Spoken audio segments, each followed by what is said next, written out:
assist some of the jurors to get into the regular Thursday lines, so they're all up now, anything before they're brought in. Okay, all right, let them stay.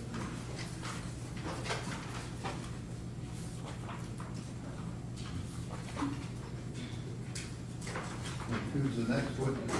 Sergeant Benning. Sergeant Benning. Got two in the restroom.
All right, good morning to you, ladies and gentlemen. The jury, let the record reflect all of the jurors are here and present. You'll step up, raise your right hand and be sworn. Do you swear the testimony you're about to give is the truth, so help you God? I do.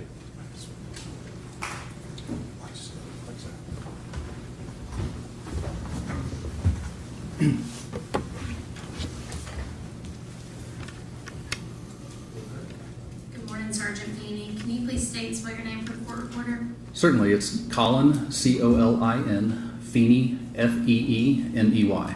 And where are you employed? I'm currently on an injury on duty pension. Had a few shoulder surgeries. I should be returning to work soon, though. Okay, and where does that work? The Metro Nashville Police Department. How long have you been with Metro Nashville Police Department? 15 years. And what was your assignment prior to going on leave? I was a overnight supervisor for the Hermitage Sea Detail Patrol shift. Okay, and can you walk the jury through a little bit of your background with Metro Metro Nashville Police Department? Certainly, I spent 10 years as an officer before I got promoted. Some of that time was spent on a flex team in South Nashville on midnights, and then I went to a burglary unit for about 5 years where we investigated residential burglaries, and then I got promoted to sergeant, and as a sergeant I was on the C detail shift of Hermitage. And were you on duty on February 27th of 23? I was. Okay, in what capacity were you working on that day? I was the senior sergeant working, so I was the acting lieutenant for the evening. Okay, were you on C detail? I was. And what are the hours for C detail? 9 to 7:30. 7:30 a.m.? Yes, ma'am. And on the 27th, can you walk the jury through what you did when your shift initially began? Certainly. When I came in, I had a message from the previous shift that we had request to speak with the supervisor from the homicide division. I made the phone call to the number provided. It was, I believe at the time, Sergeant Chris Dickerson. He has since been promoted a few times. He advised me that they had an individual in the hospital and they need to execute a search warrant at her residence off of Lebanon Road near Spence Lane, and was asking for assistance from patrol. So we had marked patrol cars and uniformed officers present. I immediately sent 2 patrol officers to the scene, and I advised them to wait until supervisors arrived before they conducted any further police activities. And on the 27th, did you respond to 1522 Lebanon Pike, I did. apartment 107? I did. And is that here in Davidson County? It is. Okay.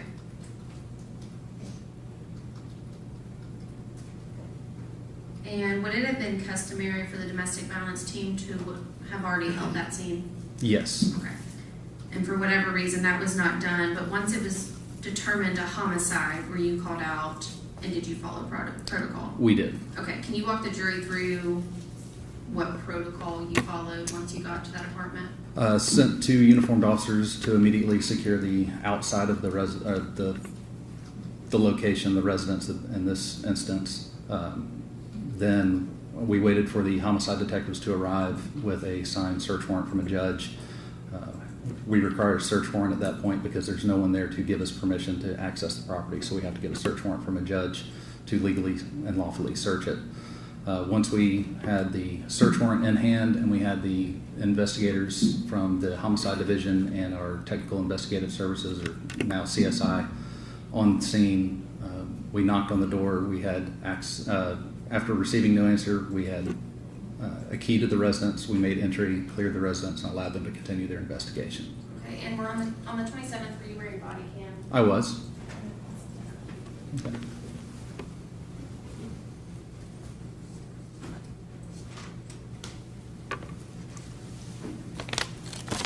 Jenny, have you reviewed your body cam? I have. And if we needed it for the jury? Have we muted it for the jury? Yes. Okay. Your Honor, at this time, I would like to mark Sergeant Benny's body cam as the state's exhibit number 15 and publish it for the jury, please. Okay.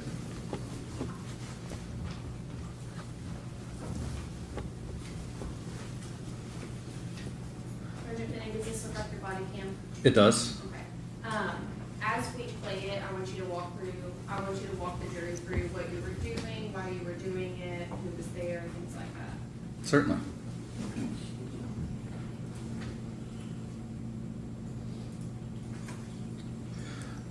So the gentleman who's speaking right now is Lieutenant Gibson over the Homicide Division. I had also spoken with him a little bit about the situation of what was going on that evening and how we were conducting a search warrant for an ongoing investigation. He'd advised us that there was an individual that was at the hospital that had a case that was being investigated as a homicide. We did not know the method of the homicide. All we knew is that it was a homicide investigation. The other sergeant present is Josh Hargrave, who worked with me on Hermitage Midnights, and then the 2 uniformed officers present are Eric Ziegler and Philip Parker. Both of them were relatively new. I gave them instructions that once we went in that they were just simply there to help us clear the residence, make sure that there's no one inside that could be a threat to any investigators. So our primary goal at this point is this is not this would not be considered a very hostile environment to our knowledge, but we still take the precautions necessary. So we're just going to go in and make sure that there's no one inside the building at this point. Lieutenant Gibson has a key to the residence. At this point, he is announcing inside the residence, to making our presence known, that we are the Metro Nashville Police. We're here to conduct a search warrant. That way, if there is anyone inside the house, there is, I'm documenting the time with my watch, audibly speak it into the body camera as well. This time we've made entry to it, and we're giving anyone that could be inside the residence, after multiple announcements, that we are the police and we're there with a search warrant, to make themselves known before we enter, just in case there is someone in there. We don't run into a situation that could turn into a use of force situation or be a surprise to anyone. We want everyone to know who we are and what we are doing. Sergeant Finney, up there at the top, is that the date and time stamp for when you were executing the search warrant? It is. So it's February 27th, around 2 a.m. Is that fair to say? That's correct.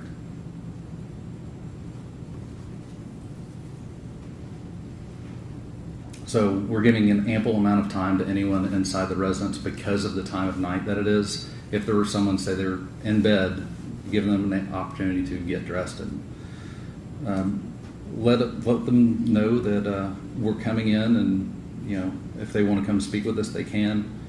As you see, there's no sense of urgency at this point, so we don't need to rush in there like we're going after an actual individual, because we don't believe anyone to be in the residence.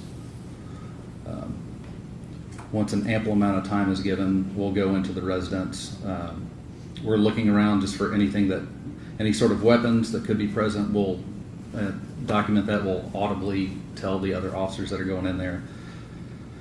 So if we see knives in the kitchen, is obviously a place that there would be weapons. We're looking through, making sure there's no one inside any of the rooms. At one point, as we're walking through here, I do observe a handgun. Again, we were not told the method of the homicide. We just knew that it was a homicide investigation. So whether or not it's evidentiary, it's good to announce that, but it's also to let the other officers inside know that there is a weapon present in a certain location.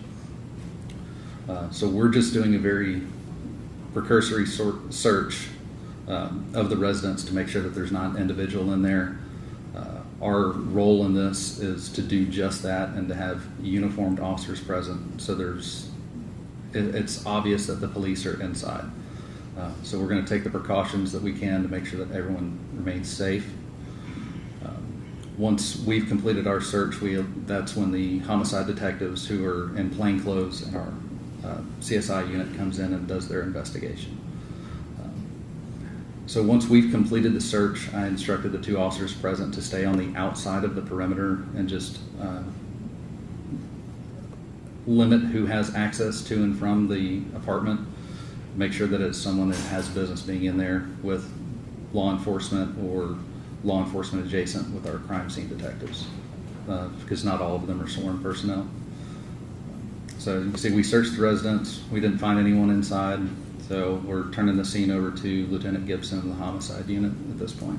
Sergeant Finney, you did not collect any evidence, is that correct? I did not. Okay, can you walk the jury through how you would collect evidence when you're executing a search warrant, what precautions you take, things like that?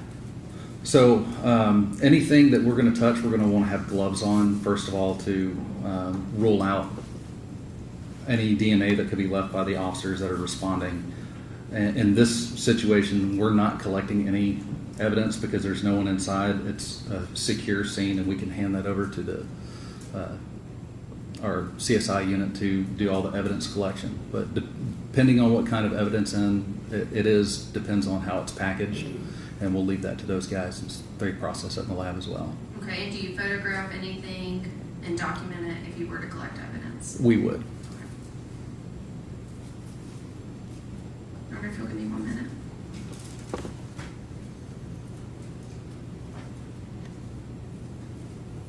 Are those more questions? All right, questions? Yes, thank you.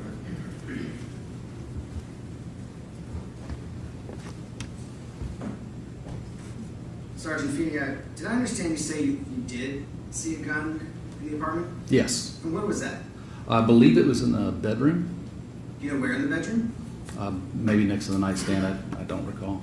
So on the body camera with audio on it, can you hear you announcing that there's a gun? Yes. Is that something that other officers note also?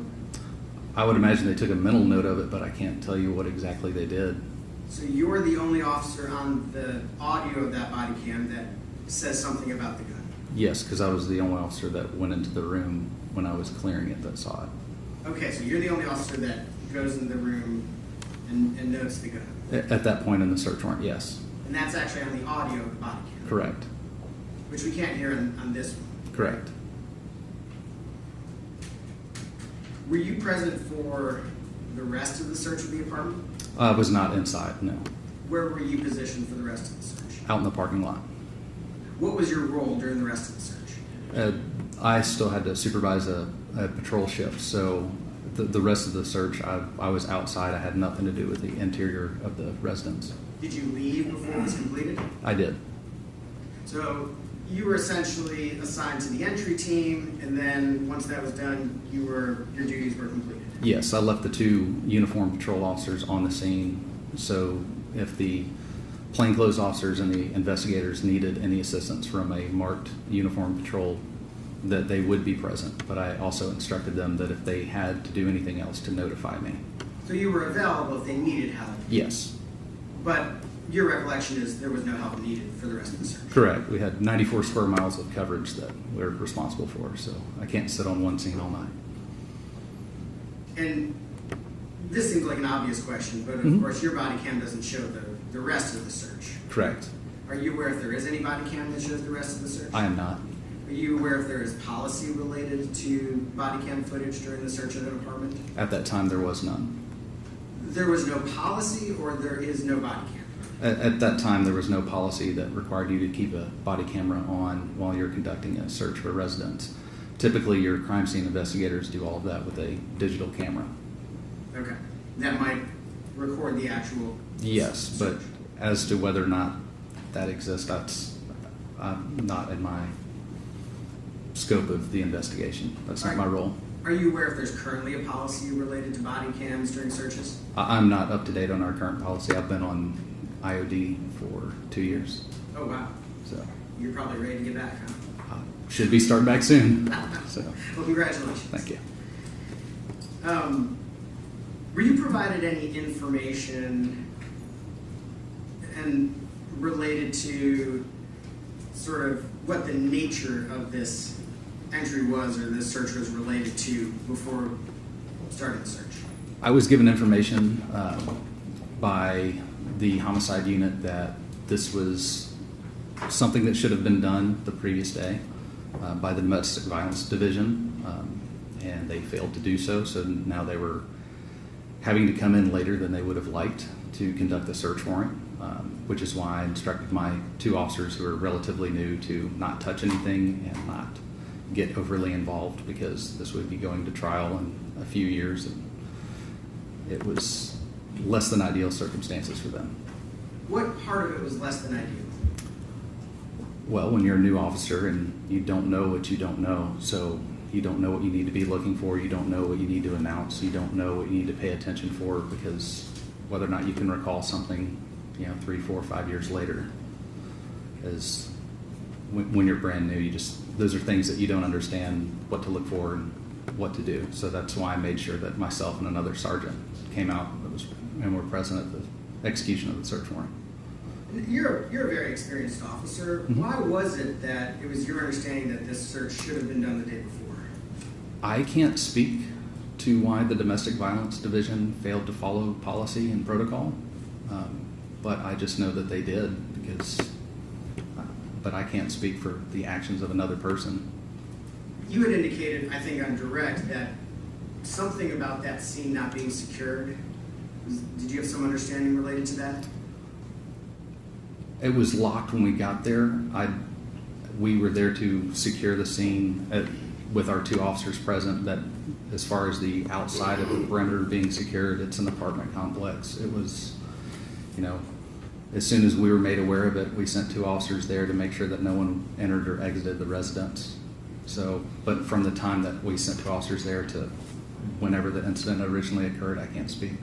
Did you have information about whether anybody else had actually been to the apartment? No, not at that time. You didn't actually have that information? No, not at that time. Did you have any information about whether anything had been removed from the apartment? Not at all. Like I said, we were given very limited information, and I would prefer to have kept it that way. So I could tell that there was an issue somewhere, and I would let them work that out amongst themselves. Generally, the information was that this should have been done the day before, but it wasn't. Correct. Thank you. So you need to read your record. No, sir. Thank you.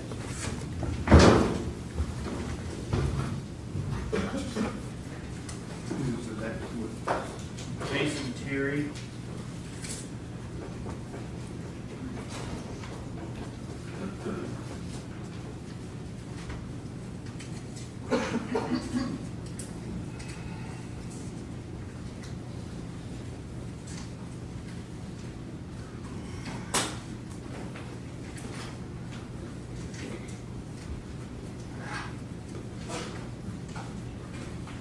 Do you swear the testimony you're about to give is the truth, so help you God? I do.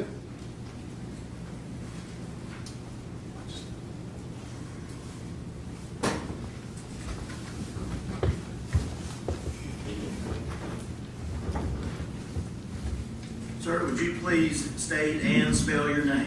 Jason Terry, Jasonterry.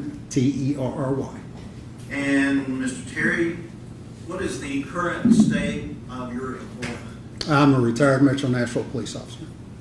And when did you enter into the retirement stage? Approximately 3 years ago, it'll be 3 years in July.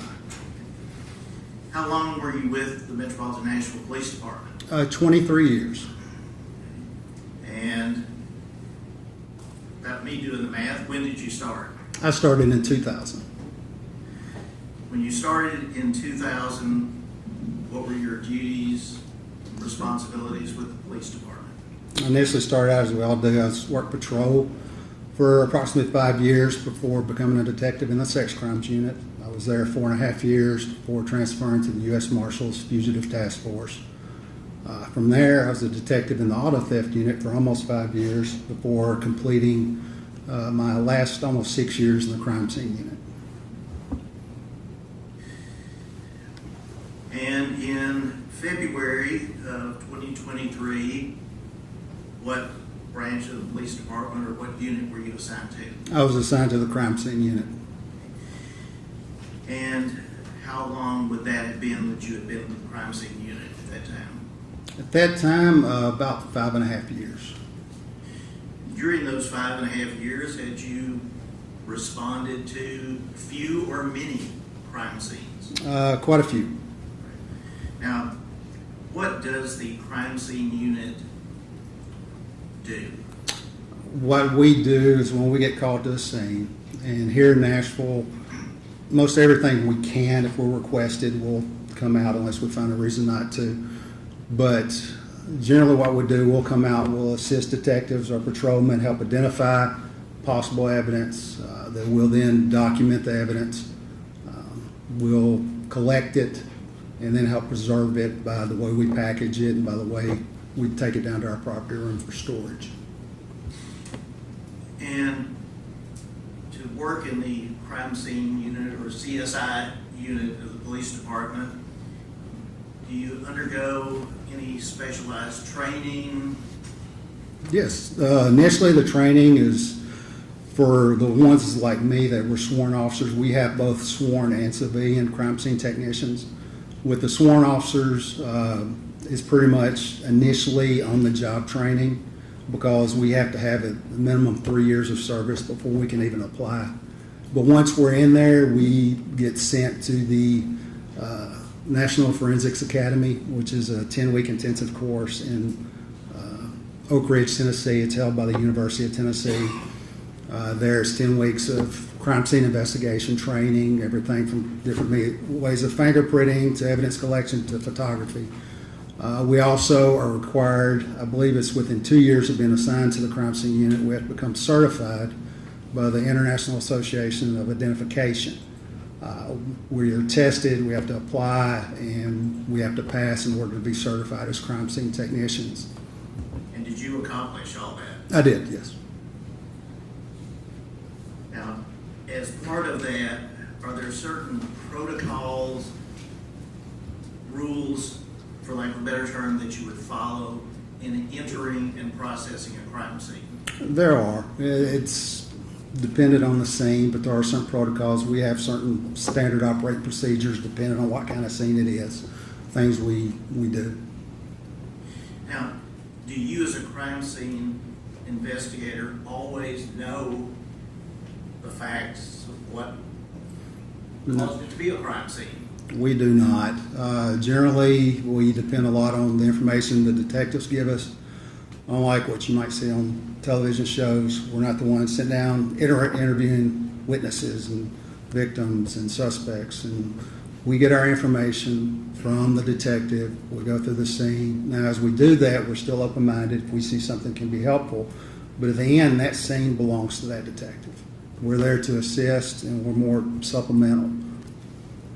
And are there some crime scenes that you respond to where it's obvious that an item might have evidentiary value? Yes, it is. A shooting scene and there's a weapon. Yes, sir. Might be something to collect, correct? Yes, sir. On the other hand, responding to a shooting scene, there may be an item that's totally irrelevant. Quite a bit, yes, sir.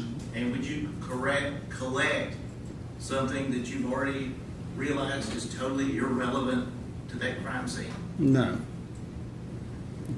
And is that a judgment call that you make in consultation with the lead detective? Right. Generally, the way it goes, the detective, since they've done the talking to everybody involved, there's a search warrant involved. They're the ones that developed enough probable cause for the search warrant. They know all the context of what's going on. I get called in code for a scene. They help identify certain things. They help put that, whatever you see, into possible context. Now, as a crime scene investigator in 2023, were you wearing body-worn camera? We were assigned them because, like I said, we're a sworn officer, but the basic function of a body-worn camera is your interaction with the public. So we weren't required on scenes or in that because we dealt with officers 99% of the time. So we had body-worn cameras, but we weren't required to have them on at a scene because we weren't interacting with the public. And therefore, you be filming, you're collecting evidence or packaging it, or No. doing anything like that? We would not, no. However, when you do go to a crime scene, is it recorded in another method? Photographs? Yeah, that's one of the means we document it. There's several different tools we can use, but the one almost every crime scene I've ever worked, we photograph the scene. That's our main way we document a scene for future reference. And when you go to a crime scene, would the detectives and or other officers normally be there ahead of you? Yes, of course. And as the crime scene investigator, do you have a protocol or standard operating procedure of how you view and assess the scene on a step-by-step process? Everybody, it probably varies slightly, but yes, I had my own unique process. Like the way I'd write my reports, I'd speak with the detectives, see what they had, see what they required of me. I would then usually maybe walk the scene with them or go through the scene and initially take photographs because that's how the scene was when I arrived. And then after that, I would go back through, depending on what kind of scene it was, and collect any evidence that was observed. Now, are you initially the one who would enter the apartment or the scene first? No. When you were working as a crime scene investigator, Metropolitan Nashville Police Department in February of 2023. Were you requested to come to a location at 1522 Lebanon Pike, Apartment 107? I was. And you recall approximately when and where you were when you received the request? When I received the initial request, I was on a separate, as a death scene in South Nashville. Because I wasn't off that scene yet, we were running short that night. I believe I talked with Sergeant Chris Dickerson from the homicide unit who was requesting us. Spoke with him just about what they had, what they were needing from us, because if it meant we needed certain equipment that we use, which is only kept at the office, I would have to go from South Nashville to Madison, where our office was, and then go back to Hermitage or there on Lebanon Pike address. Okay. And referencing crime scenes, does the nature of the crime scene and or the request for assistance determine on how many crime scene investigators might go? It can. There are certain specific crime scenes which require a supervisor, even if they're not working, we have to page them out. I work the midnight shift, 10:30 at night to 7 in the morning. And if you had one of those types of crime scenes, say an officer involved shooting, aggravated assault on an officer, a homicide, which was known to be a homicide at that time, we'd have to do, there's certain protocols we have, and you would have more than one, hopefully, that would come out because there's several different things that you would do more administratively with regards to that scene. And because of the nature of this incident and call, how many individuals from the crime scene unit responded? One, me. And when you left the other South Nashville scene, was there still work going on that one? I don't recall. I believe usually when it's a death scene, non-suspicious death, once the medical examiner who usually calls us out there, I'll clear it with them. You don't need anything else from me. Once they say they don't need anything else, I'll leave. And did you go directly from that scene to the I did. Lebanon Road? I did. And you recall approximately what time you arrived at 1522 Lebanon Pike? I believe I originally had the call at 1:35 in the morning, and I arrived there a little after 2 a.m. And were you familiar with that location? Oh. Have you been there previously? Familiar with the location, and I'd actually grown up probably less than a tenth of a mile down the road from that location.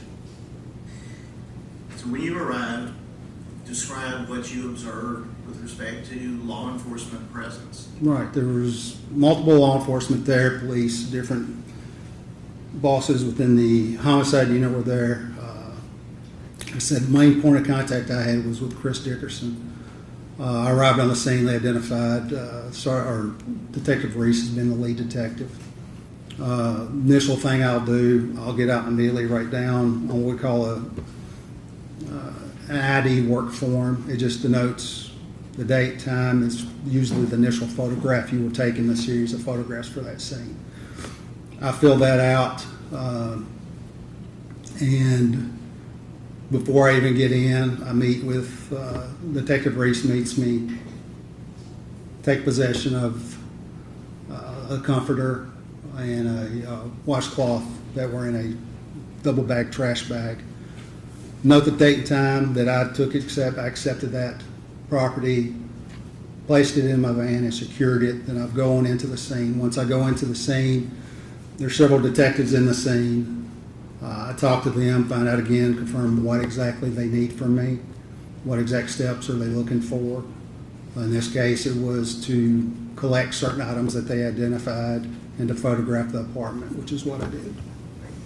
Now, I'll ask more about this perhaps later on when we get to the actual physical items, but with respect to receiving that comforter in the plastic trash bag, where did that transfer from Detective Reese to you take place? It was in the parking lot before I walked in. And was Detective Reese therefore already out in the parking lot with the bag? It was, yes. And I believe you said you took it and secured it. Yeah, I did. And did you have a vehicle crime scene investigation? I did. It was a marked Metro Police Department suicide crime scene van. think they were Chevy 1500s. And did the item or items remain in the vehicle, locked in the vehicle, while you processed the apartment? Yes. No. What did you do initially upon going to apartment 107? Initially, like I do always, I go in, confirm the information from the detectives in there, what they wanted from me. They pointed out the items that they wanted collected. I then took the camera and began my process of photographing the apartment as requested. And usually I'll start right through the front door and just try to tell a story, taking photographs of the entire scene and walking through, taking overall photos, generally at first, and then going back through and taking mid-range and close-up photographs of whatever evidence there is. But that's my initial step, is to photograph the scene as I find it.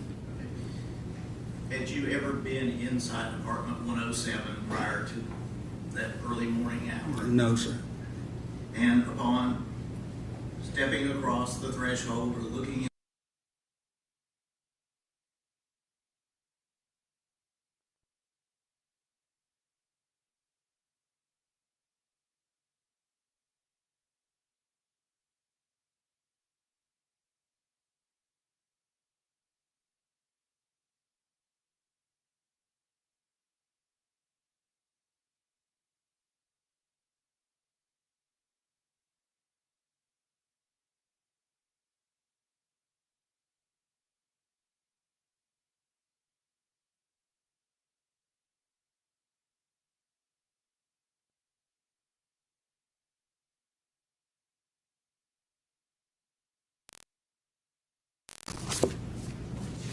Mr. Terry, do you review that you will see those before?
Yes, these were the photographs I took that night.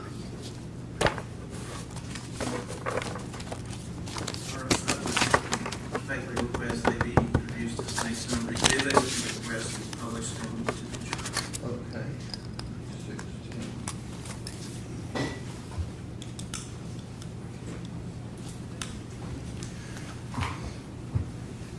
Mr. Terry, you referenced a few minutes ago about there being, the first photograph would be usually the work order. Is that what we're seeing here? That's correct, yes, sir. And what is the information contained on that document? What it contains is the date and the time the series of photographs begins, the complaint number for that particular incident that I'm out on, what type of call, the 10 code for that. Victim, I didn't have the Ms. Denning's information at that time, so UAT means unknown. The address where we're at, the scene, and who requested us, along with my name. Now, with respect to the complaint number, I'm sure you may have heard a little about that before, but is that a unique identifying number? It is. A complaint number is specific to each individual incident that the police department gets called to, or they do a report on, or most everything they have to do with. The 23 just denotes the year, and the rest of it, like in this case, 120532, is the 120,000 plus complaint number issued so far that year. And what, if any, significance does that have with respect to your work as a crime scene investigator and the collection of evidence? Everything I do, all the paperwork I submit, including the evidence that I collect, it's all packaged and stored at the property room under that complaint number. All the paperwork is associated with that complaint number. Now, I believe you said earlier that one of the things you do is to speak with the detectives to have an idea of what might be relevant in the nature of the call. Is that correct? That's correct, and that's definitely the complaint number. We always want to make sure we're on the same page, the complaint number they have, because everything they do gets tied into that complaint number too. Just make sure we have the same complaint number. And based upon getting that information, were there items that you were looking for based upon what the detectives had advised you? Yeah, correct, yes. Okay. And on the next photograph, what are we seeing here? This is just the initial external photograph of Miss Denningly of the building. Just a close-up of the sign denoting the building and what apartments are in that building. And if we are standing looking at that 1540 in the apartment, where would the person be who is taking that photograph? Outside. Okay. And is the parking lot? Yes, correct.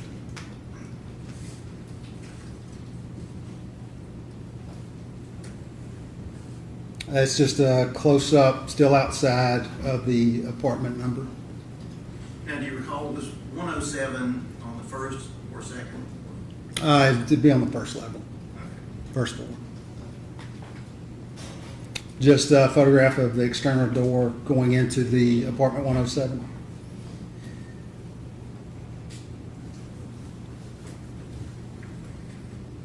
I think we've already covered this, but was the door open or closed when you first walked up to it? When I walked up to it, it was unlocked, yes. Okay. And so did you pull it back to take this photograph? That, I don't recall if the door was propped open. I believe it was shut when I first arrived and took the photograph. I don't recall. And the reason I ask that is once you entered, were there officers inside as you were taking your photographs? There were, I think a couple of homicide unit detectives were in there. Right, now, we've gone to the next photograph. What are we seeing and where are we in the apartment? Yeah, this is immediately as you come in the door, the first photograph. Captures part of the kitchen because the apartment, the way it's set up, you walk directly into the kitchen, the door. So that's the first photograph I take, as if you're walking into the door, this is what I see.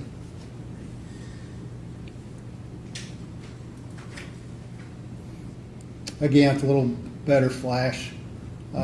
Just kind of working my way around the room. Same location, just shifted a little bit more to the right. And with respect to the counter or the island area there, were there items of interest to you? There were, yes. And what were those?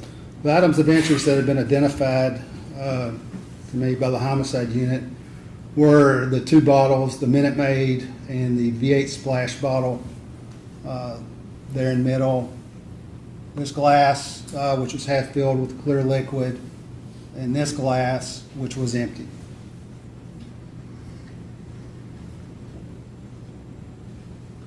With respect to where that Minute Maid and the other bottle had been before you entered, were you aware of where they were located? I was advised that those bottles had been placed on the counter by the homicide unit who had removed them from the refrigerator.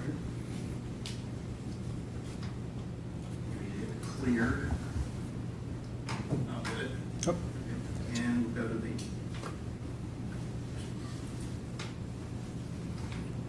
This is just a photograph of the island at the center of everything.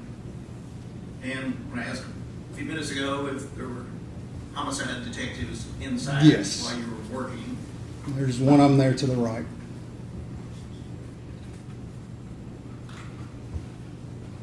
at that time, based upon the information you had, did the paintings, for lack of a better term, there on the island have any significance to you? No. Did you consider them to be evidentiary matters to be collected? Not from the information I had at that time, or just from looking at it, I didn't see anything of value. Move on. And in this, again, you're saying you're panning or taking views from different angles, is that correct? Yeah, it's just where I stand in the same spot initially, and I'll just kind of slice the room up like a pie and just go around from one corner to the other corner. And you made pie, or said the word pie, that made me think, did you see any food? There was on top of the stove and the pan, there were cookies, baked cookies. Did you notice any security camera surveillance inside the apartment? I would direct your attention to where Detective Mathis. Yeah, I had to think that for the second. Just, yeah, right there in the corner, right there. Right next to Detective Mathis's right elbow. Okay. Could you circle that? Sure.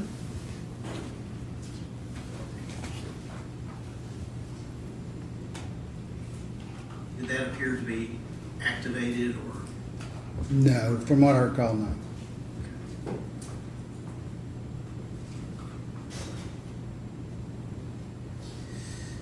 Reference the cookies. Yes. Are they in this photograph? If you could circle. Sure. And to the right of the cookies, did that also appear to be food items? It did. I don't recall looking inside. There, right there, the Tupperware containers. And again, with the same sort of question, did those have any evidentiary value with respect to anything that you knew about this case? No, sir.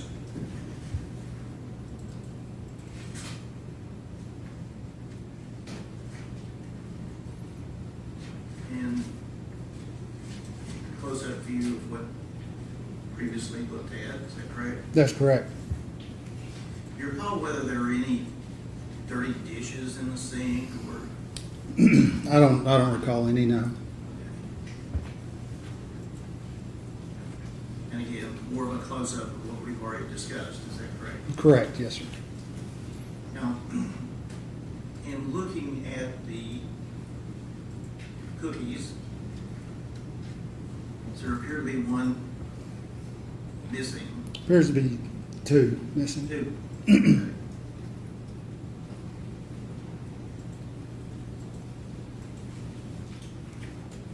And where is this? And is this still Detective Mathis in the background? It is. This just shows just down from there the position of where the trash can was in relation to the rest of the kitchen. It just shows a more complete photograph of the kitchen.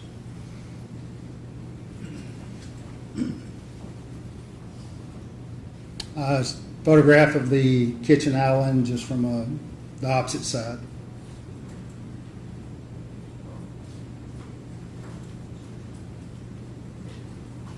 Close-up of the glass that was identified to me by the homicide unit and the clear liquid inside.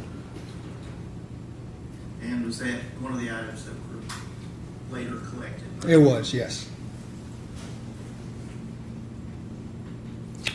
This photograph of the Minute Maid bottle and the V8 splash bottle, again, that had been identified by the homicide unit as things they wish collected.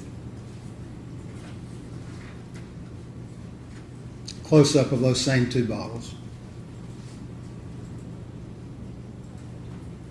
That's a close-up of the empty drinking glass that was also identified by the homicide unit as something they wanted collected. Other than what we're seeing here on the island, do you recall whether there were any other drinking glasses on any other counter or elsewhere? I'm sure there was. I don't recall seeing any that homicide believed warranted my attention, or I didn't see any that had any liquids in it or looked to be recently used. Just a close-up of the same glass. to the left of the, as we're looking at it, Mhm. glass, does there appear to be a piece of paper? Right there, it looks like it's instructions for the card game Uno.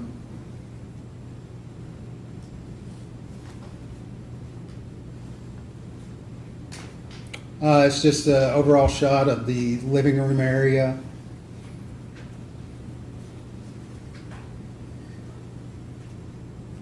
This is a shot from the living room, looking into the bedroom. Do you recall how many bedrooms there were in this apartment? There's two bed, two bath. And which one are we looking into now? It's the only one that had a bed in it. I assume that was Miss Denning's room. It's the one, if you're facing, it's on the right of the living room if you're facing the living room. This was the initial view. As you walk through the door, you're right in the door frame of the bedroom. And again, like before, this is to my immediate left, and I will rotate around with the photographs, just basically corner to corner. Now, with respect to the blinds, were they in that condition as in being pulled down and closed when you entered? Yes, what you're seeing in these photographs is how it was when I first witnessed it, when I first saw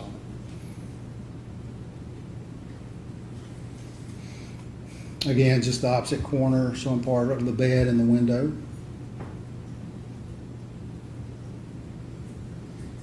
Again, just rotating around, a shot of the bed.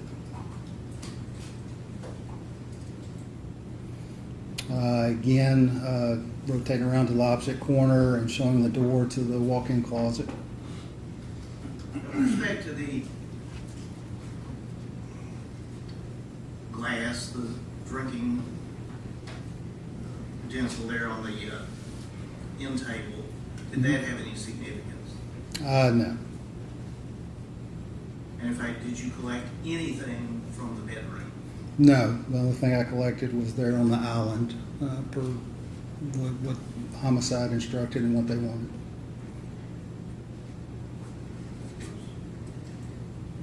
I want to ask before we leave the nightstand, in any area of the bedroom, did you see a weapon? There is one. This shot doesn't show it. I think one of the shots me coming out of the closet will show it, but there is one.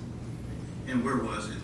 Like I said, you can't see it, but you'll see it in a different photograph. It's right in there. It's a pistol in the holster. You'll see the top end of it. I believe we will, as you say, get to it in a moment. Yes, I think it's the series after I photograph in the closet, turn back around and take more photographs. It's just the door to the walk-in closet. Just from the door, a view of the walk-in closet. And did you, for lack of a better term, search that to any extent? I visually searched it. No, I visually searched it, looked through it. Again, the homicide unit detectives were the one executing the search warrant and it signed off. So, Were you directed to collect anything from there? no, sir. It's just the closet floor. Just working my way up to the what's on the hangers in the closet and the tops of the closet.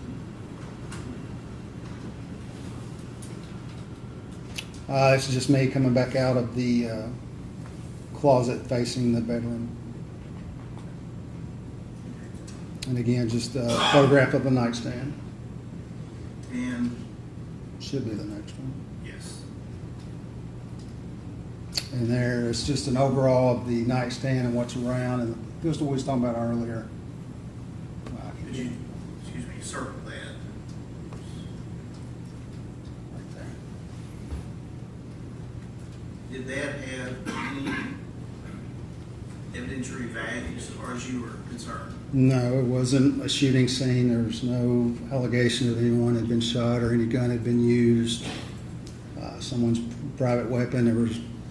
Didn't make any sense. There was no reason to collect it. Was anything illegal about it? No. Now, the item, see an item, I guess it would be in the photograph, down, Mhm. white straps. Mm-hmm. What was that, you know? I believe it was a or is an Apple Watch or an Apple-esque type watch.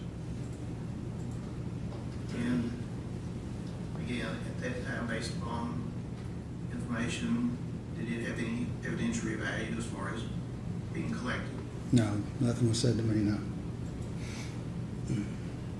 Now, the bottle with the yellow top, Mm-hmm. you recall what that was? It was a supplement. I don't remember exactly what the supplement was off the top of my head. And the item to the right of the yellow top bottle? Looks to be a candle next to a half-eaten package of peanut butter M&Ms, a Sharpie pen, and an adapter.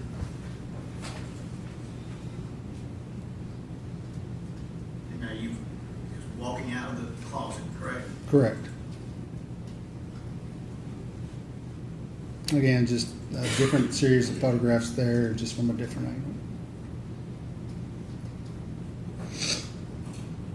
Again, that was at the door, bedroom door facing out.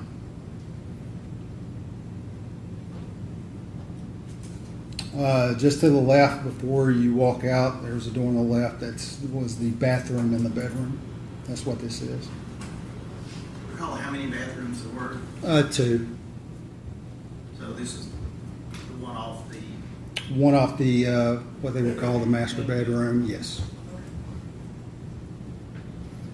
Just as you walk through the door, just a photograph of the tub and the initial photographs of the bathroom.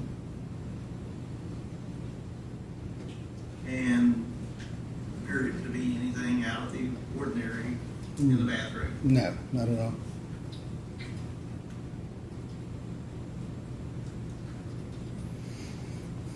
Again, just same series, just different angle.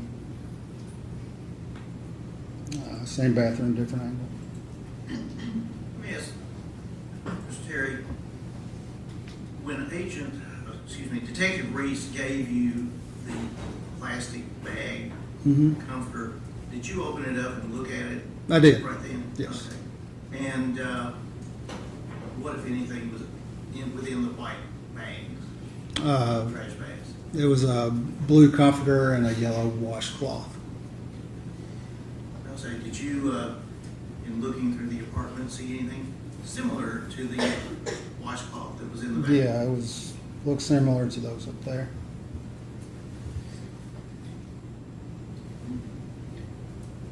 Move on. Just close up of the sink in that same bathroom. Did anything strike you as being unusual or No, just evidence? it's spotless, but very clean. That's the only thing. This is from the door of the Miss Denning's bedroom facing the other bedroom through the living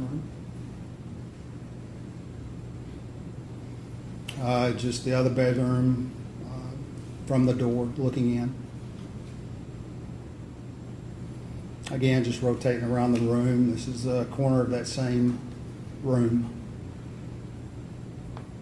Again, just rotating to the right, covers the right corner of the room. Did you go through any of the, like that hamper or look at the magazines there? Just cursory glance. I know that one had something to do with pregnancy and becoming pregnant. Was there a, you may have already answered this or said this, but was there a bed in that second bedroom? No, there was not. 2 chairs, look like some baby clothes in the opposite, which we'll see here in a second. And are we still in that second bedroom? Now, I think we skipped some photographs there.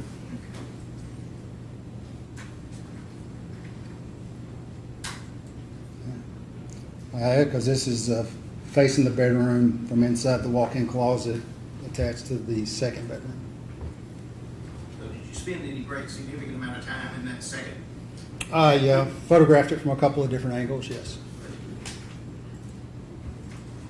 There we go. Photograph from inside the closet, or from the door leading into the attached walk-in closet.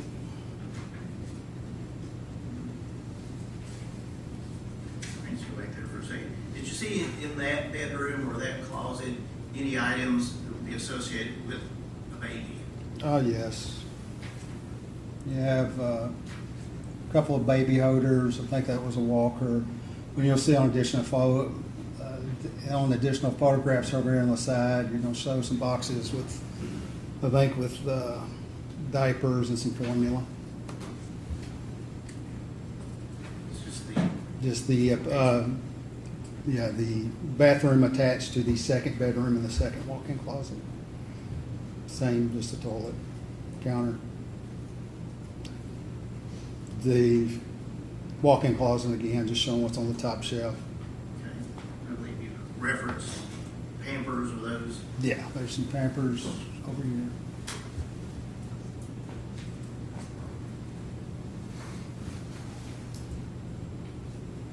It shows the far corner from the bedroom looking into the walk-in closet. This was on that shelf that photograph I just took. You got some wipes, some formula, diapers, different items relating to child care, infant care.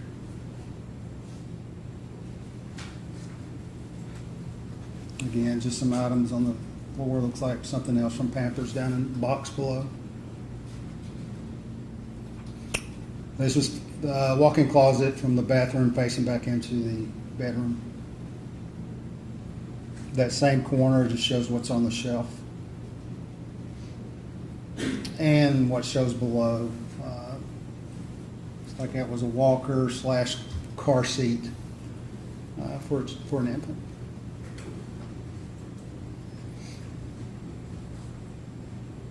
Just more of a close-up view of those same two walkers and baby carrier seat. Did you look in any of those tubs or the ice chest? I did not know.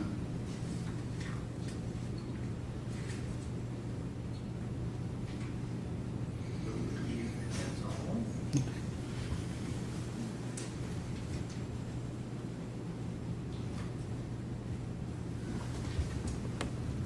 So, finish the photography part. Yes, sir. What comes next? What comes next is to do the evidence collection.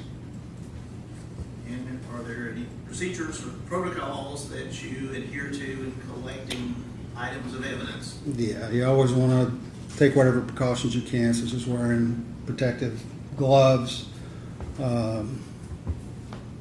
making sure they're separated, having whatever you're putting it in. In our case, depending on what it is, it's usually a paper sack. So have that available.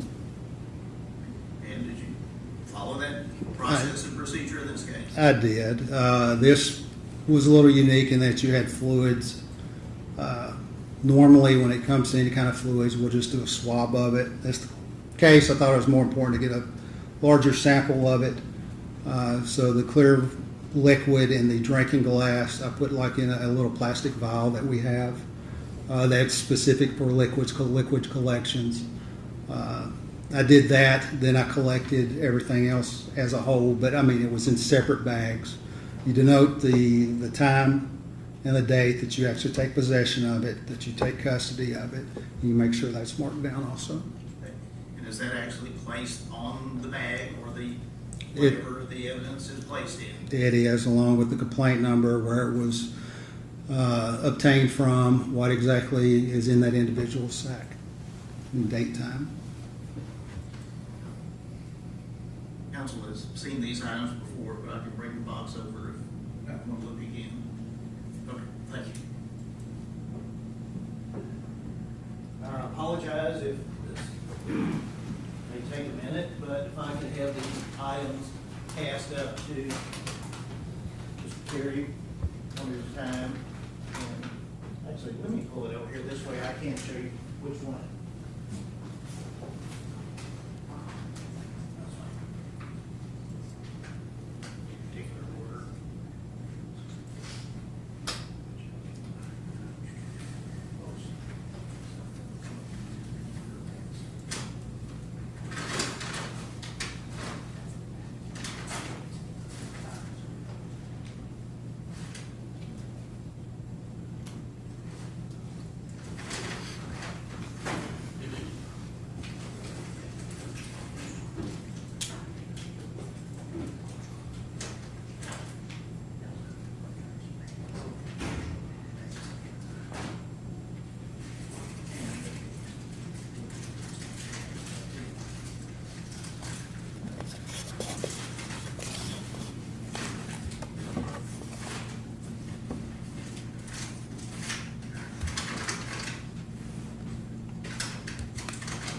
I could ask this, I don't, maybe we'll get better from here anyway.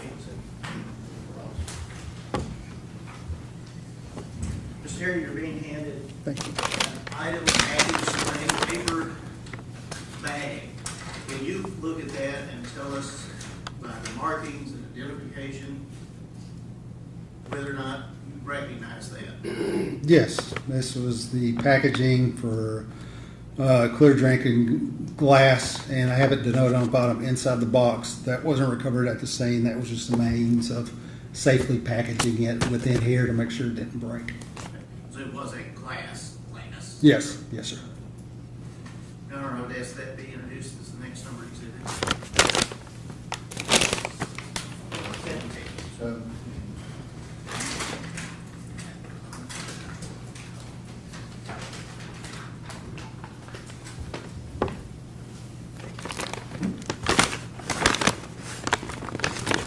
This is the glass that previously held the liquid. And the reason I know that is because I put that on the bag just to differentiate the other one that was empty when we found it.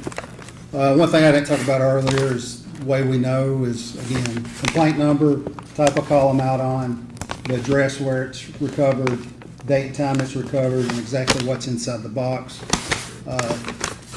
This tape is done by the lab, so is that, but the initial tape is called integrity tape to make sure no one has opened this.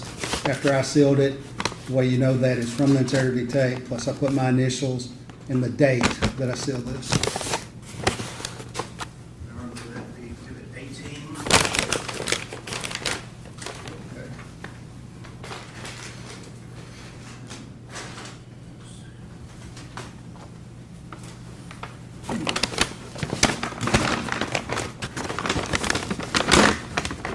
This looks to be the Minute Maid pink lemonade bottle, which at this point was empty, and the V8 Splash fruit medley bottle that are in here, and they would have been put in separate sacks within this sack.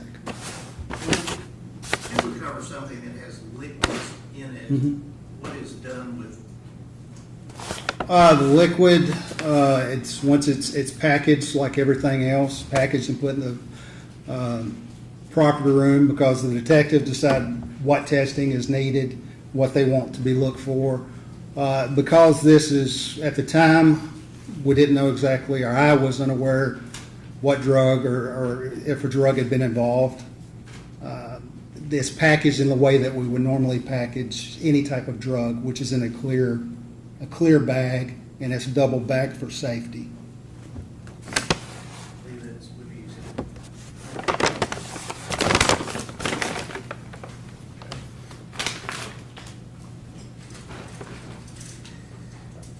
Yes, at least three, and do them individually, but save you. Mr. Terry, you're being handed Thank you. 3 packages. I want to deal with them individually. Sure. Those necessary sequence with, would you take a look at those and see if you recognize? Yes, these are the vials of the various liquids that I recovered. Let's start with the one in your left hand. Sure. What does that contain? This is a sample of the liquid from the water glass, the clear liquid from the water glass. All right, ask that be introduced as exhibit 20. Okay. Now, we can go ahead and get it, just so they can get it.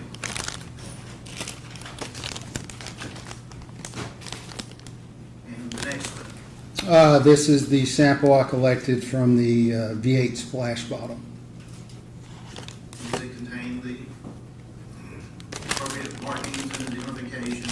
It does, like the other bags. These bags are specific where they were basically to open one of these, you basically have to disintegrate it. I mean, it rips open, it's not a clean rip. So when we seal it, we still put our initials on the back just to show that when it was sealed. All right, ask that be introduced as exhibit 21. Okay. And then the third. Third one is a sample of the liquid collected from the Minute Maid bottle. Same identification, same complaint number? Same identification, same complaint number, same information. My name's on it, definitely my handwriting, and initials on the back.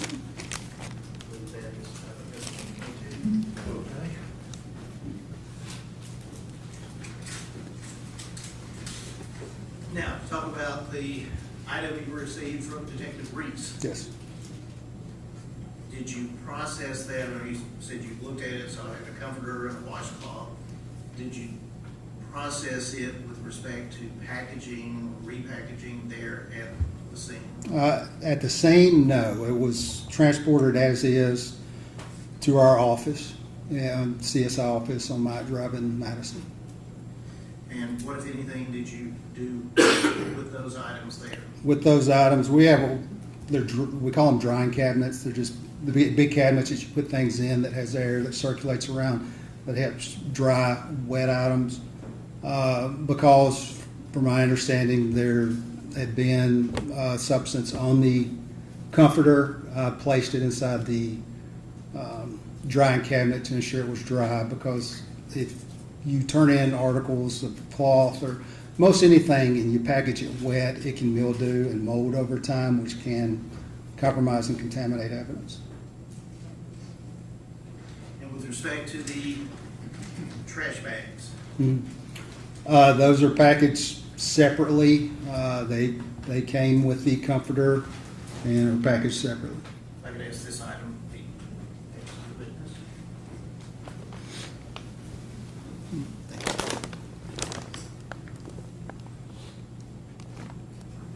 Yeah. This contained the yellow washcloth and the white trash bags, and they were packaged in here separately. So it's not everything's free flowing, contacting each other. They're packaged separately within this one package. All right, ask that be introduced to page 23. Okay.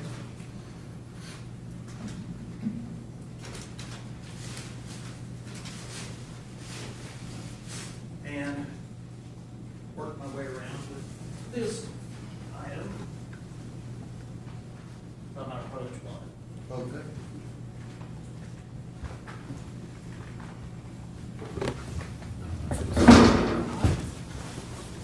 Okay. Now, does the big box have anything really to do with it, other than? No, the big box doesn't. Inside is the bag. We have gloves. I'll pick it up, pull it out. I don't have any. You wanting to? Do you need me to Well, I lift think it up? the paper bag, we're not gonna ask you to open it and get down to the actual comforter. You want gloves for the bag? Yes, sir. So it's not gonna lift it out. What is the significance of any of the red? The red, these bags are used to package things which might contain a biohazard, blood, semen, anything, any bodily type fluid or anything of an unknown. That's what that's for, because they're labeled on here, biohazard on multiple sides.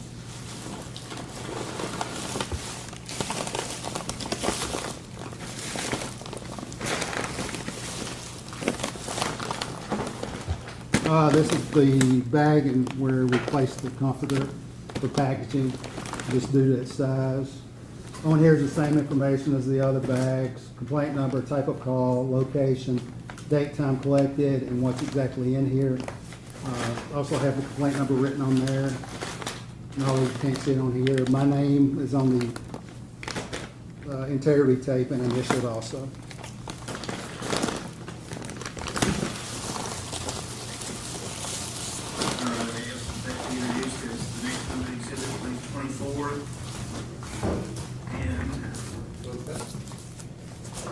Council has no objection, except the outside box has no relevance, but might leave it in that for the sake of.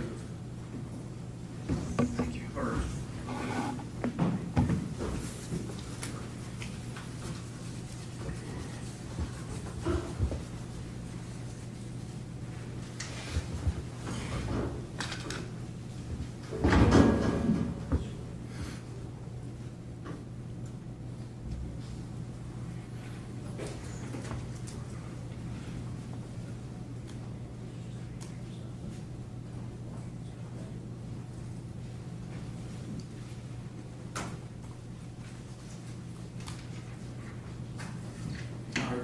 Court's permission, you ask that this small photographs be passed to the witness. All right.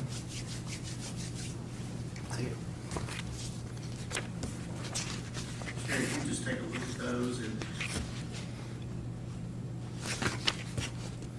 see if those correspond to the markings and labels on the comforter and trash bag exhibit that you previously discussed. It is.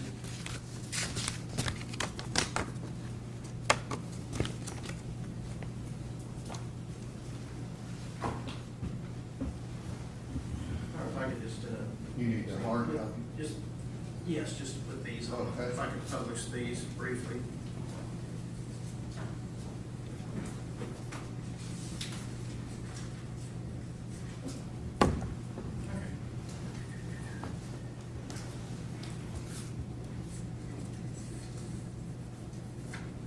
So what is this photograph of? It's a photograph of that same bag I just showed you, containing the blue comforter. Of the markings on the bag? Yes. This, the, Yeah, that's just something placed on there by our property room. Basically, the information provided on here is the same thing that I place on the, that entered into the property sheet that accompanies the property. can I ask you about it? The property room, you talked about a drying cabinet at the Myatt Drive, Mhm. your office. Yes. What is and where is the property room? Property is behind the East Precinct off Trinity Lane, huge building behind there. And is it what it? It is sounds what like? it says. It's not manned 24 hours, and on our shift, working midnight, they have an officer's, what they call an officer's workroom that contains various and numerous lockers of various sizes that we can store the recovered property in and lock it up, and they're the only ones that have keys to the locks. And is the property then remain there until it's needed, either to be sent for examination or court? Yes, that is where it stays. It's just a photograph again, of the labeling Mhm. of the comforter. And does that show the date and time you received it from Detective Reese? Yes, it's worded the exact same as I listed this item, the blue comforter on my property sheet.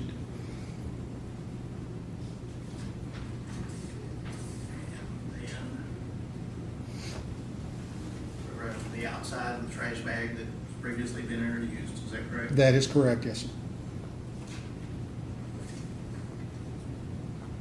And here you can see perhaps a little Yeah. close-up of the labeling for that bag, is that correct? Just the property label that's placed on it is the property room, containing the same information, containing the washcloth collected from Detective Reese at 02/19 hours on the 27th of February.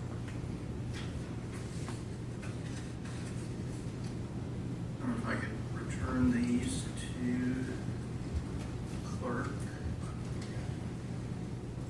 as the next numbered exhibit, 25.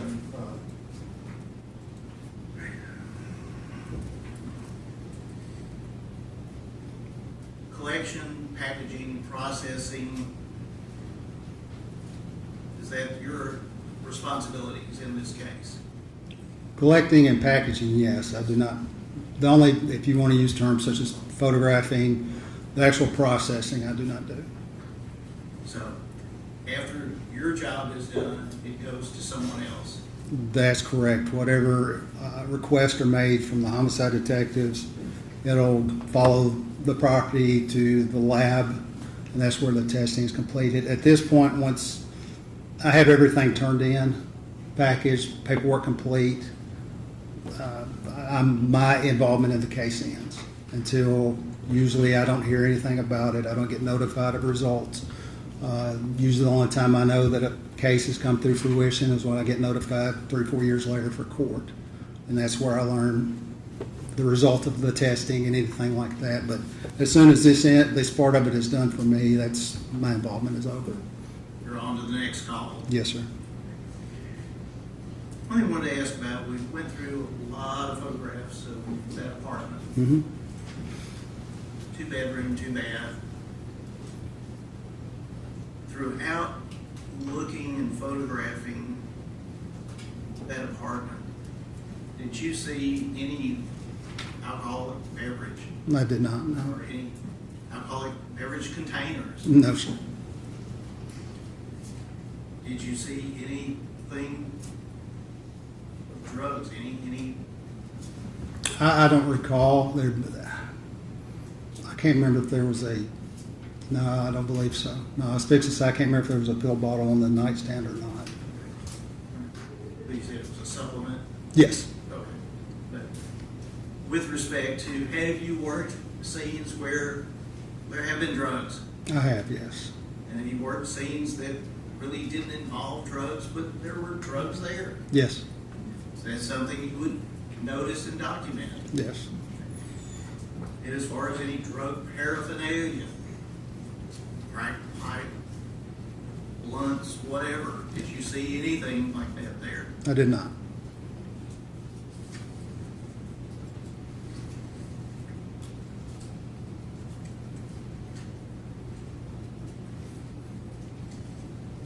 Okay.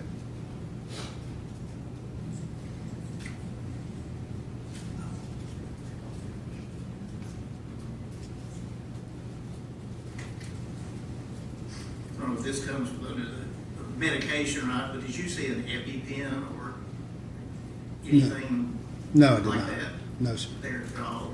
And I believe where he asked about body-worn camera and videoing Yes, sir. while you're there, but do you do that while you're packaging the evidence? No. Again, the purpose of body-worn camera is your interaction with the public.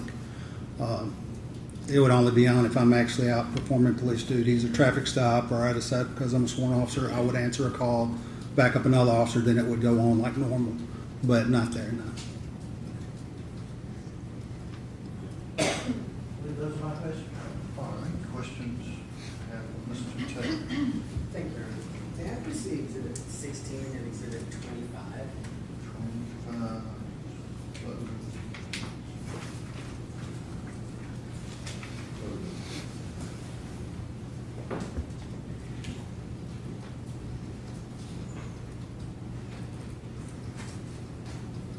Morning, is Officer Terry still the appropriate?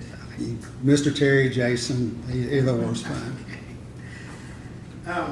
So, I'm not going to say Officer Terry because it feels appropriate here in this Yes, sir. setting. Yes, sir. Officer Terry, you clearly have a lot of experience as a trained officer doing these kind of investigations.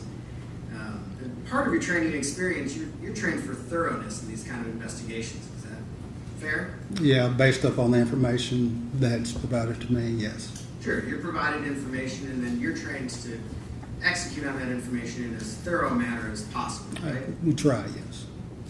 And part of that is to gather anything that might be potential evidence, right? Based on the information we have, yes. Sure. Yeah, And this is particularly true when we know it's a very serious case, right? potentially, yes. And at this point in time, in this case, you had been communicating with Detective Reese, who's a homicide detective, right? Yeah, and I talked with Sergeant Dickerson from homicide. Who's also from homicide. Yes. So you knew that this was potentially a homicide investigation. Potentially, yes. Just due to the, yes. They were treating it as if it might be a homicide investigation. Is that fair? Yes.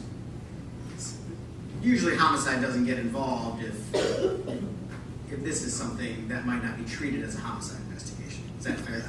Not necessarily. If it's something of importance, of something they need,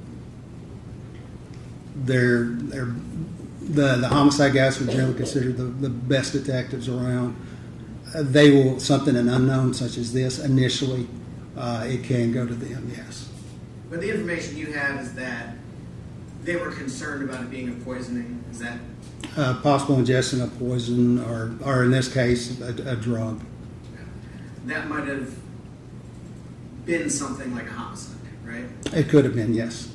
So in that situation, everybody's kind of trying to do their absolute best job, right? Yes. Preserve the most evidence possible. Preserve what we can, yes. And so that information that you had was we look for anything that could be related to potential poisoning, right? Based on, yes, what homicide detectives have told me. And of course, you're taking directive from Detective Reese. Is it Sergeant or Lieutenant Dickerson? I don't know what his rank is now. Right. Chris Dickerson, Thank right? you. Yes, sir. Okay. So you're taking directive from those two in terms of what you should be focusing on. Right, correct. And obviously, if you see something that sticks out to you, you're going to collect that as well. Yes, I'm going to ask about it. If it fits in with the information they have, it's a relative, I'll ask them. And you have some, in particular, since you're a very experienced officer, you have some leeway to collect additional things that maybe appear important to the case, right? Oh, yeah, I would definitely talk to them about it because they're the one executing the search warrant. But yes, of course, I would talk to them about it. So your kind of limitations are you don't collect anything without their approval. No, I don't need their approval, but like I said earlier, it's their scene.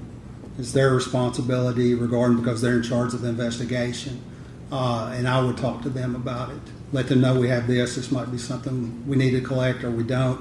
I would talk to them about it if there was any kind of conflict.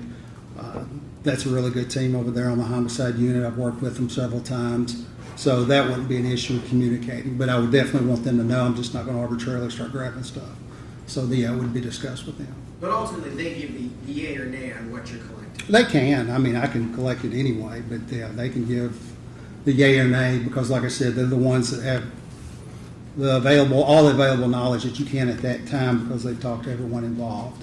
So, I trust what they're saying. So, the information that you have is potential poisoning, potentially drugs were involved, and you need to collect things that could be related to that information. Right, and potentially a pink liquid. Pink liquid. Yes. And you knew you were directed to collect the clear glasses, right? Yes. And the pink liquids. Yes. Before we get into the specific things that you collected, I'm going to put a kind of pin in that. Yeah. Did you have information that people had already been to that apartment before you had been there? Yes. What information did you have about that? That just, I think family and friends had gone in previously, documented what they saw inside and collected a comforter and packaged that comforter. Was it your understanding that that was kind of in coordination with law enforcement? No, not with us, no. In your experience in working homicide cases, serious cases, is that kind of what you want in a scene? No, it's not preferred, no. What would you prefer in a scene? I would prefer that we have the initial access, just if for nothing else, how things are collected, packaging, the order in which it's done. That's much more preferred. It's much more way to keep everything secure. What concerns does that raise for you? Several different concerns, but just generally the security of the crime scene. When you say security, what does that mean? Because that sounds like a specialized kind of term. No, security of the crime scene just means that the crime scene itself remains as pristine as possible. Pristine, like nothing's been moved, nothing's been touched inadvertently? Correct, yes. Because you want to see an exact snapshot of how something that's supposedly a crime scene was at the time, right? Well, as close as you can. That makes your job, your ability to collect and preserve evidence, you can do it exactly how it was at the time. Yes, as close as possible. Yes. As close as possible. Yes, sir. Sure. Did you have access to any videos or anything of what happened when people were at the apartment before you went? No.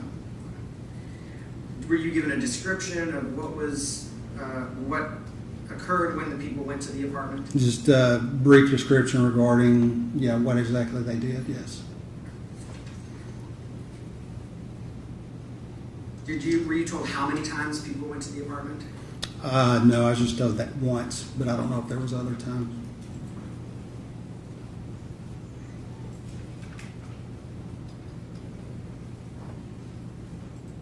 If you were processing the comforter, which we know was removed prior to your presence, how would you have handled the comforter? After photographing it and doing the same sequence I would do with everything else, it would be placed probably at that point leaving the scene just because comforters are somewhat difficult to package, and even the oversized bags, that wouldn't be done on scene. More likely, it would be packaged on scene in a biohazard, one of those big red biohazard bags, and put in that and secured for transportation. And are biohazard bags specialized? Yeah, there's just, like I said, the big red bags that have biohazard on it. So does that mean nothing can get in or out? That's a trash bag, yeah. I mean, it still has to be secured, but yes. Is it different from like a store trash bag? I'm not sure of the quality of it. To me, they might feel sturdier, but I really don't know. Is it closed fully, like you tie fully off? You have to tie it fully off, yes. And that's your protocol? Yes. Well, yeah, that's what I would do. You then put it inside of like a paper bag that's sealed? Well, no, not for transport. I would just put it inside there, and generally, depending on the possible biohazard, and if there's a lot of liquid, if not, I will place it on some butcher paper that I kept inside the van, or absent the butcher paper, use some of those the evidence bags, lay that down and set it on top of there. If there was any kind of biological material like chunks of vomit, to be blunt, Yeah. is that something you would collect independently? No. That you just leave that on the comforter? I would leave that. At best, I might do a swab just to be on the safe side, but that would lay us down the comforter.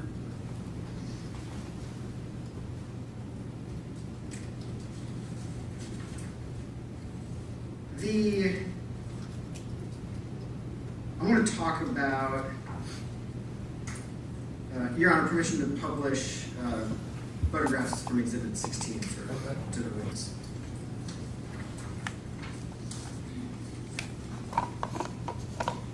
I want to ask you a few questions about some of the photographs that you took. Yes, sir.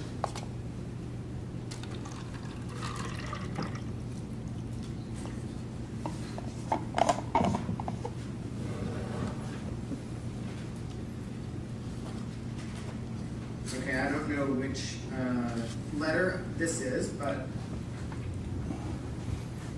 this is a photograph of Detective Mathis in the island, it appears. I believe so, yes. Are you aware if those bottles were already on the island when police officers arrived at the scene? Way it's described to me, and as I indicated in my crime scene report, they were placed there by the homicide detectives. So potentially homicide detectives, Detective Reese, and whoever he was working Whoever's with, there, yeah. went into the somewhere and took them out. Yes.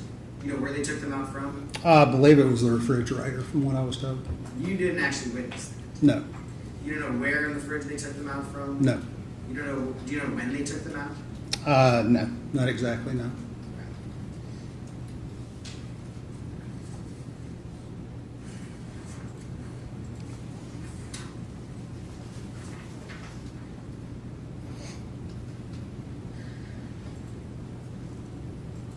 You indicated you did not take samples of any of these food items. Is that No, right? I did not. So we didn't take samples of these cookies. Is that right? Oh, yes, sir, that's correct. Do we know what's inside this bowl right here? And this is a close-up photograph of the food. Yeah, I believe from looking on the outside it was gravy. I think the other one had some noodle-ish type thing in it, I believe, if I remember correctly. If we had information in this trial that this was a chicken Alfredo dinner, is it possible that was Alfredo sauce? Yeah, it was possible, yes. But you did not take a sample of the Alfredo sauce. I did not know. And you did not take a sample of what looks like it could be spaghetti in here? No, I did not. And do you know what's inside these foil packs? I don't recall. I'm thinking breadsticks, but I can't specifically recall. So in a case that is potentially a poisoning case, none of the food items were collected. No. And that means, so far as you know, none of the food items were tested today. They were not, no. And that was a decision that Detective Reese made? Well, collectively, they said, based on the information, the pink liquid being talked about, that they identified these liquids as what they want to collect. At any point in time, did you have a discussion with Detective Reese and say, out of an abundance of caution, maybe we should collect a little bit of this? I don't recall having that conversation, no.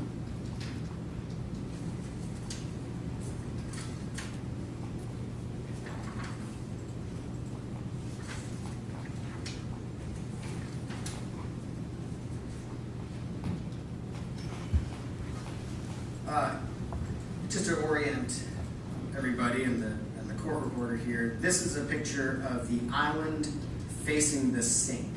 Yes.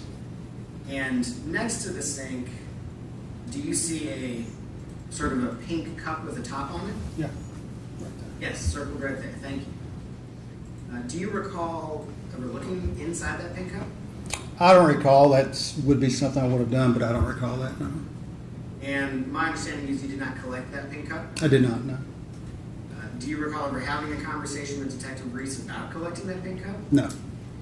Do you recall attempting to take any kind of swab or anything out of that pink cup? No.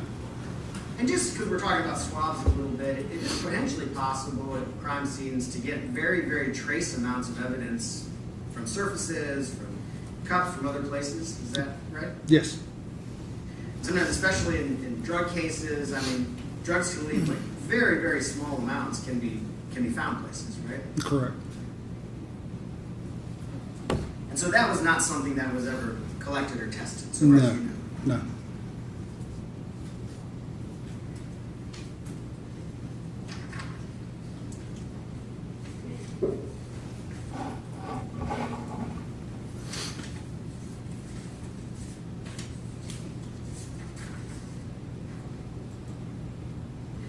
And this, to orient everybody, this is the picture kind of the bed and the nightstand.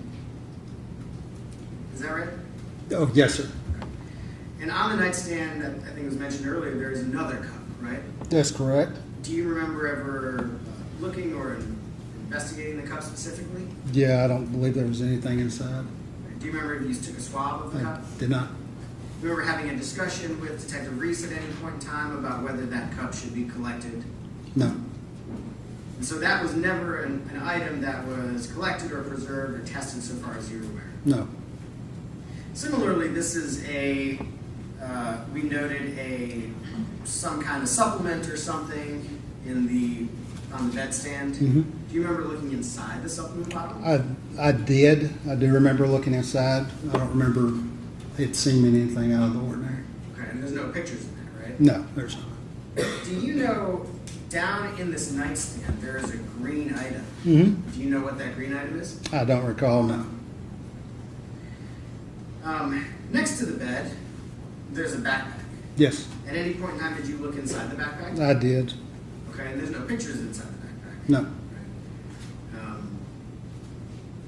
So that's not something that was necessarily preserved. The backpack? No. Yeah, based on your investigation. No.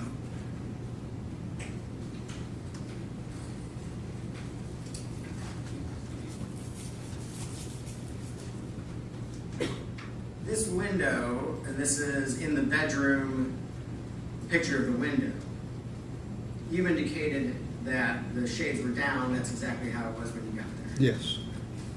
Do you know, when you look out that window, what you're looking at? I believe it's the balcony based upon a floor plan I've seen of those apartments over there. I believe it's the balcony.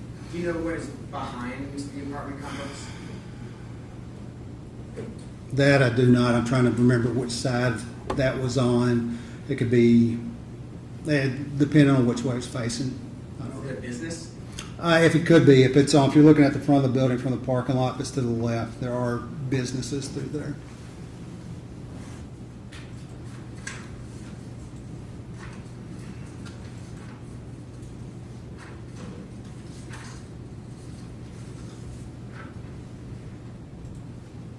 This photograph of the closet, I understand when you testified earlier, you looked inside the closet, but you did not do a thorough search of the closet. No, I did not. So here we have some little sort of like a jewelry box kind of thing with drawers. Is that right? Appears to be, excuse me. You didn't look inside the jewelry box drawers at all. I did not, no. We have sort of several clothing drawers that are maybe closed. It's hard to tell if they're closed or open. You didn't look inside any of those. I did not. Up top here, it appears that there are several boxes stacked up, maybe shoe boxes, kind of 2 rows deep at least. Is that correct? Appears to be, yes. Did you look inside any of those boxes? I did not, no. Here there are like sort of cloth tubs almost Did you pull any of those down and look inside any of those? I did not. I know that you've done a lot of investigations and probably some drug investigations. Are there a plethora of places inside this closet where drugs could be hidden? Could be, yes. So there was a question about, well, you didn't find any drugs in this house, but is it common for people to leave all of their drugs just sitting out every time? No.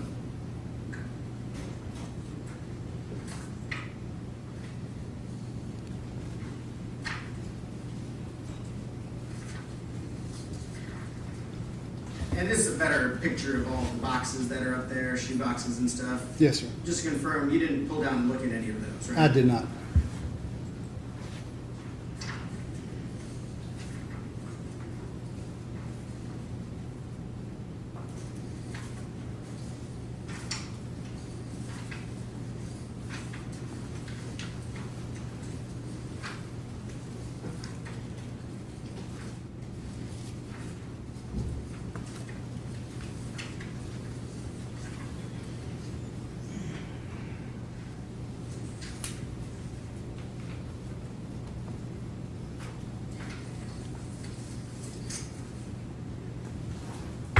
This bathroom, there's a number of drawers and cabinets in here.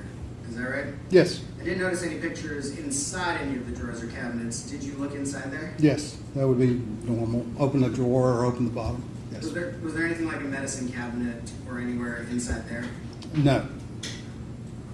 So even like things like Tylenol or Band-Aids or first aid kind of stuff, that wasn't in any of there? I didn't notice any. They didn't have the traditional cabinet that you open from the mirror, that type of thing, no. Did you find any spot in this apartment where that stuff was kept? No, I don't recall it, no.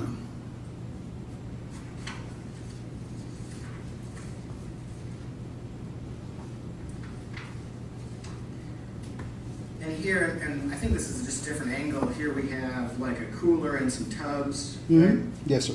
And you didn't look at any of those, did you? No, so, I mean, the one on top, it was open, but other than that, no.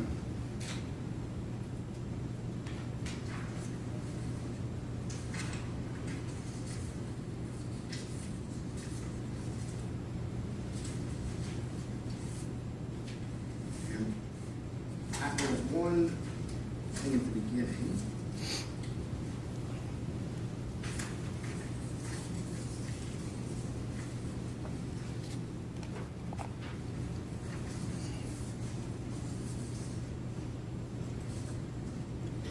I've got my exhibit pictures I flipped around. This is the picture in the kitchen facing Detective Mathis. Yes, sir. Okay? And there was a question here about this surveillance camera. Yes, sir. You did not collect that surveillance camera, did you? No, I did not. Were you provided any information prior to doing your work here that there was some concern about the surveillance camera? No. As part of your job as a crime scene investigator, do you occasionally have an opportunity to take fingerprint samples? Yes. And what does that process kind of entail? Fingerprint samples involve just, like I said, it's fingerprint powder on the surface, depending on the surface. Seeing if there's any ridges and details, and then lifting them with lift tape. And you can't always get fingerprints from every surface, right? Oh, no, sir. No, sir. Sometimes. I mean, it looks like that in TV shows a lot, but it's often very tough, isn't it? Correct, yes, sir. But potentially, if there was an allegation that that an item was moved by somebody, that could be a candidate for a fingerprint sample, couldn't it have been? Not, could it be, based on your question, yes. Okay. But at no point in time were you asked to collect that security camera, were you? I was not, no. And so far as you're aware, that was not collected or processed. Not by me. I don't know if it ever was, but not by me, no, sir. I think I straightened out our exhibits. One second, I have another couple of questions for you. Yes, sir.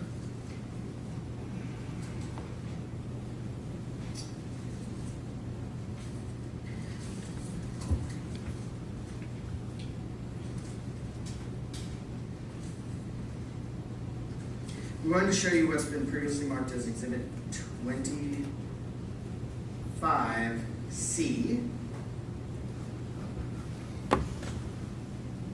This is a label Yes, sir.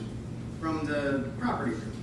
Okay. In the bottom left corner, it indicates that it was received on 2/25/9/30.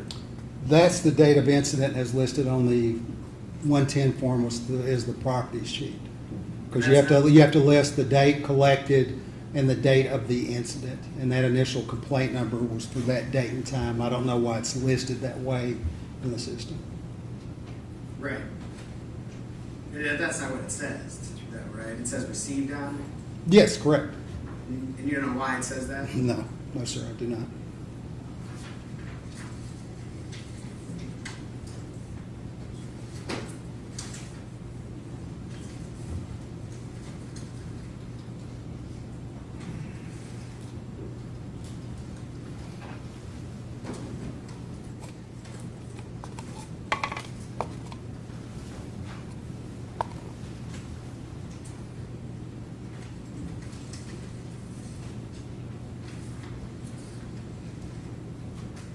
Your Honor, I think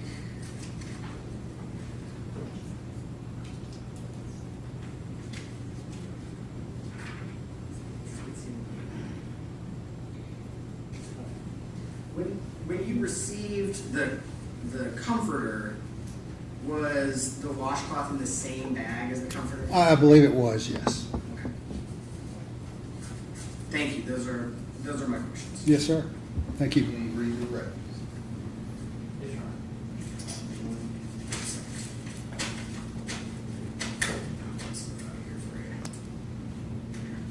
Do you need this?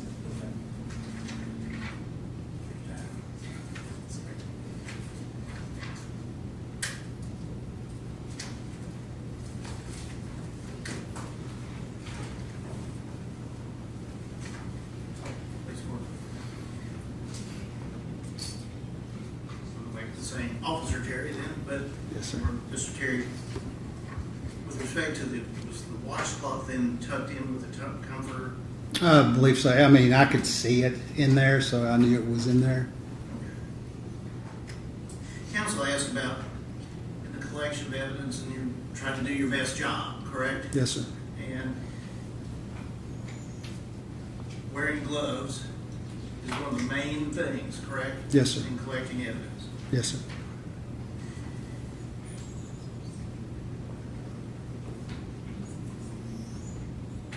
Asked about drugs and scenes of homicide. I believe you said was previous caller you've been on was drug related? It was a death scene, and one of the things I recovered was, I believe it was a mirror that had some white powder on And have you worked overdose deaths? it. I have, yes. And at those scenes, do you see paraphernalia and drugs? Yes, if it's an overdose scene, generally the last drug they took or a portion of it or the packaging of it is going to be right there. Anything like that whatsoever in this scene? No, sir.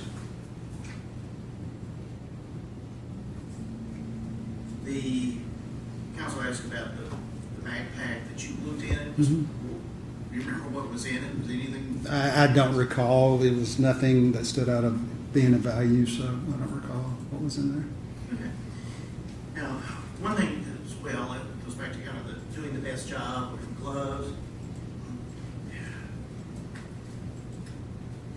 Unlike TV, perhaps, but do you wear like biohazard suits? No. I mean, there are certain criteria and protocol where we would, but 99.9% of the time, no, we do not. Okay. And were you wearing one of those suits, biohazard suits, at the previous incident that you went to? I was not, no. All right. And at this scene? No, I don't sir. have any pictures of you, but, No, sir. okay. And did you change clothes from one scene to another? No, sir. Okay. And one of the things about wearing gloves, would that be to try as much as possible to avoid contamination? Yes. All right.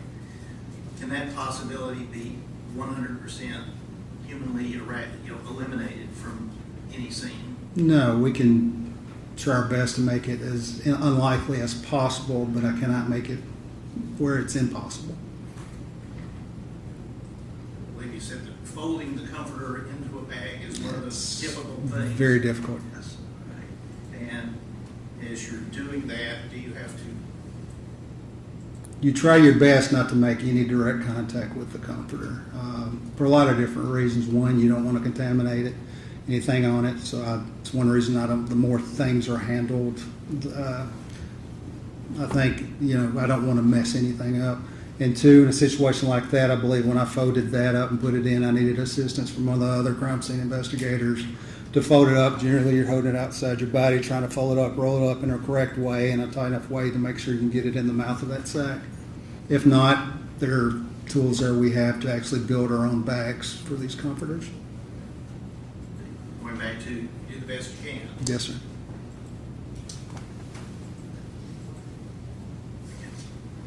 That's my question. Any other questions? Yes, sir. Thank you. I know that this is not like everyone's wearing a biohazard suit for your part of this, but you were aware the scene was contaminated before you even got there, right? Well, it depends. What's your definition of contaminated? Well, it was in one of the detective's reports. I think that's his word. That's which detective, and that's a term. Somebody just being inside to collect an article does not automatically mean contaminated scene. You look up any definition of crime scene contamination, if you can find one, and most everything in there has to deal with unintended transferring of physical or biological to a scene, or the unintended alteration of a scene. Their act was purposeful. It was as the best way they knew how because they thought it was their only option. You don't know if contamination occurred, do you? I do not know, but you can't. That in of itself does not automatically, somebody's presence there does not automatically go, that's contamination. Gotcha. But it could have been. Could have, yes. And the chances increase when there's civilians coming around a scene, right? Civilians, first responders, basically medical examiners, anybody who goes in that scene has a potential, yes. And this was not a case where we believe that someone was shooting up, we had information someone was shooting up drugs and there were needles and a bunch of drugs laying out. That wasn't the allegations, right? No. So you would have expected to find a bunch of needles and drugs laying around on the floor, right? Well, if it was drug related or drug poisoning, I would expect, if it was self-administered, I would expect some paraphernalia, a baggie or something to be there. That's not what you were investigating at that time. No, at that time, there were a lot of unknowns, suspicious. I believe all I knew at that time was pinkish liquid, the phone conversation that was had between Miss Denny and her friend, and that she was transported on life support. Believed it was poison, in this case a drug. That's why I labeled it as a possible unknown drug on the vials I collected.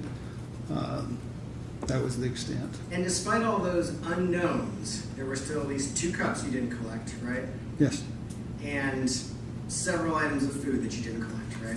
But collect some samples. Yeah. And the only reason I correct that, our partner will not accept food products in that sense. But yes, you're correct. Despite those Yes, unknowns, sir. there Yes, were sir. at least some food samples you didn't collect. True. Yes, sir. Any other questions? No. Oh, thank you, sir. Thank you, sir.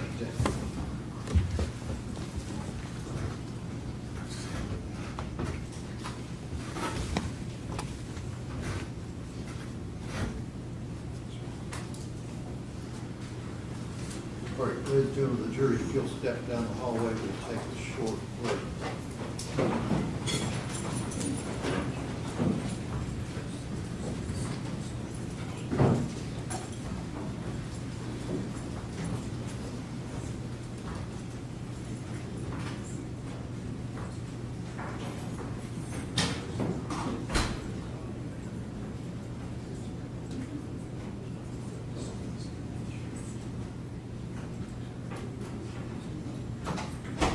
Who will Who is it? Nicole Dowell, Your Honor, with the Metro Nashville Crime Lab. Okay.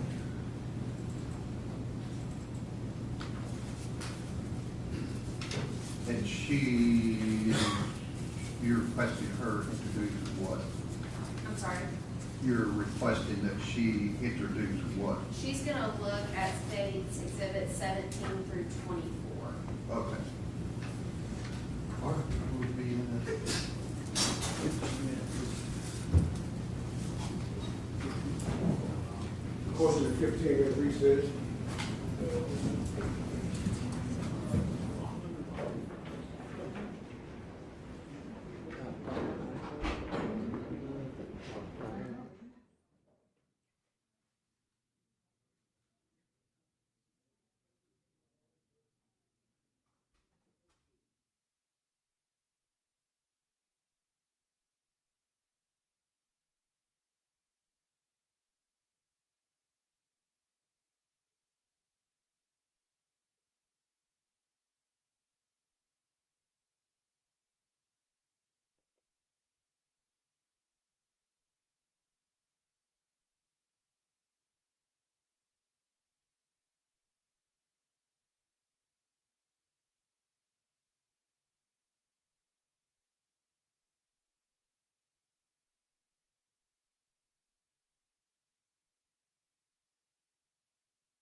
She should be on the bench.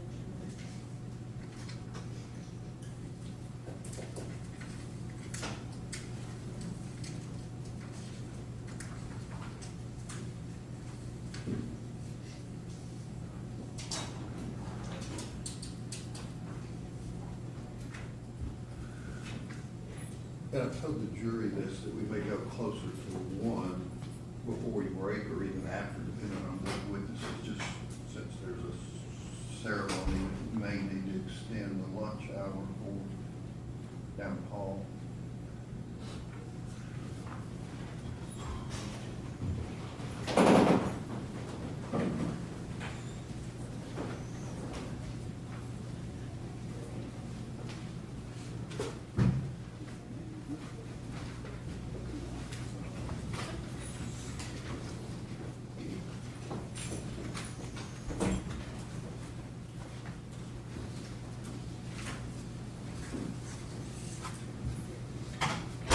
All right, you'll step up, raise your right hand and you. Do you swear the testimony you're about to give to you the truth, so help you God? Yes.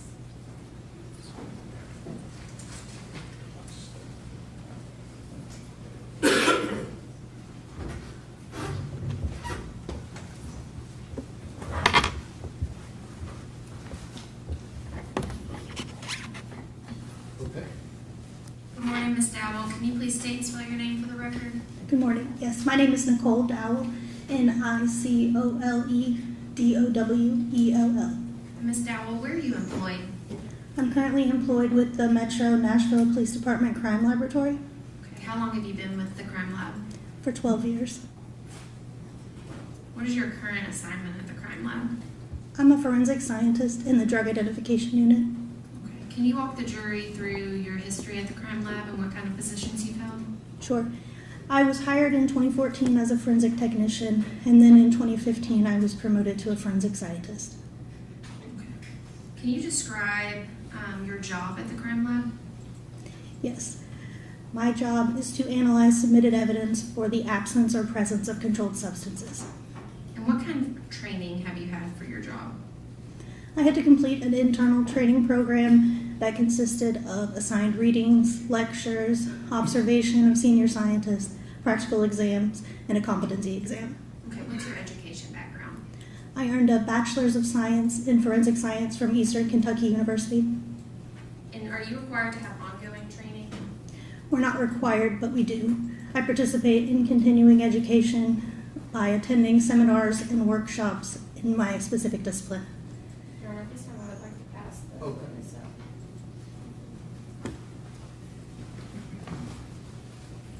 Thank you. Ms. Dowell, what did I just hand you? My CV. Okay. Have you ever testified in court as an expert in drug ID?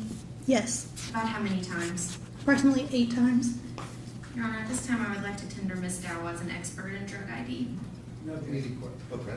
Or again, ladies and gentlemen, Ms. Dow will be allowed to give an expert opinion in her field, and a lay witness or untrained witness would not be allowed to give. You can place such weight upon her testimony as you choose to. Okay. Yes, sir, and at this time, could we mark her CV as the Okay. state's next exhibit 26? Skip that. All right. Ms. Dowell, were you asked to review evidence relating to a Metro Nashville Police Department complaint number ending in 0532? Yes, Okay. Does the crime lab assign unique lab case numbers to all the evidence it receives? yes it does. Okay, and what was that crime lab number associated with that complaint number I just gave you? Do you have the report? Did you create a report in this case? Yes, I did.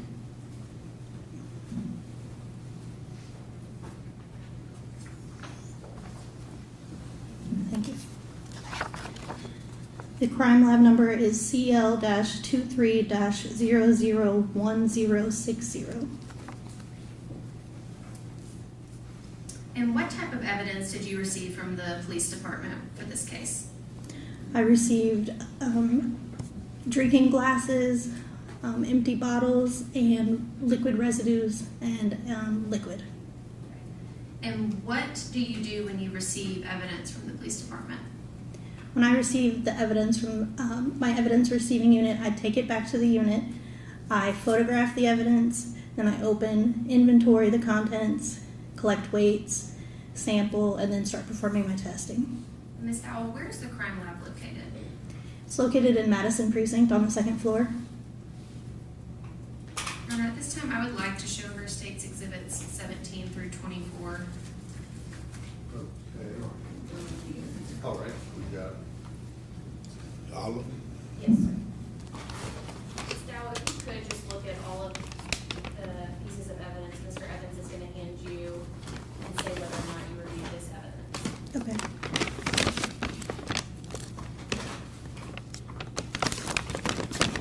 This is submission 008, and yes, I did test this evidence. Okay, what is that? This is a clear drinking glass, and I can tell that I tested the evidence because of the evidence tape and my initials and the date.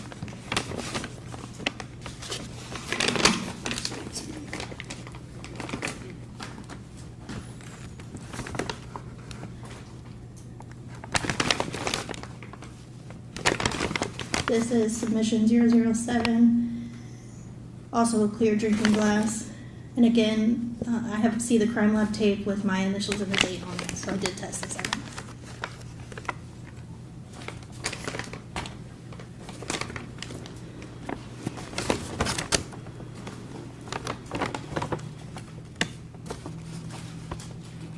This is submission 006. Inside the paper bag were 2 empty bottles.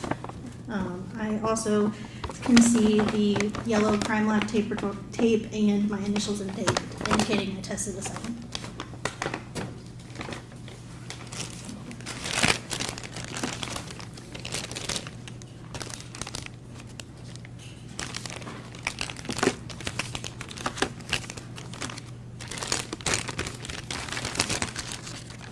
These are submissions 003, 004, and 005. They are amounts of liquid said to be removed from drinking containers. I can tell that I tested them because, again, the yellow crime lab tape, and they have my initials and date on them. Ms. Dowell, 009 and 010, the comforter and the washcloth, did you test those pieces of evidence at the crime lab? No, And why is that?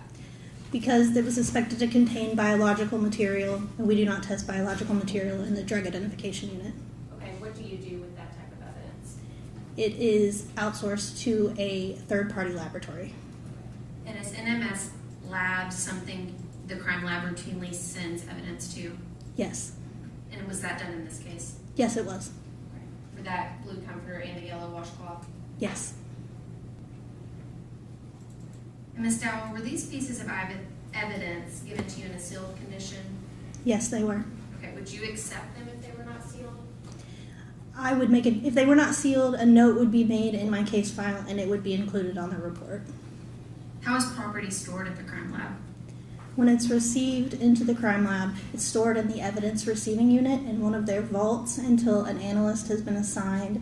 And then once the scientist or analyst is assigned the case, they notify evidence receiving unit that they'd like to pick up the evidence. Then custody is transferred to the scientist and they will take the evidence back to their specific unit, so drug identification unit in my case, and then it will be stored in the drug identification vault, inside of my personal storage locker until I'm ready to perform the analysis.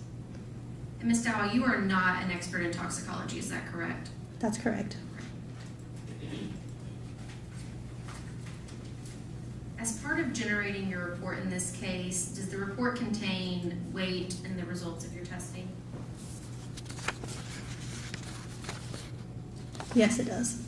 Can you walk the jury through what type of testing you did for the pieces of evidence you tested? Yes.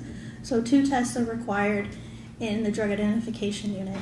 Both of the tests that I performed on each piece of evidence involved a technique called chromatography. Chromatography allows you to separate components of the mixture. To do that, you employ a stationary phase and a mobile phase. The stationary phase remains still throughout the whole testing process, while the mobile phase, which is typically a gas or a liquid, flows over the stationary phase. Thin layer chromatography is a preliminary test that was used in this case. A glass plate coated with silica is the stationary phase. The sample is then spotted onto the plate along with a solution containing known drug standards. That plate is then placed in a solvent system. As the solvent rises vertically up the plate, separation occurs. This happens because some of the components of the mixture react differently or more strongly to the silica. So if they react more strongly to the silica, they will not travel as far up the plate. If they don't react as strongly, they will travel further. Once the solvent reaches the top of the plate, it is removed and placed in a visualization tank containing iodine. Iodine vapor allows us to visualize those spots. And then we can compare the unknown sample spots to the known sample spots, standard spots, The confirmatory test used in this case is called gas chromatography mass spectrometry, or GCMS. It is two separate instruments that are combined together. The gas chromatograph, again, allows for separation of components in a mixture. So in this case, the sample is injected into the instrument where it is vaporized, so it's now in a gaseous phase. It flows through a column, and that column has an internal coating, which is the stationary phase in this case. So a column, you can think of it like a long, thin straw. So if the inside of the straw is where the coating is. The mobile phase, in this case, is helium. It flows through the column and helps the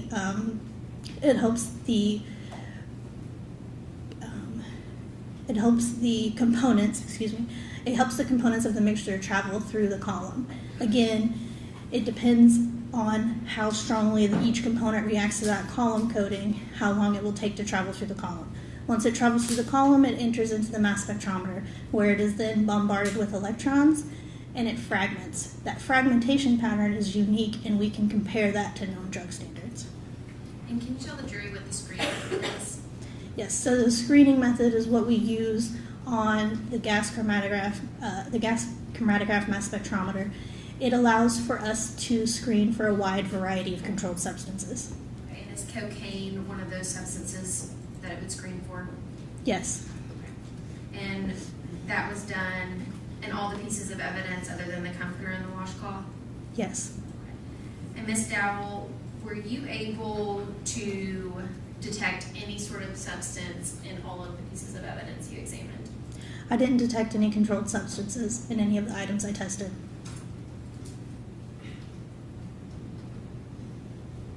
Your Honor, if you'll give me 1 minute. Okay.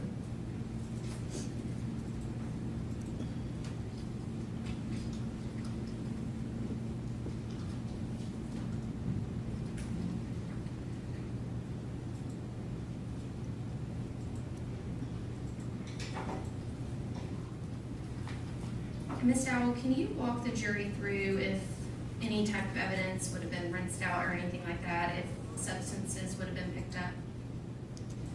Yes, so there was a clear drinking glass that didn't appear to have any residue. There was no visible residue or contents.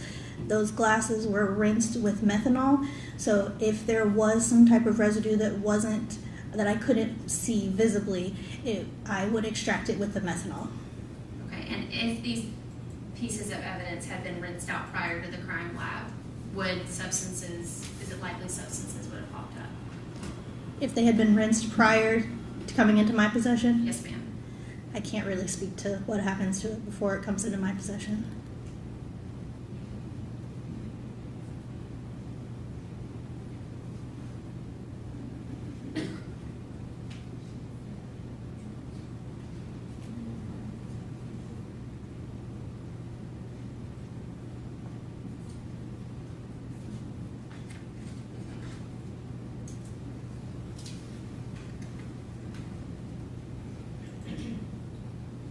Ms. Dowell, my question might have been confusing. Not something that you did or rinsed out, but if someone prior to you, not with Metro PD, would have rinsed it out with warm water, soap, anything like that, are these results consistent with that? Potentially, if the glass contained some kind of controlled substance and it was washed with water, that could remove some of that controlled substance, yes. And what else could remove controlled substances from any sort of drinking glass? I mean, if it's a physical amount of solid material, you could just pour that amount out. It just depends on what it is and how much of it is there. And you testified previously that the drinking glass did not look like it had anything in it. Is that correct? Yes, that's correct. Okay. And out of the liquids, you have a red liquid, a light pink liquid, and a clear liquid. There was no substances found in that either. Is that correct? That's correct.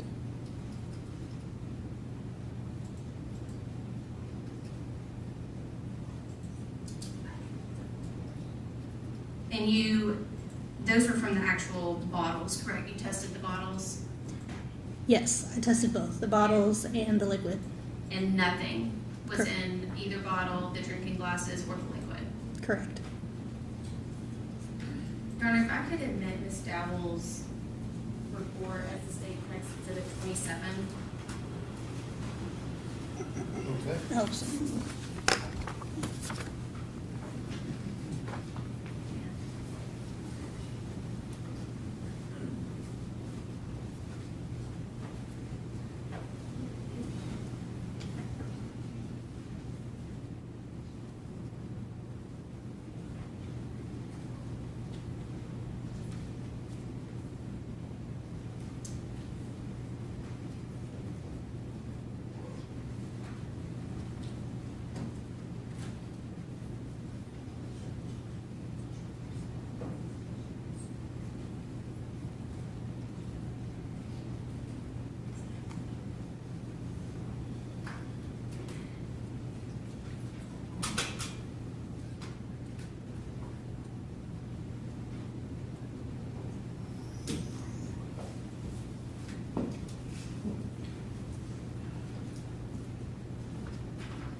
And Ms. Dowell, if you were not provided with the item or the drinking glass that was used, your testing would not be helpful, is that correct? With this controlled substance in it? It would not have been detected? if I was not provided with the drinking glass, Yes, ma'am. I'm sorry, I don't think I understand the question. If a drinking glass had contained a controlled substance, but you were not provided with that drinking glass, your testing on the other two would not have been helpful, is that correct? Correct. Okay. And if the controlled substance had been in the clear drinking glasses, the two you were provided with, but had been rinsed out with water, warm water, cold water, soapy water, it would have removed, it is possible and highly likely that it would have removed that controlled substance. Yes. Definitely. All right, I'll over the objection, she's answered it. Any other questions? No, sir. That's the state's. All right, question on behalf of Mr. Taylor. Yes, thank you. May I see it? 27, please.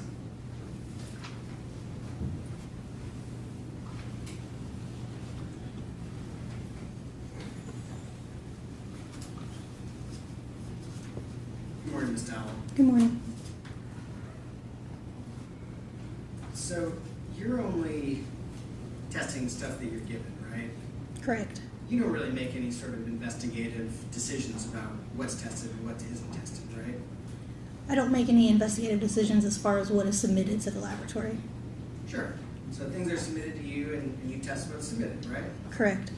May I publish Exhibit 27 Sure. to Ms. Dowell?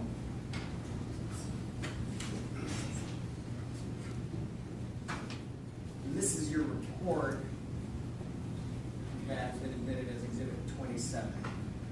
You identified it? Yes, can you scroll to the last page where my signature is, please? Oh, yeah, sure. That's your signature there? Yes. At the front of this report, it says the submitting officer is Adam Reese. Is that right? Yes.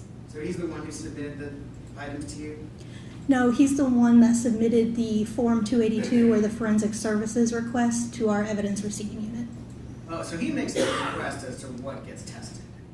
In this instance, yes. Okay. I noticed on here, items 7 and 8, there's a clear drinking glass, item 7, right? Yes. And then item 8 is identified as a clear drinking glass with light pink residue. Is that kind of your description of it there?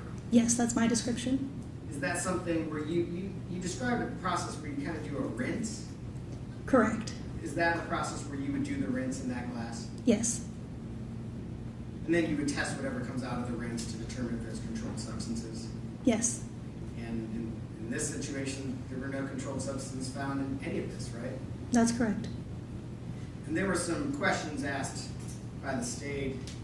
Isn't it possible that some of these glasses were washed and maybe that's why you didn't find anything? That's kind of what was asked, right? Yes. Is it also possible that there were never any drugs in these glasses? Yes, that's a possibility. Thank you. Any other questions? No, sir. All right, thank you. Thank you. Step down to be excused. Who's the next witness? The next witness is Detective Tom Miller. He is going to be a bit lengthy, and there are some things that I need to show to defense counsel prior to him testifying. Okay, is there someone else to call? The next person is Dr. Carney, who is the expert, and he has to testify before her, so no. What do they not have? Well, from yesterday's testimony, there were some additional exhibits that were added to his testimony, so I need to show them to them before we put them up. That's true. Okay, I need to proceed on, so if you have a witness, we can call anybody else other than two. I could call and establish his qualifications, and then I could break after that. That would be helpful. Do y'all know what she's talking about as far as the other exhibits you don't have? Generally, I have not seen it. Can you give them to them and see if they need a break? Yeah, I just got them.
Let me ask this, maybe somebody else, are we down to two witnesses? Okay, is there someone else to call other than those two? We have multiple experts as our next witnesses, and there's a sequence to them. I'm prepared to call Detective Miller. I just need a few minutes with Mr. Brand. Okay, what's a few? You've had a few, so what else? Do Yeah. you have objections or I something? feel like that- we need 15 minutes because he does have an objection and he wants me to change something, which I'm more than happy to do it, but it's going to take me about 15 minutes.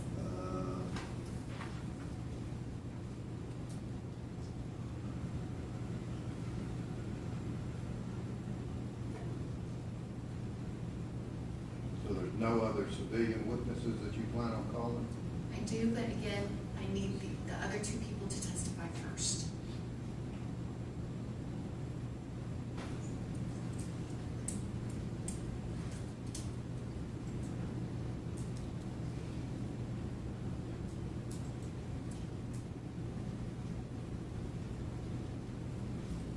All right, let's go to the jury. If you'll step down the hall for 12 minutes.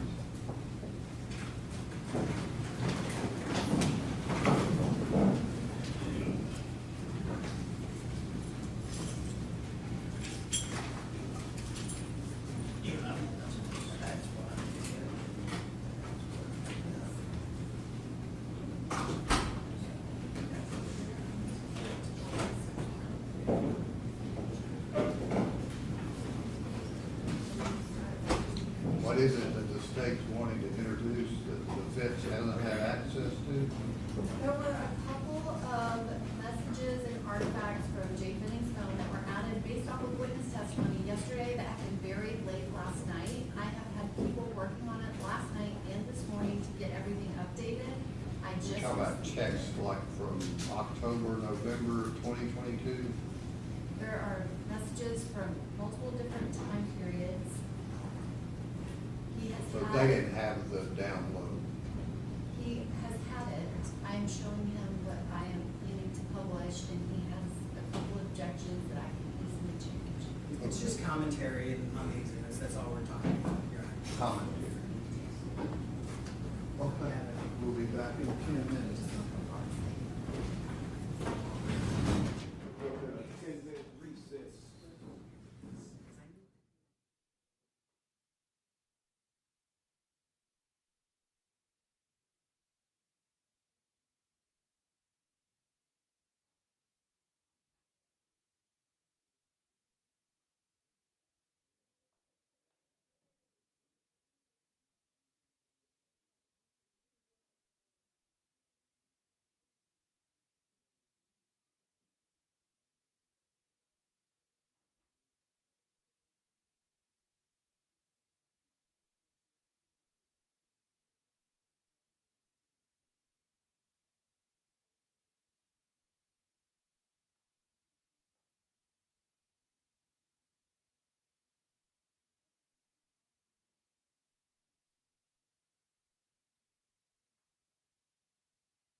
see where, I don't know, that to get through Officer Miller's testimony, I don't know what all is going to be asked, obviously, to go with maybe like 115 and then break.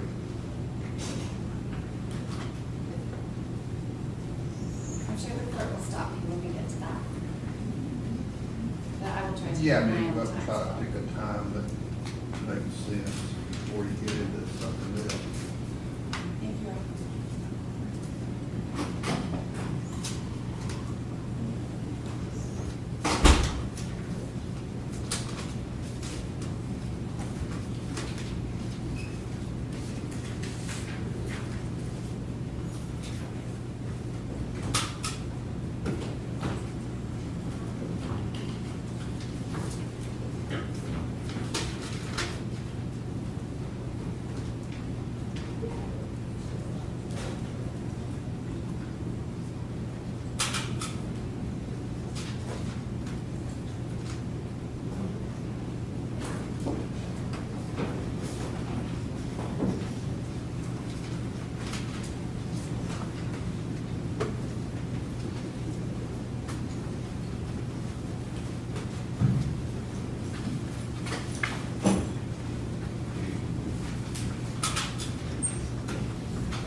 Detective Miller's next.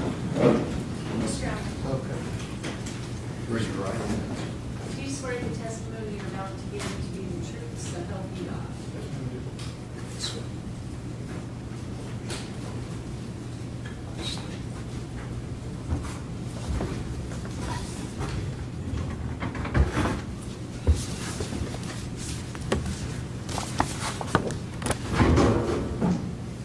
Detective Miller, could you please state your full name for the record?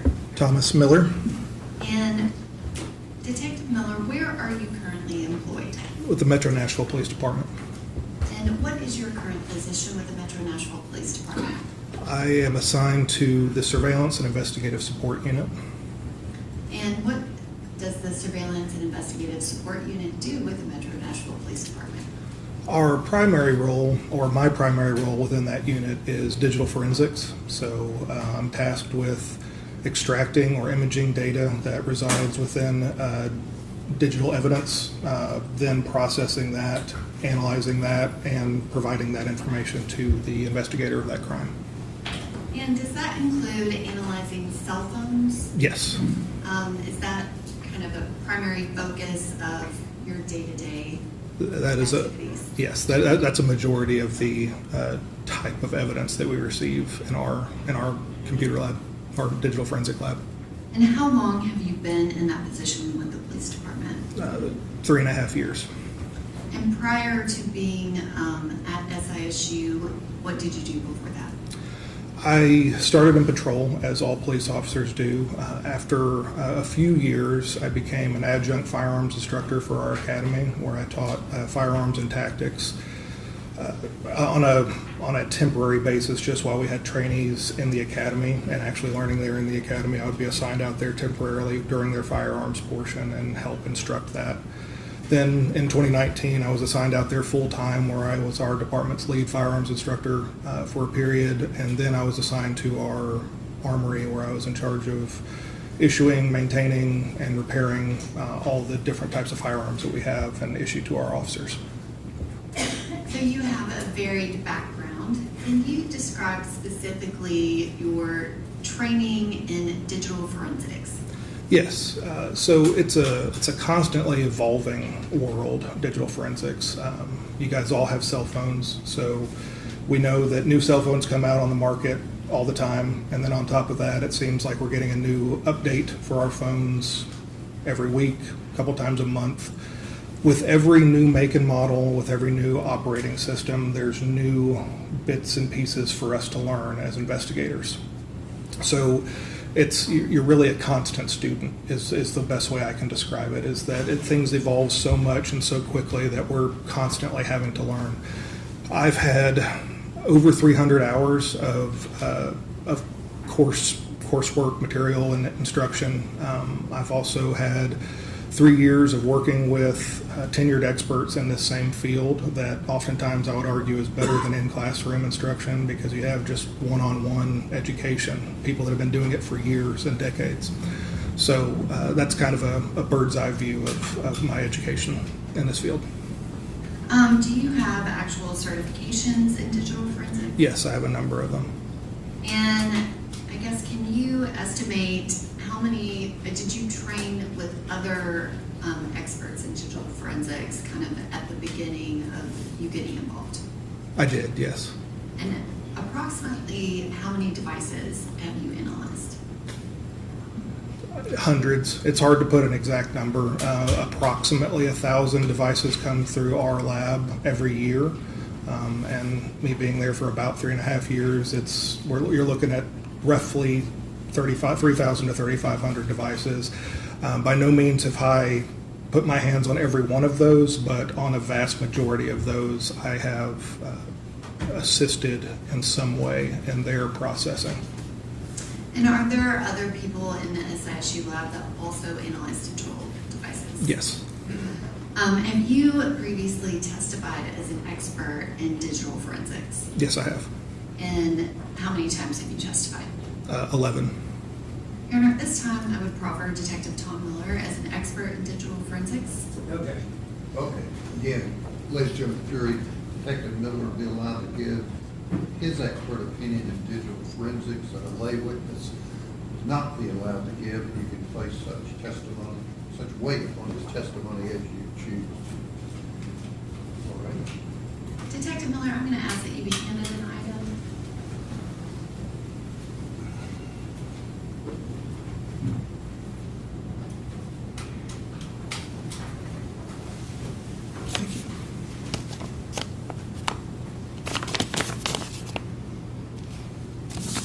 Do you recognize the item that was just handed to you? I do. And what is that item? This is Jade Benning's cell phone. And can you describe how did you become involved in this investigation, and was that device, I guess, one of the initial pieces of evidence that you analyzed? Yes. So the process of which we receive evidence in our lab, when investigators collect them from either crime scenes or from individuals that they're interviewing, there's a number of ways that they can turn them into us. One of which being a series of lockers that have charging ports inside of them. And they can insert the phone into the locker, plug it up, make sure that it's charging, lock the phone up inside of that locker with a chain of custody form and the appropriate paperwork. Typically, those phones reside in that locker until we receive some sort of legal process to then extract information from those devices. So whether that's a search warrant or a signed consent form or something giving us legal authority to do it. So it normally sits there until we receive all of that paperwork, and then we bring it into the lab, and that's when we start working on it. If we're there in the lab at that time when the detective is wanting to turn it in, there's often times where they'll just knock on the door. We'll go and just receive that from them directly and bring it directly into the lab. And did you analyze that phone in that same manner? Yes. And you were talking about the fact that you have to have a legal process. Did you actually run more than one extraction on that device? We only ran one singular extraction on this device. And can you describe what an extraction is? Yes. So simplest way to describe it is it's ultimately a copy of the information that's on the phone.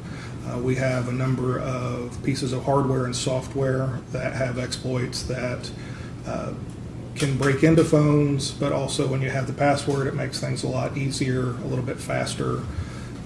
So those tools will then remove the data, well, not remove it, but they will copy out the information. They aren't removing anything from the device, but they the tools will then extract the information from that device and then place it onto a computer, which then we plug into software that then processes it. Because if we looked at the data that came directly out of the phone, it's databases, and it's really ugly and hard to ingest. When we process it with our software, it makes it much easier for us to examine them, because it ultimately puts it into a form that's very similar to what you would be seeing on your own phone that we're all familiar with. So the software really helps out a lot with that.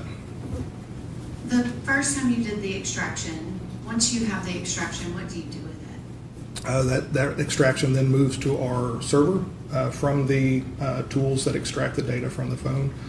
That information or that data that is copied out from the phone is then entered into the software that I was just describing. That software processes it and then sorts it out basically and separates it into different folders and organizational systems to make it a little bit easier again for us to digest. Then it will then take the information that we give it from, say, the search warrant that might have a time frame. Typically, the entire device is not necessary for a crime that occurred on a specific day. So maybe months leading up to it, all investigations are going to be a little bit different, but many search warrants have a time frame.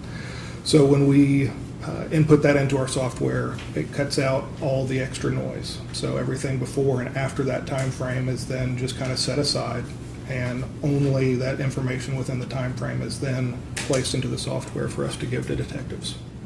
And did you go through that process more than once for this particular device? We did, yes. And what was the, I guess, longest time frame that you used? The longest time frame in the end would be from January 1st, 2022 to, I believe it was a day after the incident, February 26th, if I'm not mistaken. And can you describe how much data was included in that time frame of approximately 13 months? Forgive me, I can't speak to the exact number of gigabytes that were in the final copy. I know that the device itself had 127-ish gigabytes on it, but that may not sound like a lot, but when it's decompressed and then it's placed one piece of information on one sheet of paper, we're talking about thousands and thousands and thousands of pieces of paper to display all the information within inside of that device. And have you taken certain portions of the evidence and artifacts from that extraction to put into a presentation for trial this week? Yes. Is this presentation indicative of everything on the phone? Absolutely not. Your Honor, at this time, I would ask that the witness be passed a multi-page document. I think it's approximately 121 pages, and a disc. This has all been shown to defense counsel, who does not have an objection. Okay. Petey, you want him to have them? I would like for him to look at it, yes, Okay. Your Honor, just to identify it. If I can move the iPhone into evidence as the next one.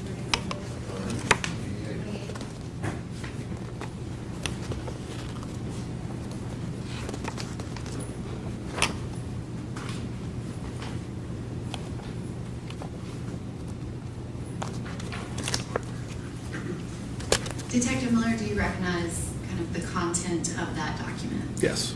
Okay. I'm going to ask that you retain it, and then it will be entered as the next numbered exhibit, which I believe would be 29.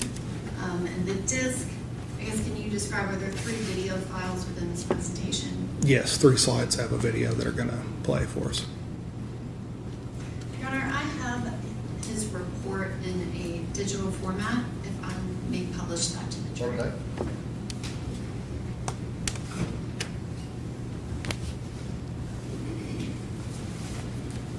Detective Miller, this is the first page of that report. Can you describe what we're seeing?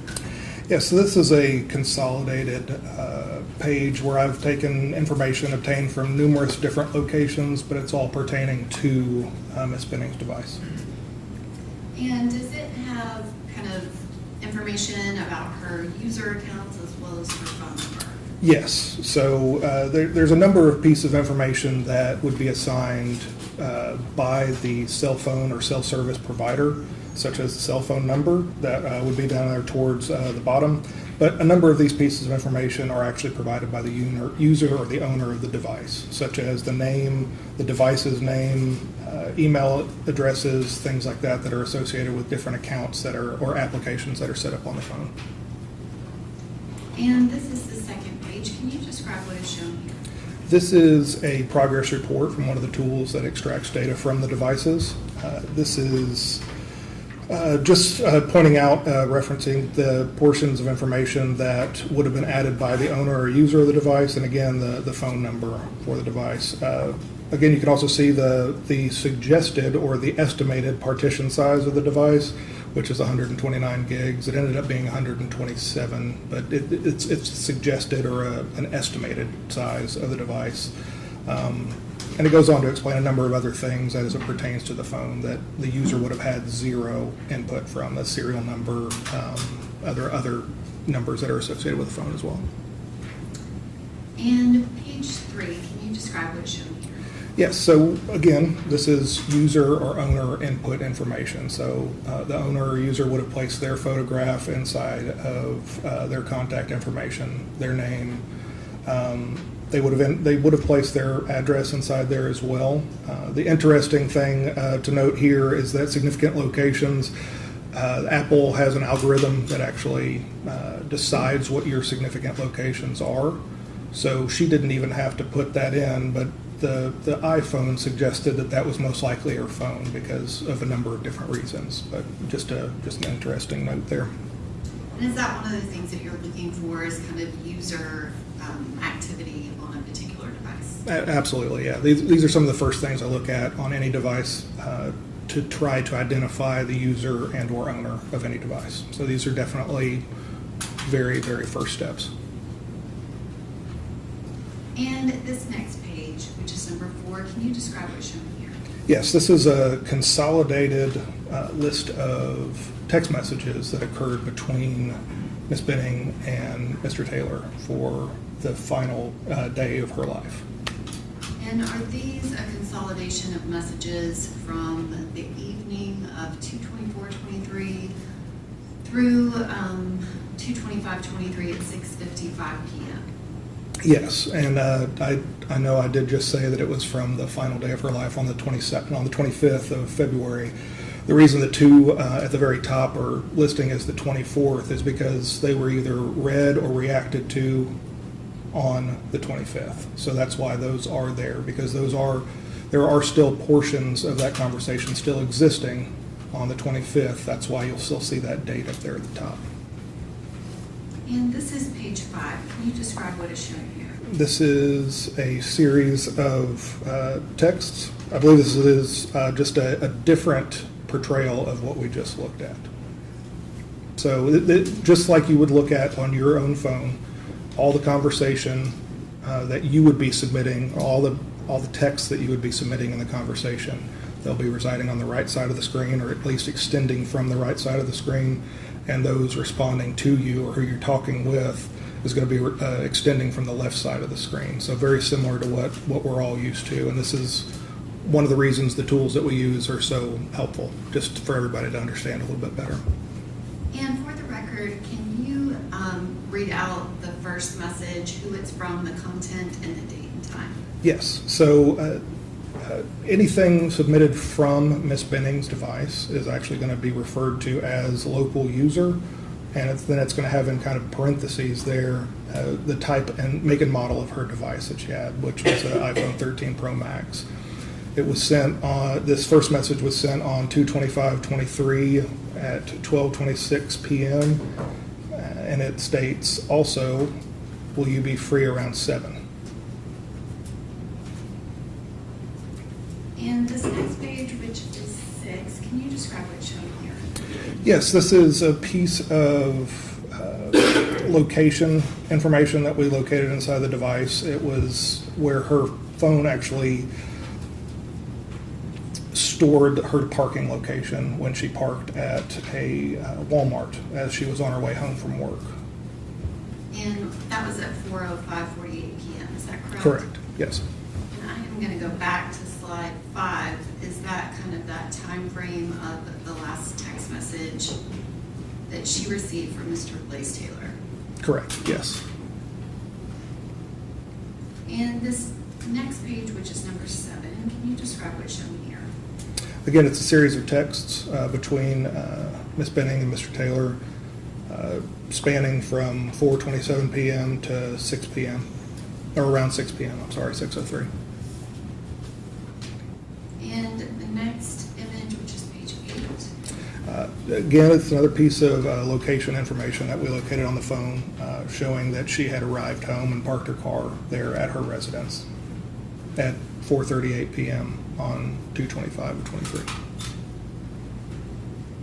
And the next image, which is page 9.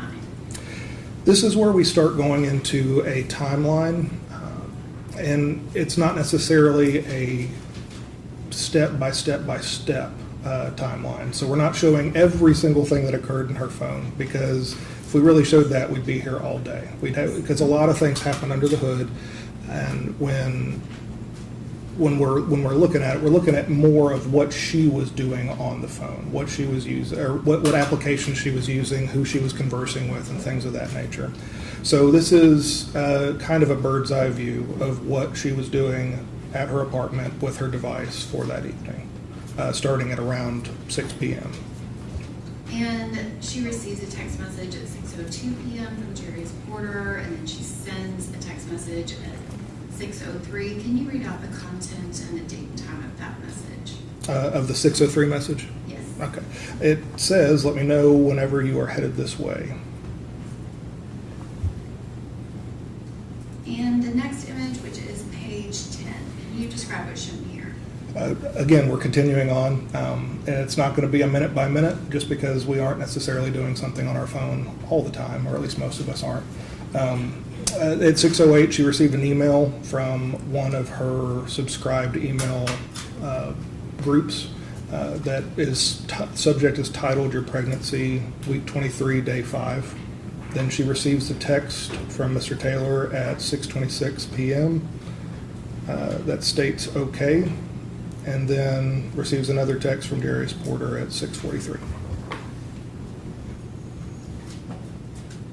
And the next image, which is page 11, can you describe what's shown here? This is a post that Ms. Benning posted to Instagram. Appears to be a picture of what she was cooking that evening, with a phrase that she placed on top of the photograph saying, "If you know, you know."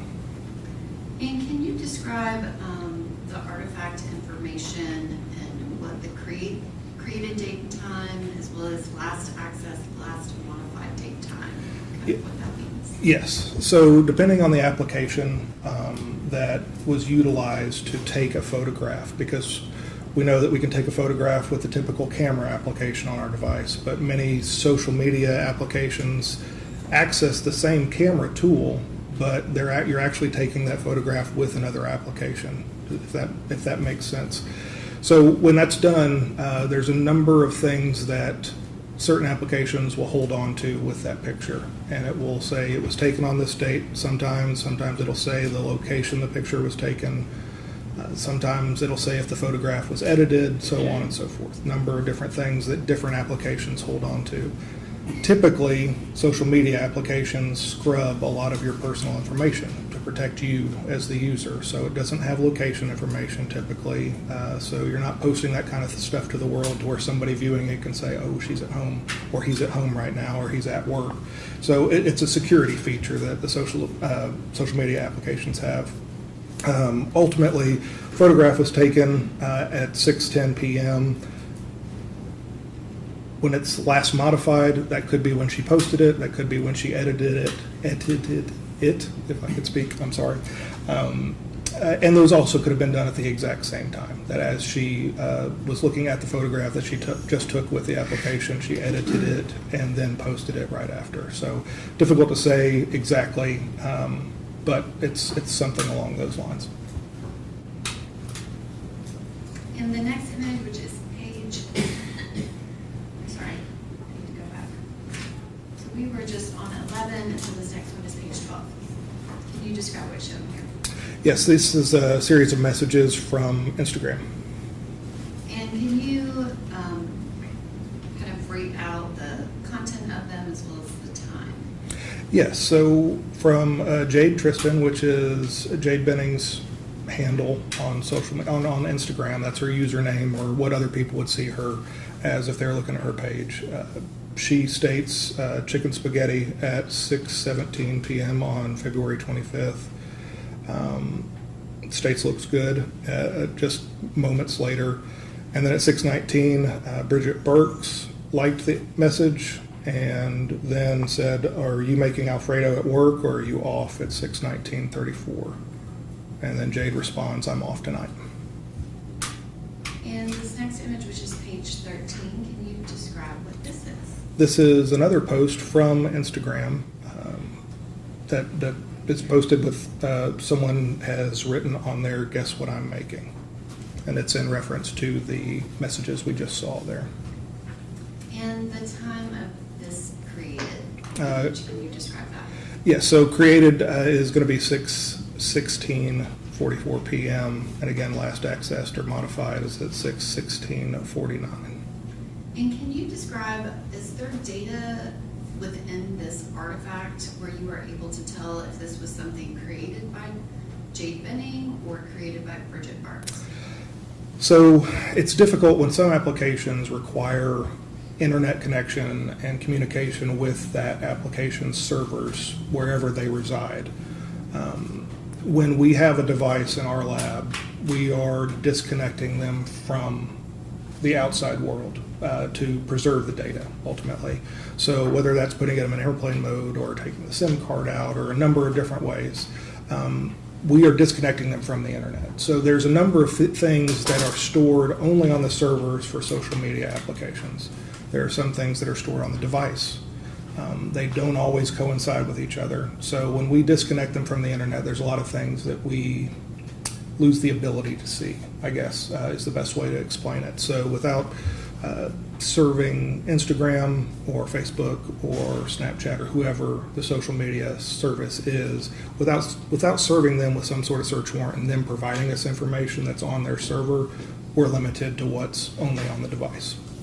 Did you have additional information outside of the artifact information and the extraction from Detective Breeze about this particular photo? About this photo, yes.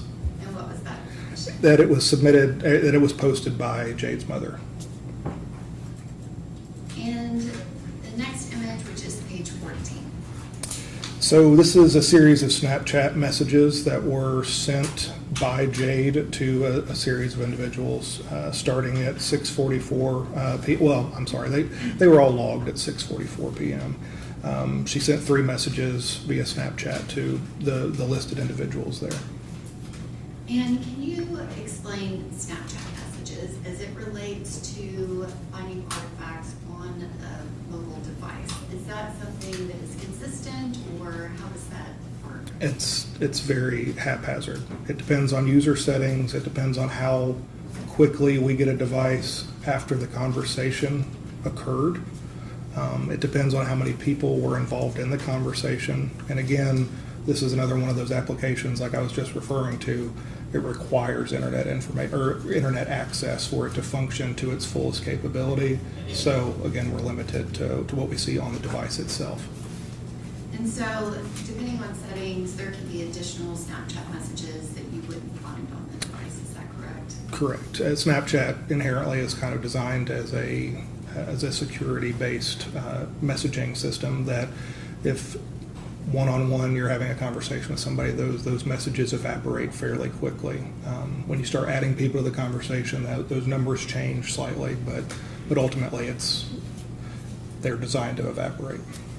And if you're looking at a particular time frame and user activity, are there other databases within the extraction that you can look at user activity so that you can see if they were accessing the app? You might not be able to see what is happening within that app, but you could tell if they accessed it. Yes, absolutely. There's a number of different databases. Well, ultimately, iPhones are are running off of a series of databases. That's it. If you really boil it down, that's every application is its own database. If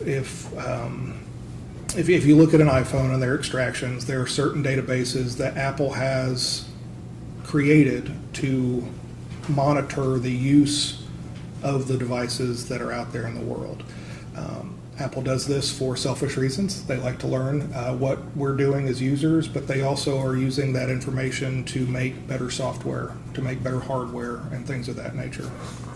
So a lot of those databases have a lot of good information that we will use in investigations. The other good thing is that none of those databases can be altered by the user. Some can be altered by the user, but not these databases that I'm referring to. And the next image, which is page 14, can you describe what, I'm sorry, 15, can you describe what is shown here?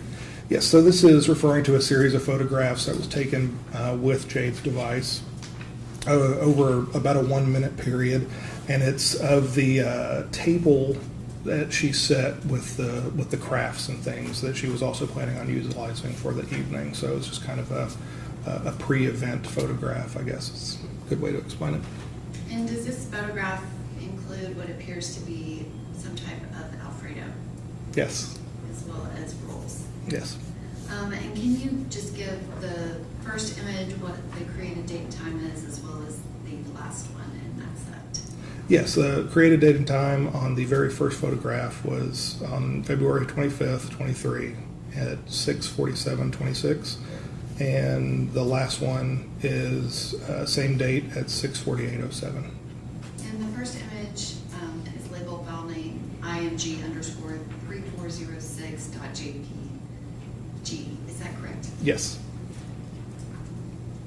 And this next image, which is page 16, can you describe what's shown here? It's just a higher resolution version of the one we just looked at. And this next image, which is page 17, can you describe what is shown? So, as I was referring to earlier, depending on the application that takes the photograph, a ton of information can be stored within that information.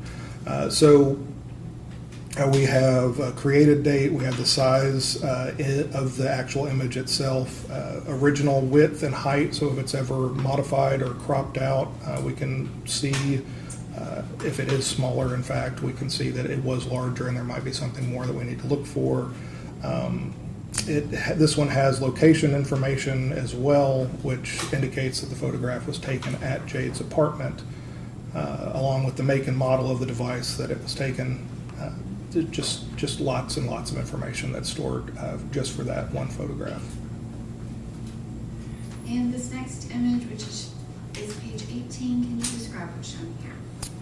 Again, ultimately a wider angle view of what we just looked at. So kind of taking a picture of the entire countertop there, or island that has, again, all the arts and craft and the dinner that Jade has prepared for the evening.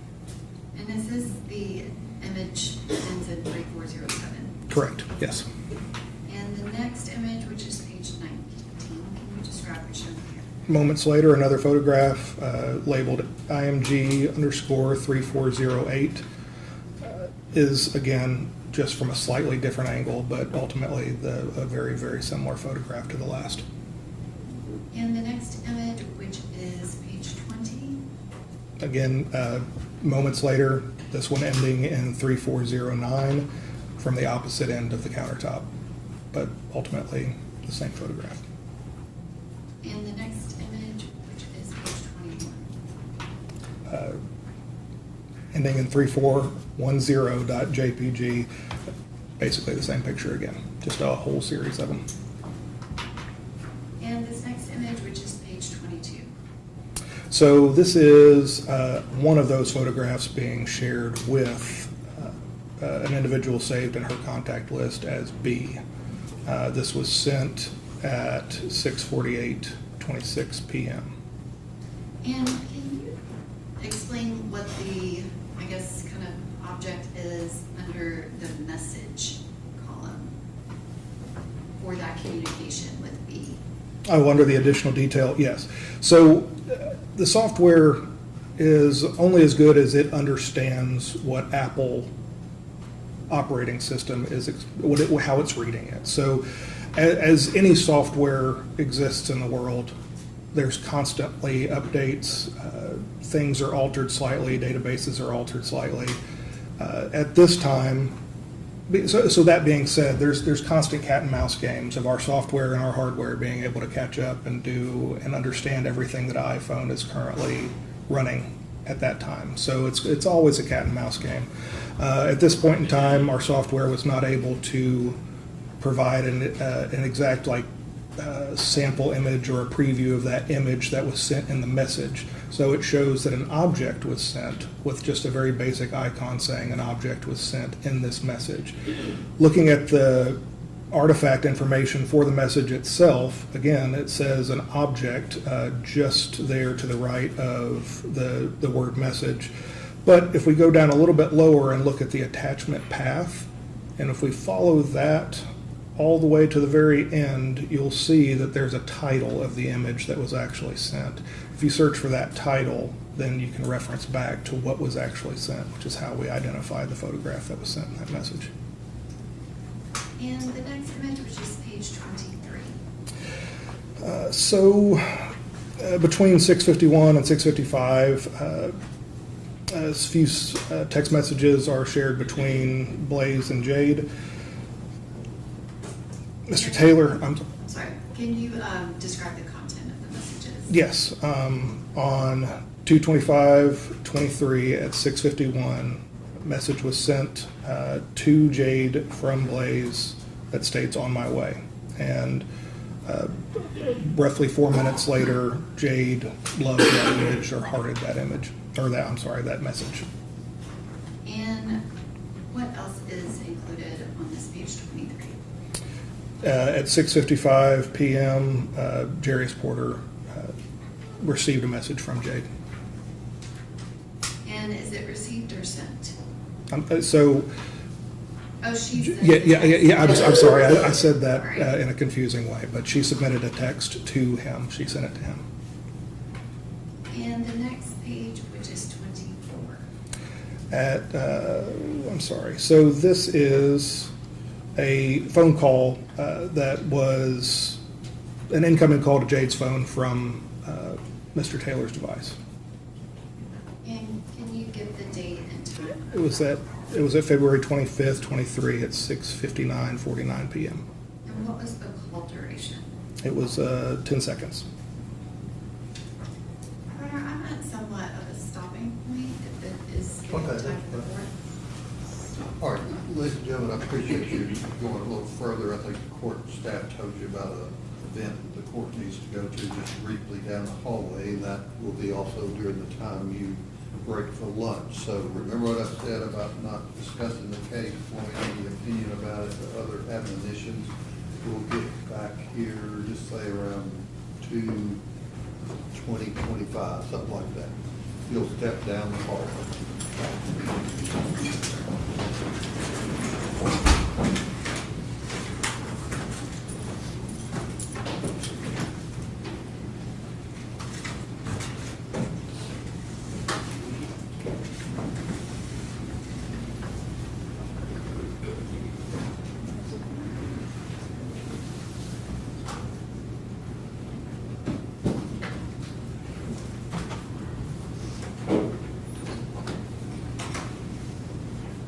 Okay, just give y'all additional time too, with break till 2:30. That work? Thank you, Connor. Okay. Let's do that.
anything before the jury's vote? All right, let them start.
We left off with page 24 of the exhibit.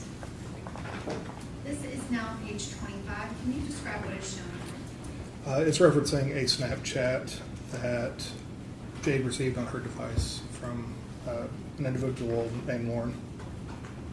And that Lauren has letters after it, but there's nothing about that that's connected to Lauren Weber as far as you know, correct? As far as I'm aware, correct.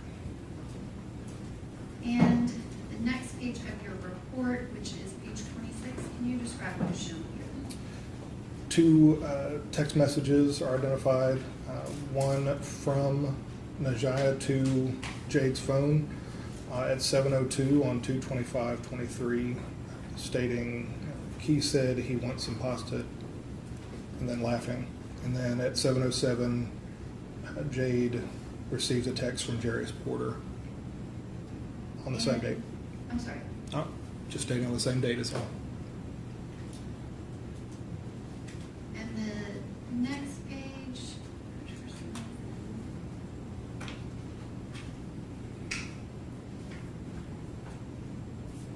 Can you describe what's shown here? At 7:13, Jade answers a call from Najea that lasts approximately 1 minute on 2/25 at 7:13 p.m. And then it also depicts a text message that was received from Najea saying Blaise is probably going to like this. Blaise is probably like this expletive on 2/25 at 7:56 p.m. And is the expletive followed by a couple of laughing emojis? Yes. And that was page 27.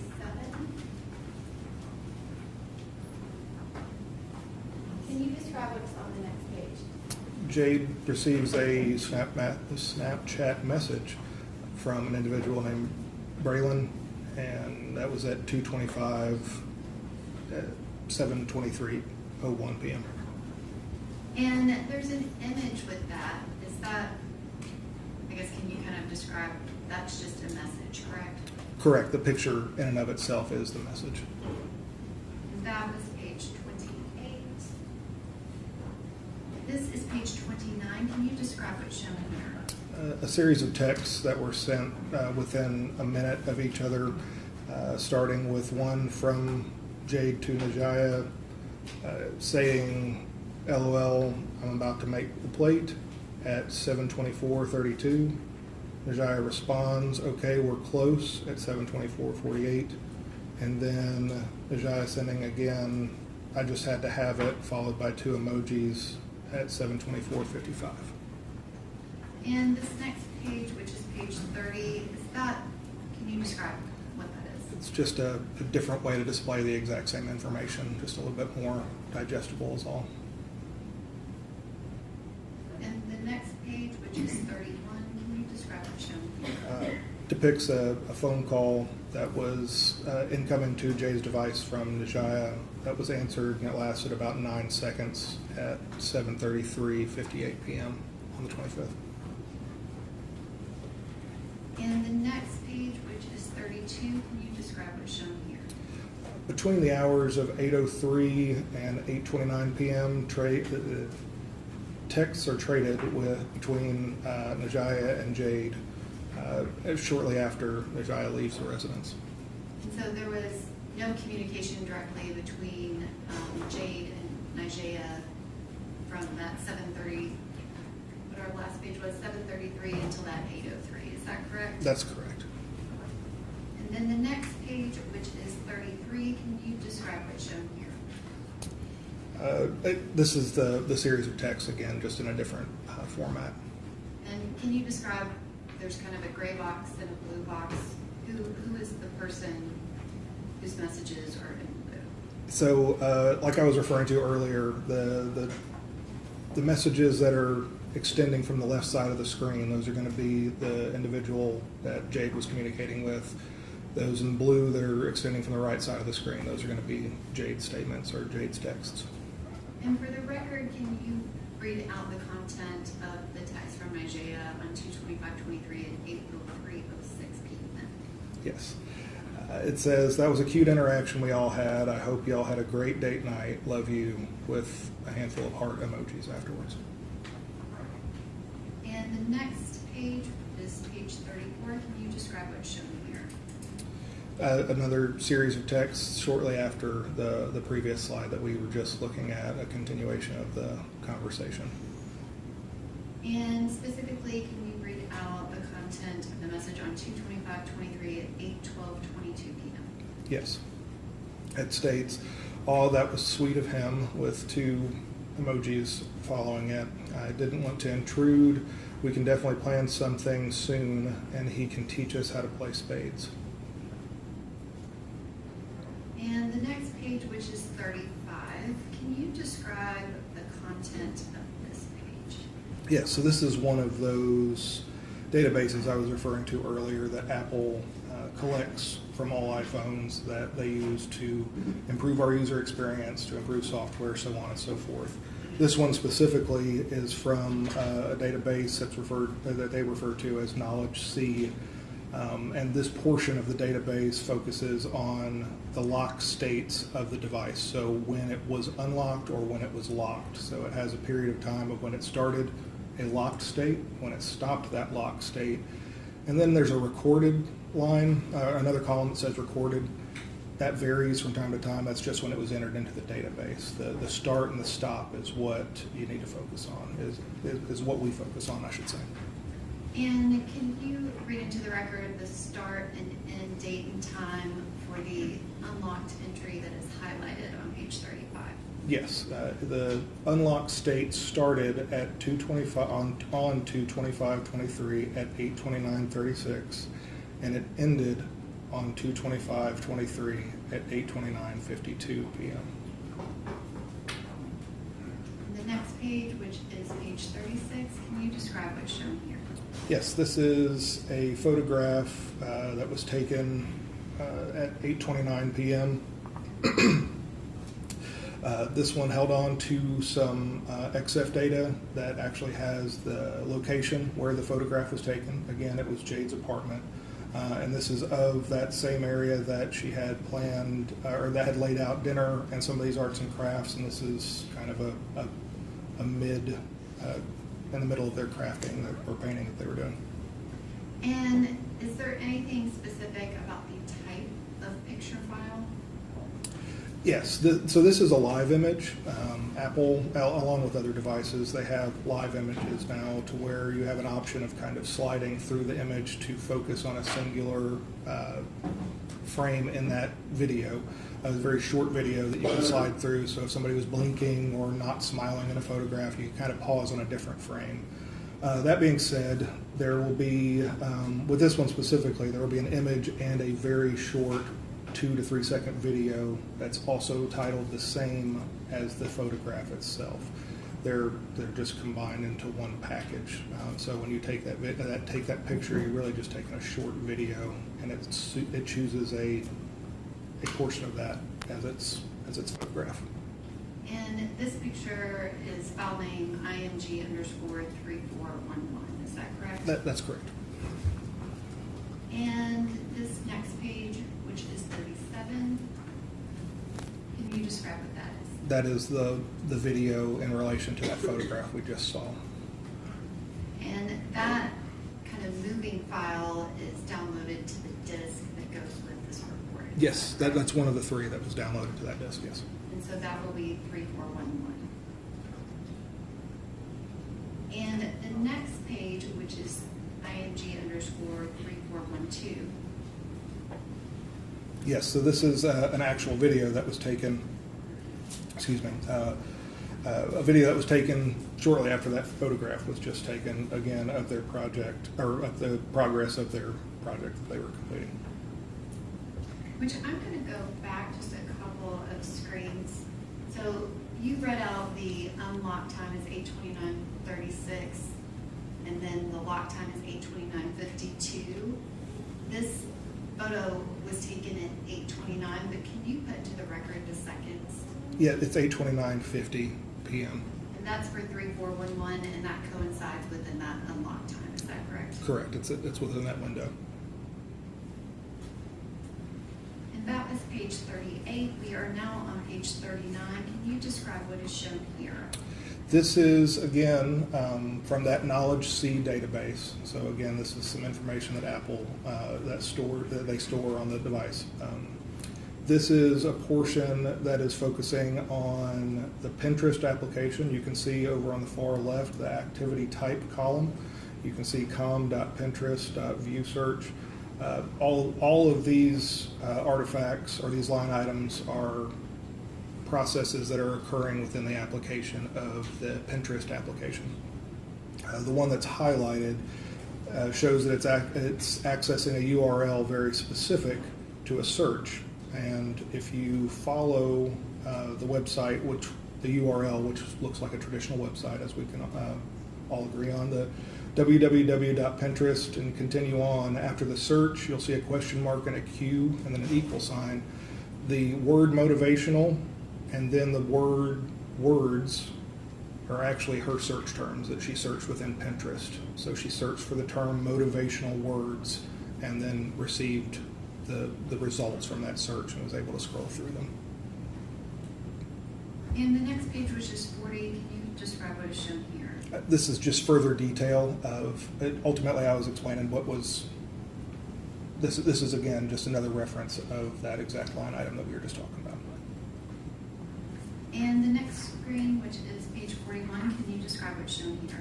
It's another snapshot of the lock and unlock or device states. And it shows that it was, her device was unlocked on 2/25/23 from 9 o'clock and 3 seconds to 2/25/23, 9:01 and 30 seconds p.m. And the next page, which is 42. This again is just showing a snapshot of the fact that she was utilizing the Pinterest application for this period of time. So the event date, if you go down that column, from about 9 o'clock to 9:07, she was searching and or scrolling on that application. And does it show the next activity after 9:07:30 is 9:16:26? Yes. And this next image, which is page 43, can you describe what's shown here? This is a video that we were referring to a little bit ago. It was taken not long after the photograph, again showing the progress of their painting. And so that Pinterest activity is happening after this photo is taken, is that correct? Kind of before? Before, during, and after. During Yes. and after. Yes. And this next page, which is 44, can you describe what this is? Again, this is so what we were just looking at was a still shot of this video. So as it plays through, it's just her painting across the countertop, showing the progress of her painting and the progress of Blaise's painting. And so that video, the IMG_3412, that would also be on the disc. That is correct, yes. And the next page, which is 45, can you describe what's shown here? Again, just referencing the usage of the Pinterest application during that time frame.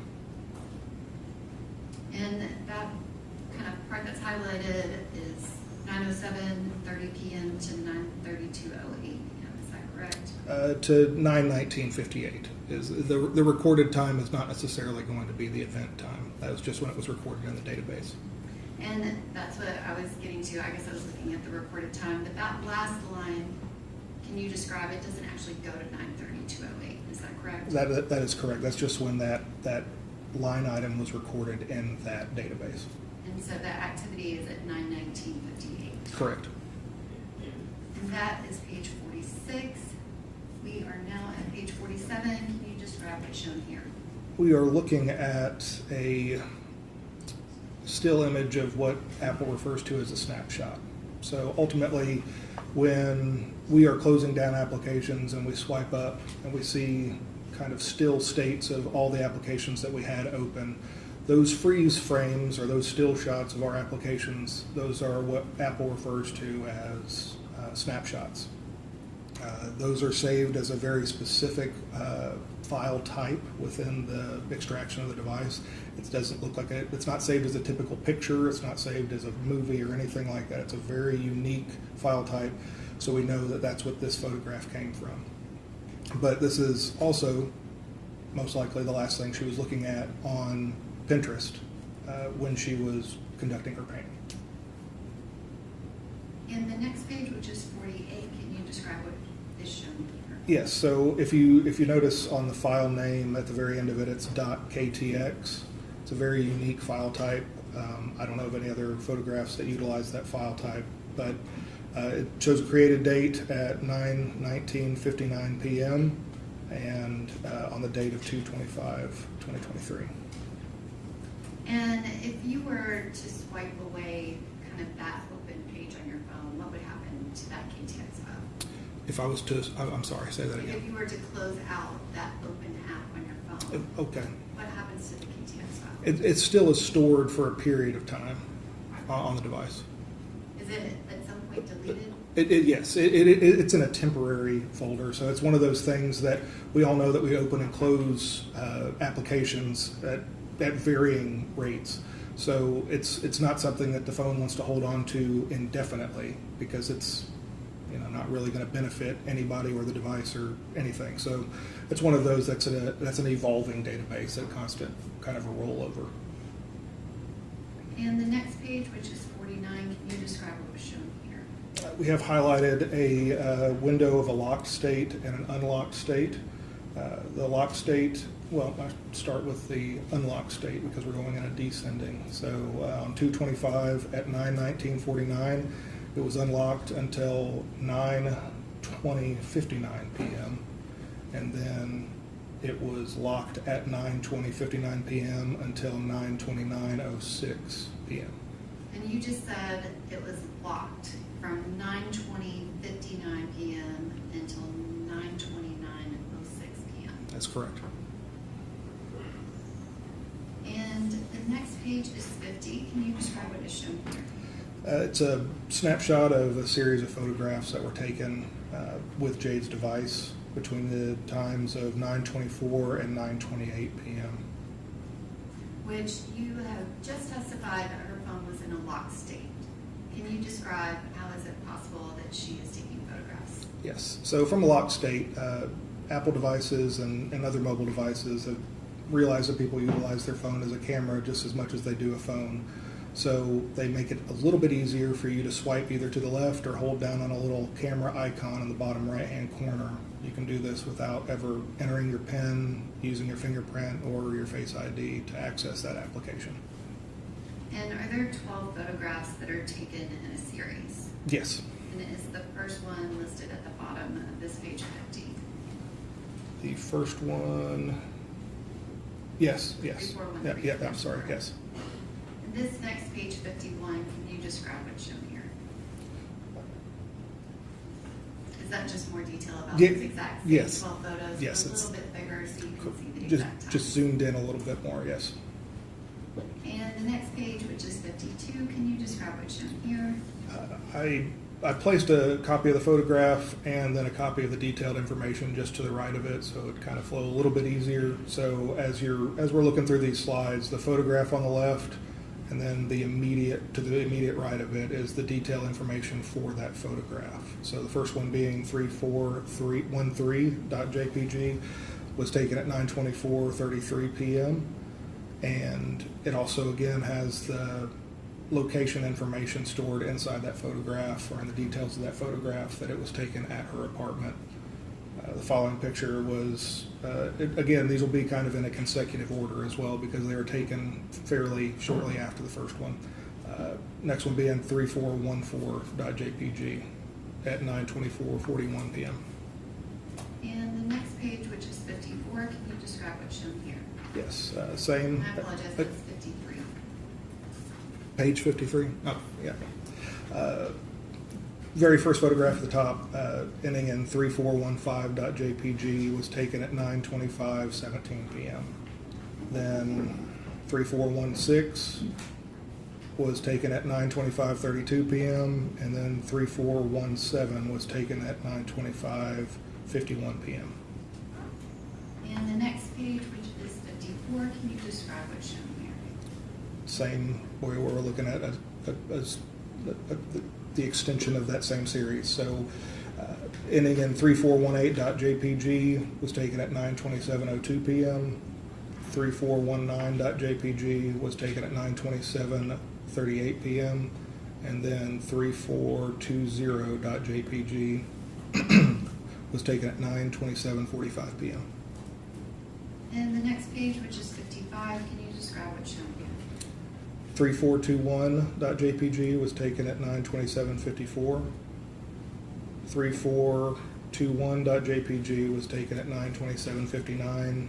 And then 3423.jpg was taken at 9:28:20 on the 25th. And the next page, which is 56, does that just reiterate all of the dates and times of those photographs? Yes. And this next page is 57. Can you describe what's shown here? Yes, this is image 3424.jpg taken at 9:28:45 p.m. but then was also subsequently marked for deletion at 9:29:12 p.m. And when you say mark for deletion, what user input is required for that? Oh, you'd have to have the phone unlocked at that point. You would definitely have to have full access to the device in order to mark anything for deletion. How hard is it to mark something for deletion? It's fairly easy. And the next page, which is 58, can you describe what's shown here? At 9:29 p.m., Jade calls Nigea's phone. Nigea answers. The call lasts for 6 minutes and 9 seconds at 9:29:27 p.m. And the next page, which is 59, can you describe, is this just added kind of the time of that call? Oh, yes. And can you give the duration for that call? The duration for the call that's listed above, Mm-hmm. it was 6 minutes and 9 seconds. And this next page, which is 60, can you describe what's shown here? This is a snapshot of the call detail records that were for Blaise Taylor's device, and it indicates a 911 call on the date of the incident. And so lines 428 and 429, that's a duplicate entry. Is that something that is fairly common with 911 within carrier records? Yes. And the time being 033858, it's listed as a GMT time, is that correct? Yes. And can you describe what's the correlation to that in local time if the call was made at 9:38:58 p.m. Central Time? Yes. So ultimately, electronic devices are stored and are created with the concept of UTC or GMT time. Because we can't have a Tennessee-specific phone or a Italy-specific phone, we have to have kind of a zero starting point that all devices can adjust to, or at least adjust from, to get to your local time zone. So ultimately, that's kind of the zero starting point for the time, and if you apply our time zone during that time, which was standard time, not daylight savings time, because we were in February, it's going to be minus 6 hours, so just Central Standard Time at that time. So if you subtract that 6 hours, it takes us right back to 9:38:58 when the 911 call was made. And this next page, which is 61, can you describe what's shown here? Yes, we have a line item highlighted for an unlocked state starting at 9:29:06 and ending at 9:35:49 p.m. on the 25th of February. And the next page, which is 62, can you describe what's shown here? Yes, so moments after the 911, I'm sorry, not the 911 call, but moments after the phone call to Nigea's phone from Jade's device, Nigea texts Jade 2 messages. First one at 9:30:17, what's going on? And then at 9:30:22 p.m., are you talking to me? Which I'm going to go back 3 pages. And so that phone call began at 9:29:27, lasted for 6 minutes and 9 seconds. So it would have ended at 9:35:36. That's correct. And then going back to page 62, these 2 text messages are sent during that phone call. Is that correct? Correct, not even a minute after it started. And did you read the content of the message into the record? I did. Thank you. And the next page, which is 63, can you describe what's shown here? It's a continuation of that text string that Jade and Nigea shared earlier, and then another depiction of the messages that I just read. And the next page, which is 64, can you describe what's shown here? Yes, so this is just what I explained before was the unlocked state. It ended at 9:35:49 p.m. It went into a locked state at that point until the following day at 6:44 a.m. And obviously you have some of your commentary at the top of this slide. Yes. The data is what is underneath the slide. Can you explain like what happens when your phone is in a locked state? What actions are still available? So your phone can still receive text messages, it can receive phone calls, you will get notifications and alerts. If you had alarms set, those would still go off. If somebody else had control of the device, they could answer incoming calls, they could maybe even see incoming text messages, but they obviously would have to have the pen to open them up. And the next page, which is 65, can you describe what the lock date, start date and end date that's highlighted? Yes, as I just referred to, the lock state started at 9:35:49 p.m. and remained locked until 6:44 a.m. the following morning. And the next page is 66. Can you describe what's shown here? At 9:47:11, Isaiah calls Jade's device and it was answered, and it lasted about 2 minutes and 12 seconds. And that was when the phone was in the locked state, correct? That is correct. It was in a locked state at that time.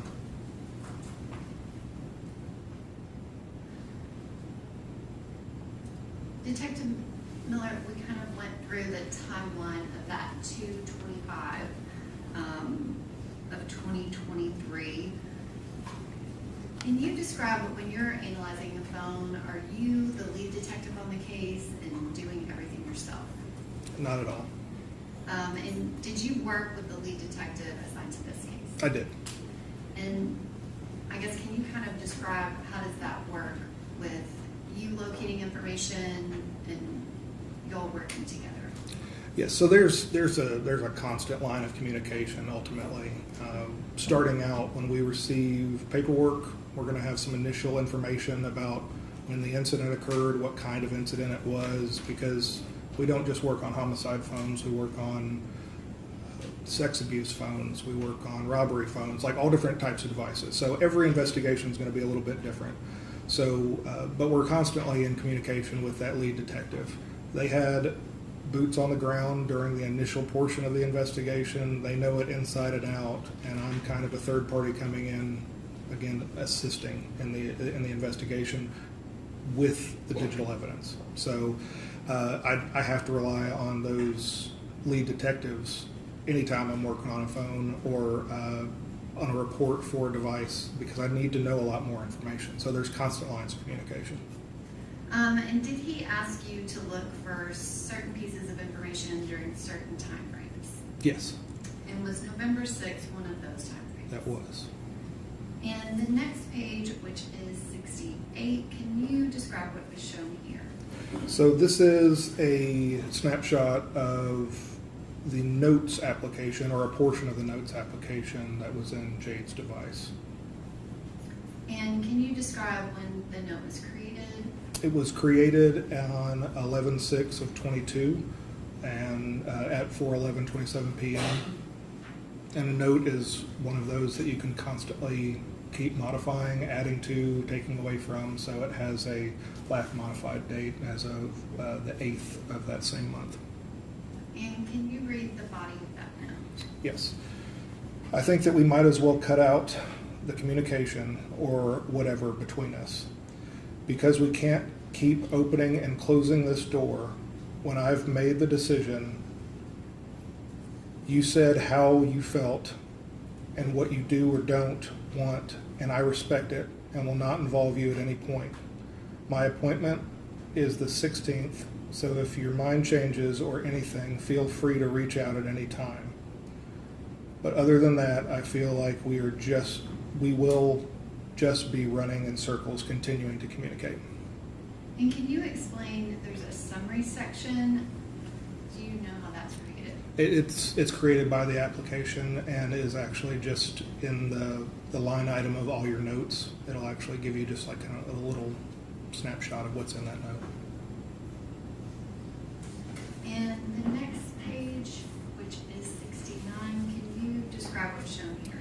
A series of texts between Nigea and Jade on 11/6/22, starting at 12:49:50 p.m. And can you read out the time and the content of the text messages on this page? Yes, at 12:49:50 p.m., Jade states, Blaise talking about the current situation in quotations. And then she follows up, again, Jade to Nigea at 12:50:06 p.m. I'm going to tell him today I'm not having the abortion so he can just get it out of his head. Nigea responds at 12:51:11 p.m. like he had the opportunity to talk yesterday and didn't. Nigea then follows up with, at 12:51:18 p.m., she laughed at Jade's, she responded to Jade's text by laughing at it or doing a ha-ha quotation above the text. And then she follows up with LMAO, get it out of his head because it's a wrap, at 12:51:30 p.m. Jade then responds at 12:51:38 p.m., literally, and was being awkward, trying to have other conversations to avoid. At 12:51:46, Jade responded to the message from Nigea, emphasizing her message about it's a wrap. Then Nigea texts Jade at 12:51:53 p.m. because it's happening. Nigea follows up with, do you think my story should have a song or no? Referring to a post or something along those lines, I'm guessing, at 12:52:08 p.m.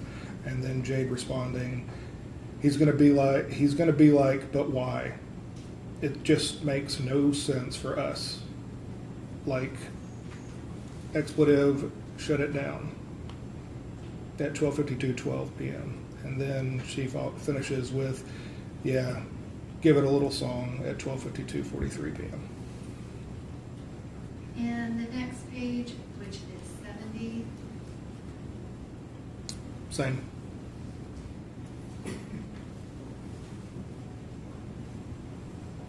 So it's more messages between them. Correct. Do you want me to follow up with reading them all?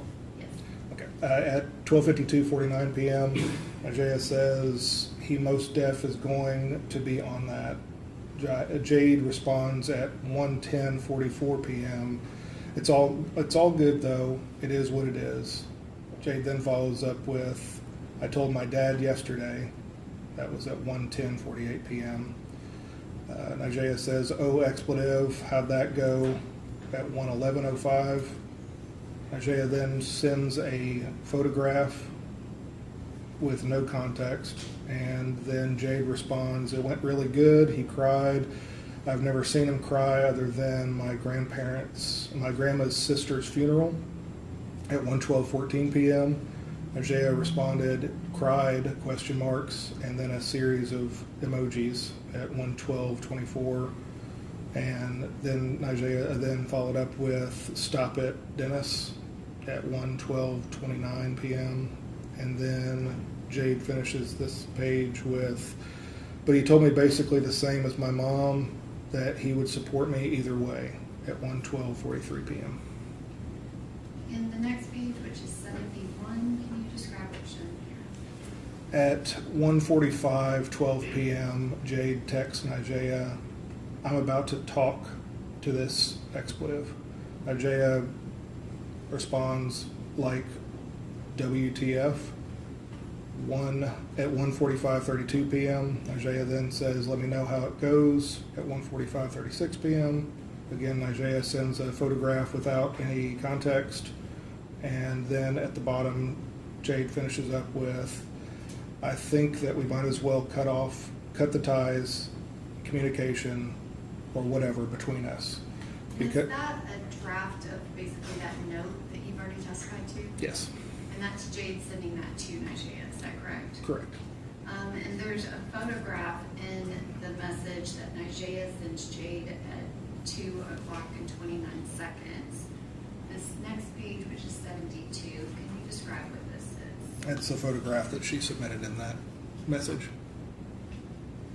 the next page, which is 73, can you describe what's shown here? These are responses that Nigella sent Jade of edited versions, I guess is the best way to describe it, as she read the message that Jade was considering sending to Blaise. She shared it with Nigella, and Nigella gave her thoughts on it. And that last message on this page is at 5:11:59 p.m. Can you describe what that is? Jade sent Nigella a picture with no context. And the next page, which is 74, can you describe what that is? It appears to be a Kroger website image of organic basil. And is that the image that was in that previous message? Yes. And the next page, which is 75, can you describe what's shown here? Yes, this is a message that Jade sent to Blaise Taylor's device with the final draft, if you will, of the message she had started in notes and then shared with Nigella and edited a few times. This was the final draft that she texted to Blaise at 4:37 p.m. on 11/6/2022. And can you read that to the record, please? Yes. After multiple conversations, I think it may be best that we go ahead and cut the ties of communication between us. We can't keep opening and closing this door when I've made the decision I have. We will continue to run in circles of communication about the situation when we know we are not in agreement with the situation. You said how you felt and stated that moving forward you want no parts, so I will let it be just that.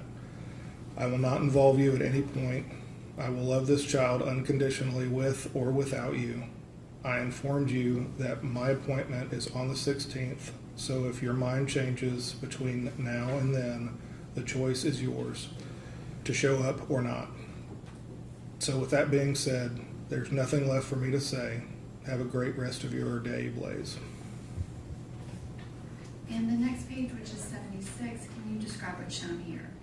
Yes, it's another view of her sending that exact same text on the 6th of November. And is that the thread between Jade Benning and Blaise Taylor? That is the thread, yes. And what is the next message that occurs after the November 6th, 2022?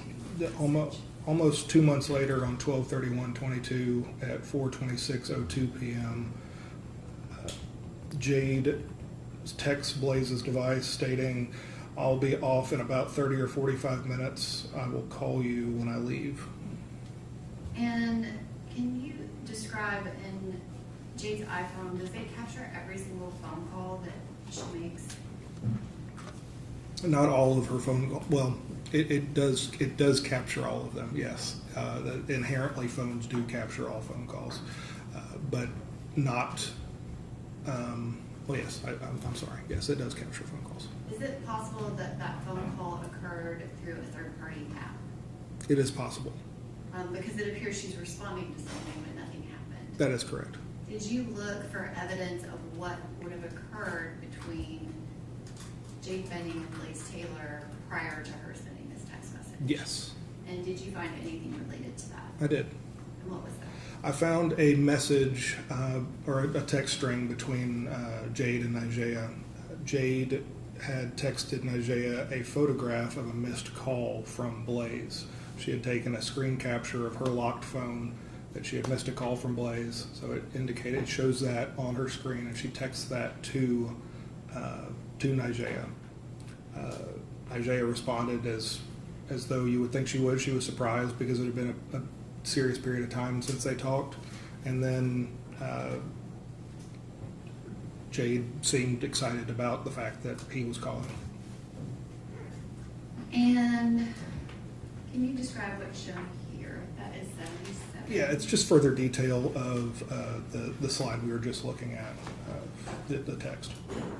And this is 78, which is kind of just talking about that time frame of November 4th, 2022 to February 25th, 2023.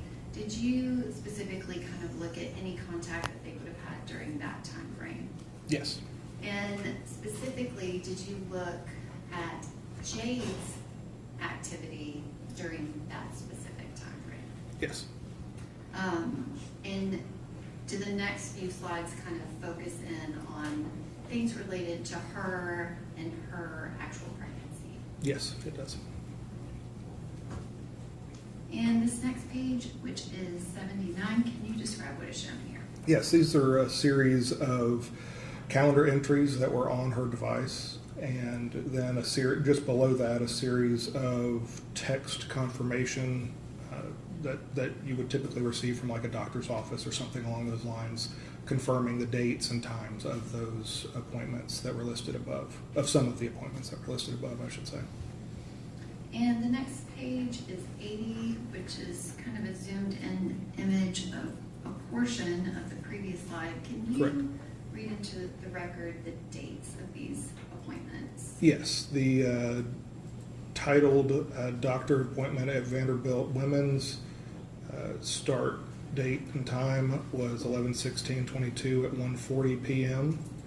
The following is a second OB appointment at 12/28/22 at 3:40 p.m. A third OB appointment or an anatomy scan at 2/2/23 at 9:45 a.m. I had to look this up, a non-invasive prenatal test for the blood work on 2/6/23 at 9 a.m. The following is a third OB with an Allison Mullally on 2/10/23 at 11:40 a.m. An ultrasound on 3/9/23 at 9:05 a.m. A glucose test on 3/9/23 at 11 a.m. And then a Little Sprouts Spring and Summer pop-up sale on 3/21/23 at 4:30 p.m. And that first appointment was on November 16th of 2022, is that correct? That is correct, yes. And this next page is 81. Can you describe what's shown here? It's a detailed portion of a video that we're about to show that was taken at 2:34 p.m. on 11/16/22. And can you describe what is shown here on 82? It's a video that appears to be inside of a doctor's office, videotaping an ultrasound being displayed on a screen in a dark office. And is that one of the video files that will be on the disc? It is. And the next page, which is 83, can you describe what's shown here? It's the details for another video that we're about to display that was taken shortly after at 2:59:50 p.m. And that is on November 16th of 2022, is that correct? Yes.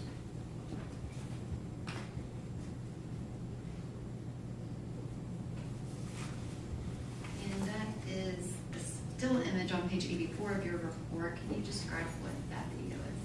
Yes, it is showing Jade walking out of the appointment, seemingly pretty excited to the point of having to remove her mask to show her smile. And is that video on the disc as well? Yes. And the next page, 85, is a duplicate of the previous page. Can you describe, these are all of the appointments that she has, correct? As they relate to the pregnancy, it's not every appointment that she had in her calendar. Okay. And that Little Sprouts event, was there additional information on her phone about that? I don't recall if there Is was. it possible there were messages that related specifically to that? Yes, there were. I'm sorry. Yes. And that was scheduled to occur on March 21st, is Yeah. that right? Yes. And this next page is 86. Can you describe what's shown here? Yes, Jade had created two boards on her Pinterest account, one titled Baby Nursery Inspiration and the other titled Baby Shower Ideas. First one was created or started on 12/16/22 at 10:39 p.m. and the other was created or started on 1/16/23 at 8:48 p.m. And this next image kind of takes us a little bit out of sequence, but can you describe what is shown here on page 87? Yes, it's a series of texts between Jade and Blaise on 9/28/22, starting at 9:45:35 a.m.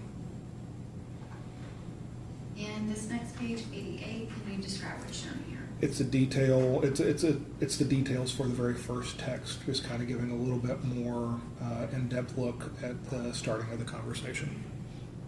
And this next page, which is 89, can you describe what's shown here? Yes, it's a continuation of the same conversation, the same day, just a little bit later on at 6:52:01 p.m. Between, again, Jade and Blaise.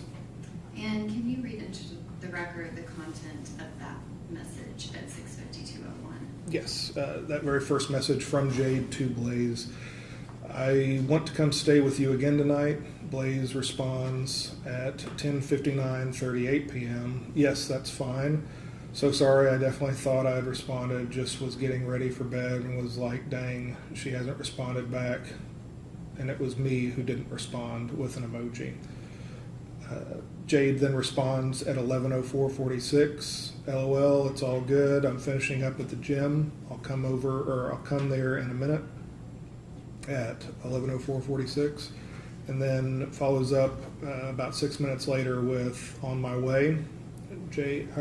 Blaise responds at 11:11:16 that his door is unlocked, and about a minute later, Jade responds, loving his last text. And were you specifically asked to look to see if they had contact kind of right there at the end of September? Yes, I was. And the next page, which is 90, can you describe what's shown here? This is just a little bit more detail about the very last text that was sent in that string, just giving a little bit more information on it from the beginning to the end of the conversation. And the next page, which is 91, can you describe what's shown here? There were 4 notes located in her phone that were of a pregnancy mindset. 4 notes were started, one titled baby names, one titled baby list needs, one titled ultrasound appointment, and another titled baby shower.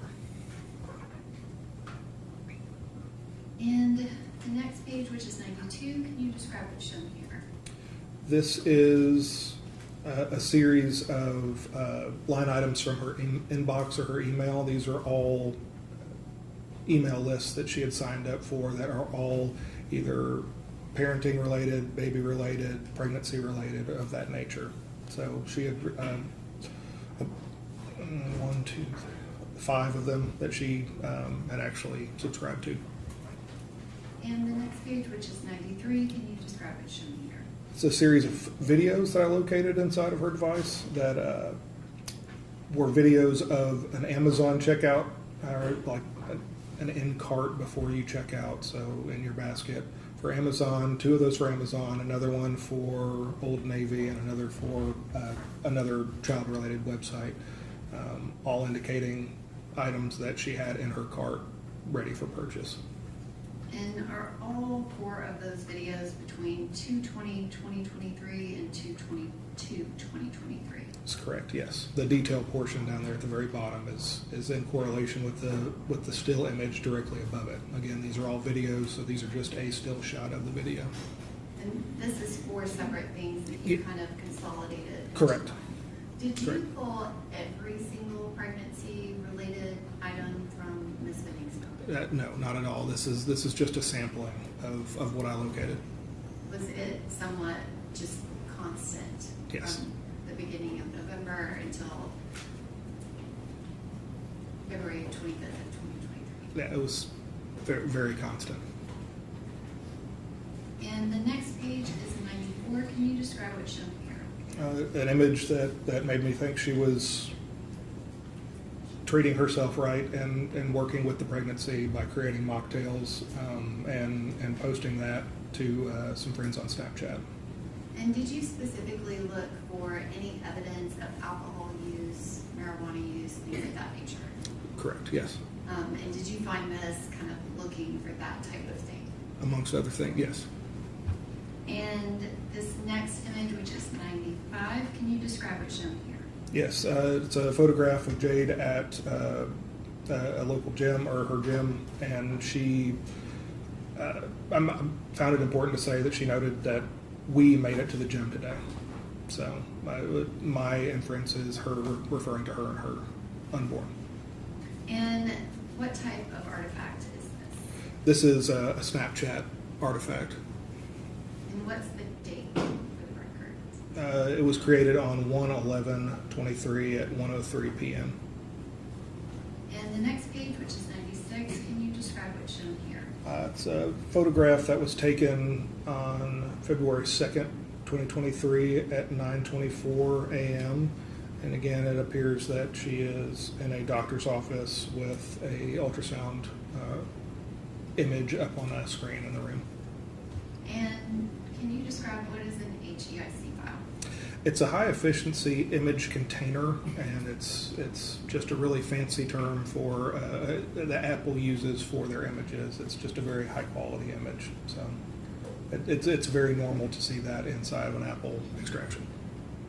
And the next image, which is page 97, can you describe what's shown here? Yes, this is another photograph. This one was just a few minutes after the one we previously looked at. This one's titled 3131.jpg, and it's a photograph inside of a doctor's office. Now, looking more like it might be Jade that's getting her ultrasound, because you can almost picture her laying down on her back, taking the picture from her side. And the date and time of this image? It's at 2/23 at 10:11:01 a.m. And the next page, which is 98, can you describe what's shown here? This is a snap video that was taken on 2/2/23 at 9:55 a.m. And the next image, which is 98 and 99, can you describe what's shown here? Similar to the last. So again, another snap video that was taken just moments later. Did you include every single image that has been taken from that February 2nd, 2023 appointment? No. Was it voluminous? Lots of pictures, lots of them. And was she taking them on different platforms, her phone, and then also within Snapchat? That's correct. And this next image, which is page 100.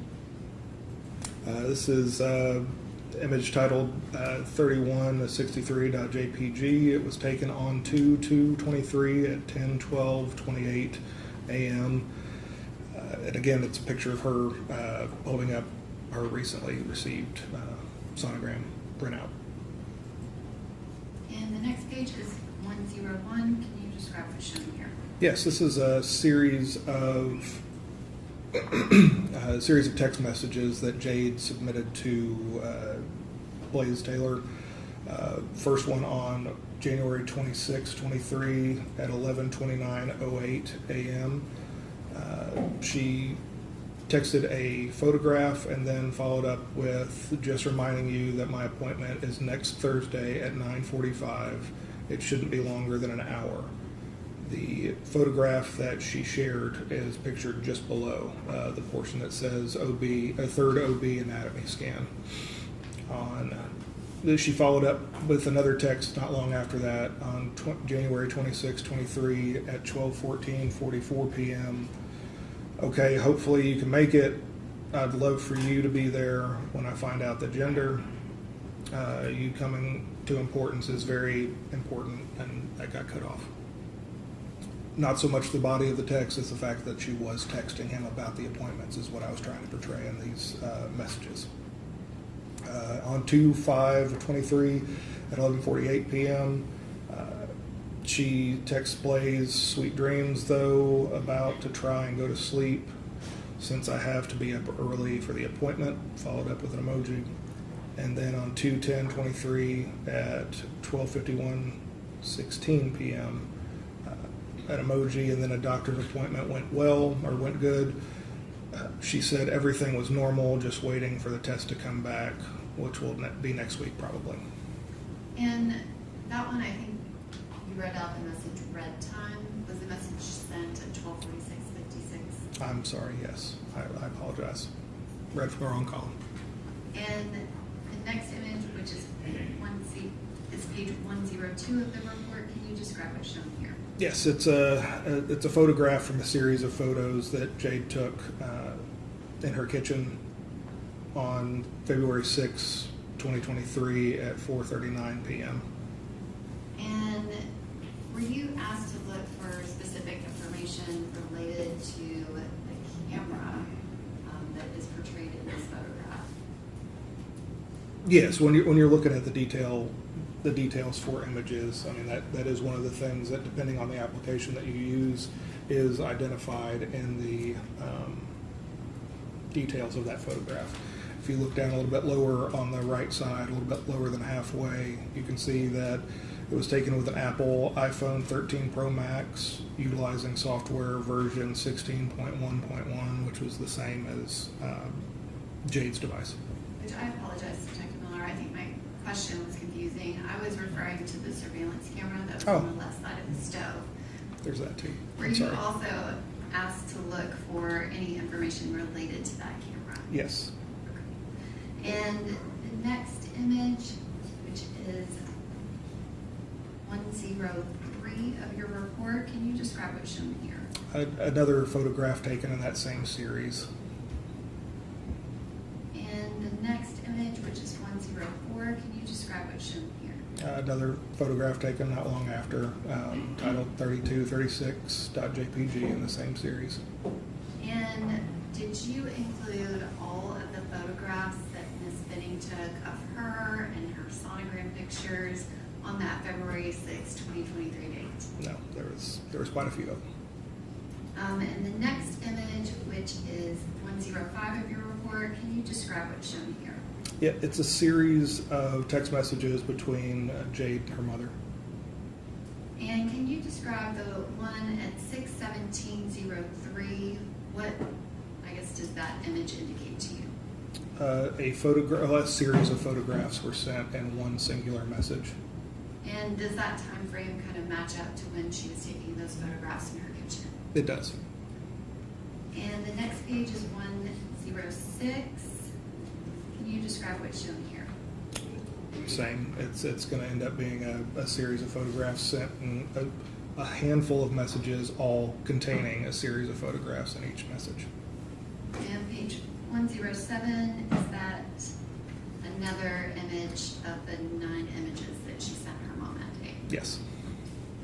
And the next page is 108. Can you describe what's shown here? Jade texts her mother, took these today at 6:17:10 p.m. And her mother proceeded to start loving each individual picture. And the next image is 109. Can you describe what's shown here? Selfie taken on titled 3337.jpg on 2/15/23 at 1:33:20 p.m. Detective Miller, did you capture every single pregnancy progress post that Ms. Benning took that would be similar to this one? I did not. Again, this is just a sampling. Was that something that she was doing on a regular basis during those months? Yes. And the next image is page 110. Can you describe what's shown here? Yes, this is a screen capture that was taken of Jade's device when it was in a locked state. She had a tendency of doing that when she was going to be texting someone else a screenshot of somebody who just called or just texted or something along those lines. But I found this one interesting to note. This is her lock screen with her sonogram in the background, and a very staged photo that meant a whole lot to her for a number of different reasons. I felt that to be important to add. And can you read the date and time of this message? Yes, it was taken on 2/23/23 at 10:35 a.m. And I misspoke. This is not a message. This is Yes. a capture. Yes. I'm gonna darken the screen out just to. Can we just take it down for a second? Detective Miller, you said that you worked with Detective Reese. When you were asked to search for things, Can you describe some of the things that you were searching for? We've seen a lot of kind of the pregnancy of Jade Benning. Were you specifically asked to search for any information about Miss Benning and her pregnancy? Yes, so we, of course, this happened over a very extended period of time. This wasn't all in one day. This was over a period of weeks and months even, and over a number of different conversations. But there was many keywords that we entered into the software. There's an easy way to enter those in, and the software does a lot of the work for you and searches out and seeks out and lists all of the times that those terms are used within the device. We did that with multiple keywords based off of the nature of her passing. Once that was identified, harming yourself, harming other people trying to harm you, lots of different phrases, terms, and things of that nature. And specifically, there was a text message in there that referenced abortion. Correct. Did you find any information that Miss Benning did not want her baby in those months of January, February? I only saw indications that she wanted to keep the child and that she did not want to have an abortion. I saw that repeatedly. I saw nothing indicating that she wanted to have anything to do with abortion with this pregnancy. And is it correct that you were specifically looking for anything that could possibly indicate that? Yes. And specifically, were you looking for references to cocaine? Yes. Did you find any references to cocaine? I saw 0 references to cocaine in her device.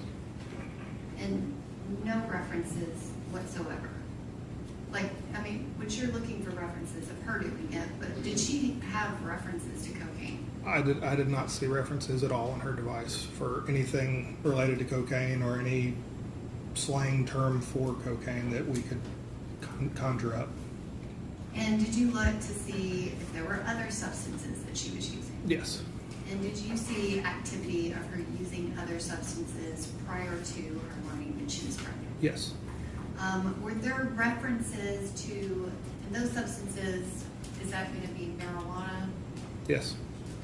Can you explain what a cart is? It is short for cartridge. It's what you would put into a vaporizing device, and it would be these specifically are thought to be THC based. And were there a couple of references to mushrooms? Yes, there were.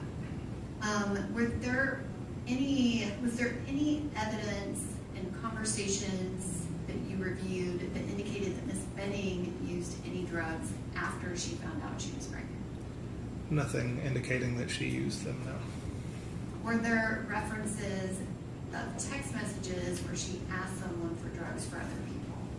There's a number of those, yes. And did you kind of follow those text threads to the other messages around them to look to see if it was for somebody else? Yes, I did. And was there evidence that it in fact was? Yes, there were. Did you search Ms. Benning's phone for information related to her relationship with Ms. Nigel Jackson? Yes. And were you specifically looking to see if there was any negativity between the two of them? Yes. Did you find anything like that? I did not find one bit of it. Did you find an enormous amount of communication between the two of them? Yes, it was very clear that they talked on a very regular basis. And is it fair to say that if you're looking for evidence of one thing, you kind of look at conversations with other people to see it might not be in a text thread between Ms. Benning and Mr. Taylor, but she might be talking to Ms. Jackson about something that happened? And oftentimes you'll find true feelings in another adjacent text, yeah. And were you looking at all of those messages, especially focused in that time frame of February of 2023? Yes, very much so. But looking at it back to the date when she finds out she's pregnant, but specifically looking for everything that she's doing in that month of February. Yes, very, very closely. And did you find any evidence of any connection between Mr. Keontae Jones and Ms. Benning? Did they even communicate? there was no evidence of communication between those two. He was referenced a few times in a few different text messages, but she never communicated with him directly that I could find on her device. If I can have just 1 second.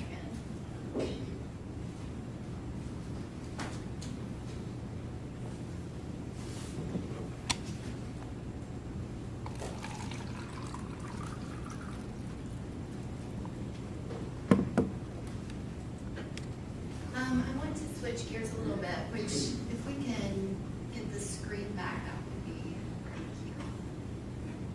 great. Did you receive any other devices in this case? A number of different devices, yes. And I want to reference you, was that the only device that you received really from Ms. Benning where she was the owner? Yes, for her, yes. At some point, did you receive devices related to Mr. Taylor? Yes. And can you describe what devices did you receive? It was a series of devices over a period of time as well. Initially, we received, I'd have to refer to notes in order to list some of these out. Is there an objection to him referring to his notes?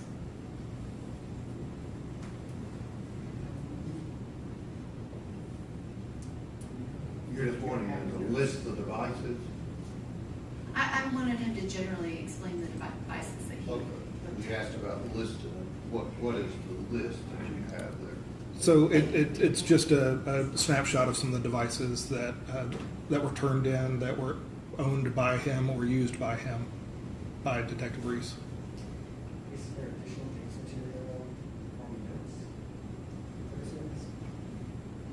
I think it's Gene's material. I don't know what notes he has. Nothing was given to me. I don't have them. What is your question? Just wanted to know what devices. What is you your received. question? What devices did you receive related to Blaise Taylor? We received a Microsoft Surface that was owned by the Titans that was in his possession. We received a iPhone 15 Pro. We received a GPS tracker. We received 3 different iPads. We received 3 more laptops, another Microsoft Surface, and 2 thumb drives. And the cell phones that you referenced, did you receive any of those close in time to February 25th of 2023? No. The Microsoft Surface, is that the one device that you received earlier on? Yes, the one that was owned by the Titans, yes. And can you describe what, if any, information was on that device? It was only work-related information that we could look at. And can you describe what, if anything, did you do with or receive related to an Apple iCloud? Yes, so Detective Reese, when he received his response from Apple, he submitted a search warrant to them, and in return, after a period of time, it takes them a while to consolidate the information that was requested. They submit that to him within the time frame that he requested in the search warrant, so they follow all the rules of the search warrant. Apple is pretty strict on only giving you exactly what you want, and they really only give you exactly what you want. So we don't receive the search warrant that they submit to Apple. We receive the data that Apple provides to that detective. Again, we will plug that information into our software that processes it just like a cell phone. It ends up looking a lot like a cell phone when it's done processing, or at least the software makes it look a little bit like that. Primarily because most of the information that's backed up on most iClouds is backups of phones and iPads, which again is like an iPhone. So we received that and we processed that information and gave that to Detective Reese to start looking through. And this page is 111 of your report. The next image is 112. Can you describe what's shown here? This is another consolidated bit of information that I obtained from a number of different sources when it pertained to his iCloud return that Apple provided us. You can see that we have the name that was associated with the account was Blaise Taylor, with his address listed as 1903 Ashton Avenue. A handful of email addresses that were associated with his account, along with a series of devices that were associated with his account. along with phone numbers that were associated with his account, so on and so forth. And you listed off an iPhone that you received. Did you receive an iPhone 7 or iPhone 12? No, nor iPhone X or an Apple Watch or anything from that list. So you did not receive the actual cell phone device or any of the devices connected to the Apple iPhone? Some of these iPads very well could have been those iPads that were listed in that line item, but no phones that were related to this iCloud. Did you receive any devices that had activity related to this time frame of November 2022 to February of 2023? No physical devices.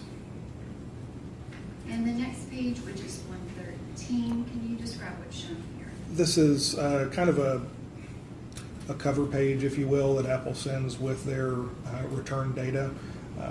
Basically just saying who the account is associated with, name, phone number, address, email address, so on and so forth. And does it list a time period?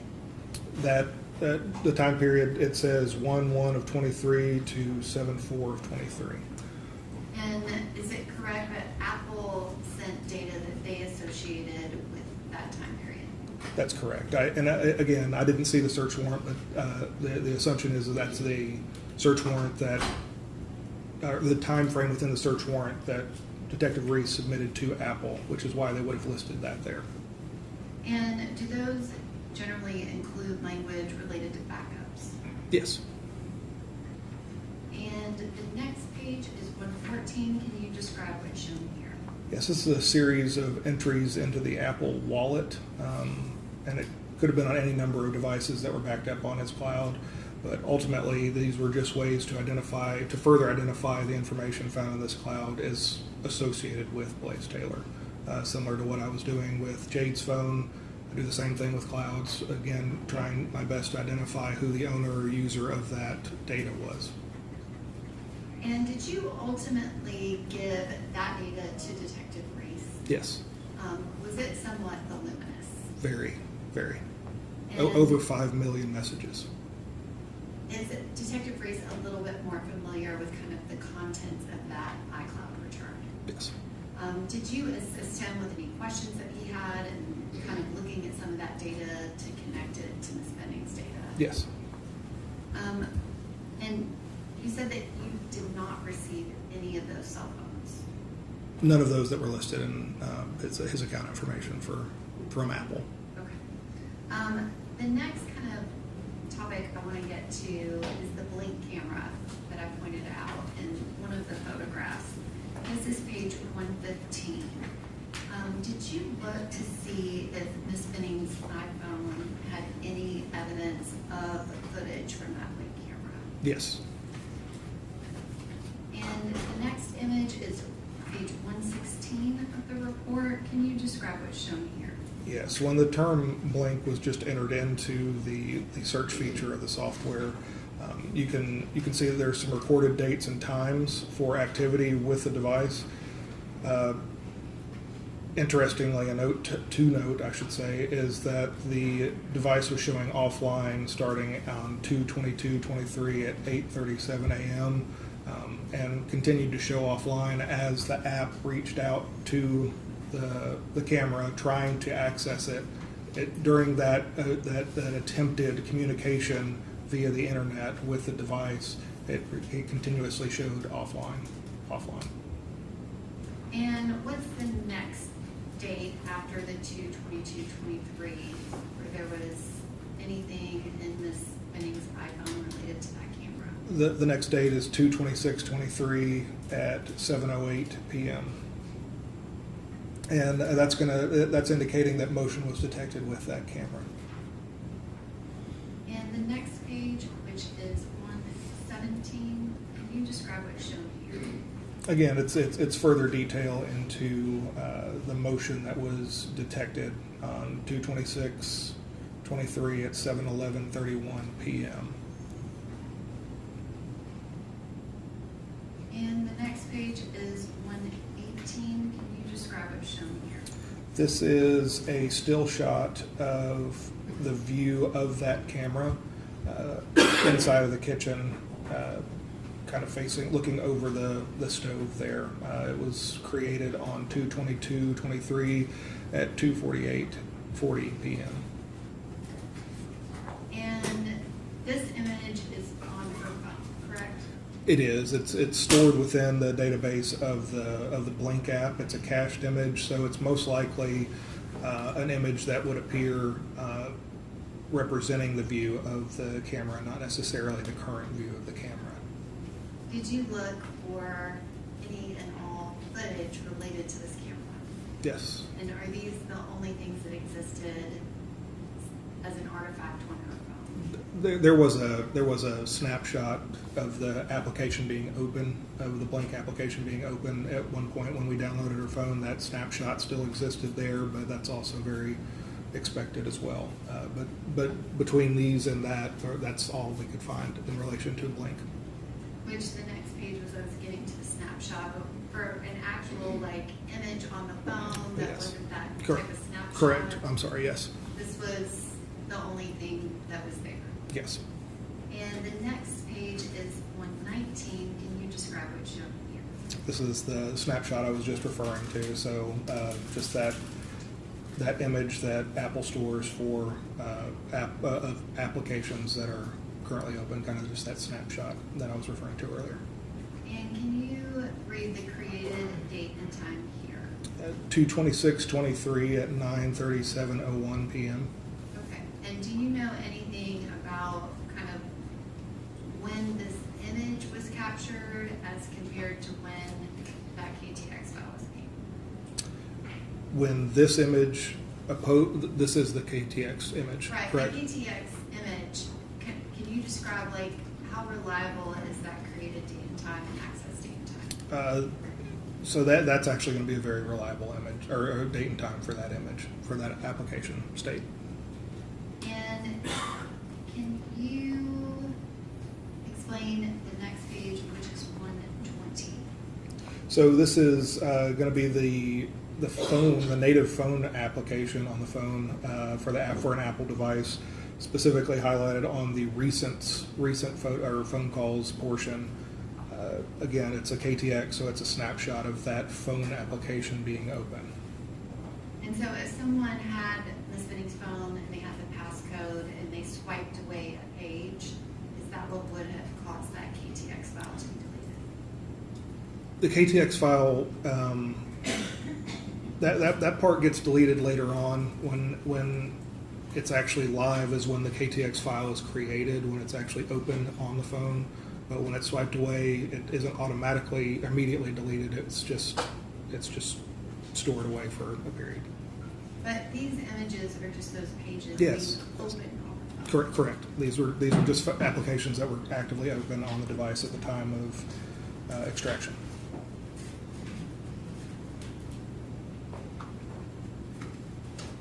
I can have just one moment.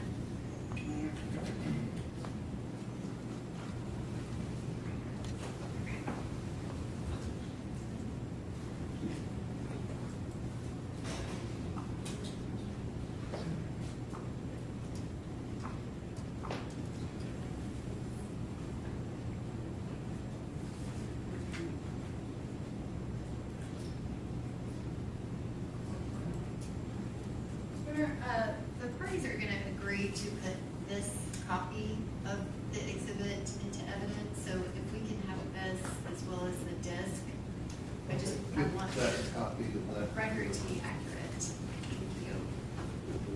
29. Need the package. I think that one's edited.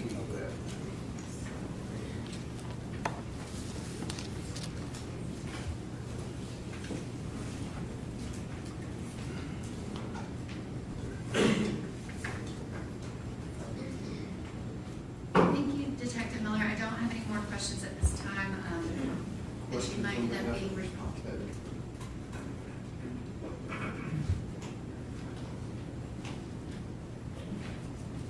Your Honor, may we approach briefly for cross-examination?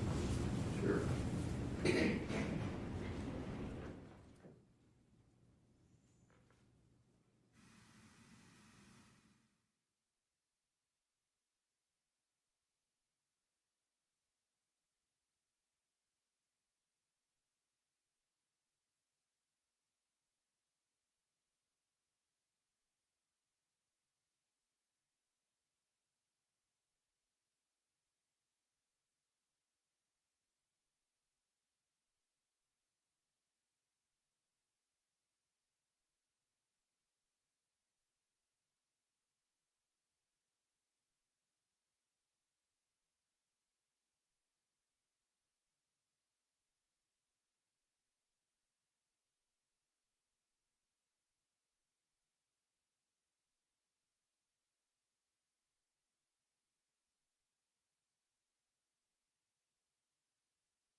29.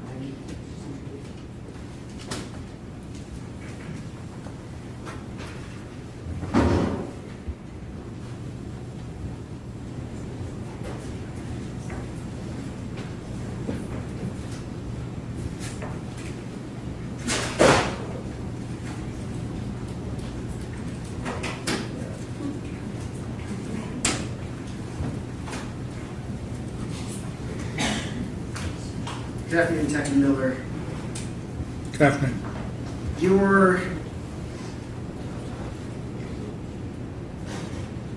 It's fair to say, and I think probably won't be a shock to this jury, that there's an absolutely tremendous amount of information on a cellular phone, right? Yes.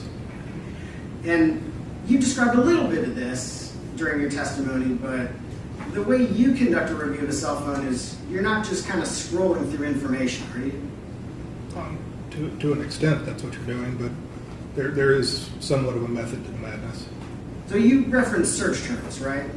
That's one of the things we use, yes. Okay. So you sit down with somebody and come up with a set of terms to help you kind of focus in on places to look on a phone? It's one way we do it, yes, sir. And in this case, was Detective Reese the person you sat down with? Yes. One of the people, yes. Who were the other people you worked with? General Norman. Okay. So you and Mr. Norman and Detective Reese at various points in time worked together to come up with terms? Correct. In addition to search terms, what are the other ways that you'll look through a phone? So, having looked through a number of devices, I know where a lot of information resides inside of certain databases. So there's a number of repositories that I go directly to right off the bat that I find different things. Again, it's hard to say exactly in this order. It's hard to say it's the same for every single crime because not all of them are going to be the same. So all investigations are different. So I would have to say that the ways that I search through phones and analyze the evidence that we have extracted is going to be different every single time as well. So one way might be, you know, a date like February 25th, 2023. That's an important date, right? Yes. And you can create a timeline of everything that happened on that date. That is one way you can do it, yes. And that'll show you locations, right? Hmm? It'll show you all the communications, right? Yes. It'll show you some of this very, very technical, like every time the phone was locked and unlocked kind of data. Yes. Probably stuff none of us even know is going on with our phone. Most things we don't know that's going on our phone is most of the information that's being displayed there, yeah. Sure, but that's a pretty directed, I know a date and I've got to look at that date kind of investigation. That is correct. Generally, you're not going to like open up messages and look through thousands and thousands or even hundreds of thousands of messages. Well, I mean, there's times for things of that nature, but I mean, obviously we know that looking through hundreds of thousands of messages is not a viable option. It's not as easy as it sounds. So just for example, and we'll maybe talk more about this later, but when you were searching for evidence of drug use, yes. Did you just open up Jade's messages and start scrolling through messages until you found evidence of drug use? Well, first steps were key terms. In that sense, yes. Okay, so you did search terms, right? Correct. And what popped up that might have led you to look around those messages? Absolutely. Okay. Or identified individuals that we would have looked more at, or conversation threads. Yeah, sure. And in order to define in order to define those key terms, you had to know something about the case, right? Of course. Was there at any point, did you kind of on your own direct the way the search went in this case? Of the device? Yeah. Of course, I was analyzing the digital evidence. So as you find something, you might look a little bit further and bring that information back? And it might lead me to a different artifact that I find important or not important, and I share it with the lead detective. Yes. During that process, were there conversations where the team says, we just don't want to look at this stuff at all, we'd rather focus here? This is a big picture. I don't know that there was at any point anybody saying that we aren't concerned with anything that occurred in this window. Okay.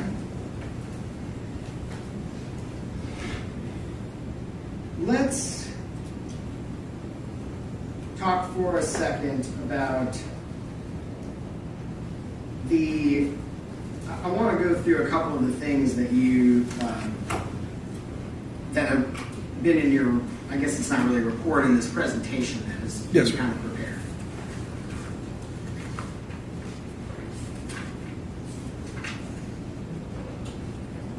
The timeline that you did for February 25th, 2023, that was an important date, right? Yes. And so did you, during the course of your investigation, review kind of every single thing that happened on February 25th, 2023? Most things. Most things? Yes. Were there some things that you specifically did not look at? Yes, as it relates to some of the processes that applications are completing underneath the hood that have zero to do with the input or use of the device that the owner or user of the device would have had anything to do with.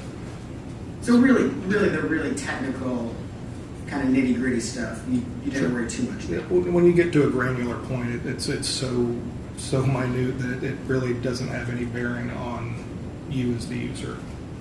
But in terms of communications, you looked at all of those communications? For that day? Yes. I would say yes. I've looked at all of this stuff a lot, yes. Okay.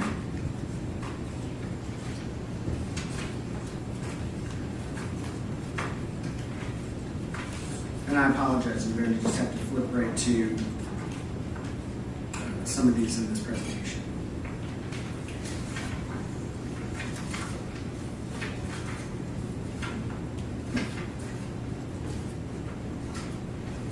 Do my best not to get these out of order.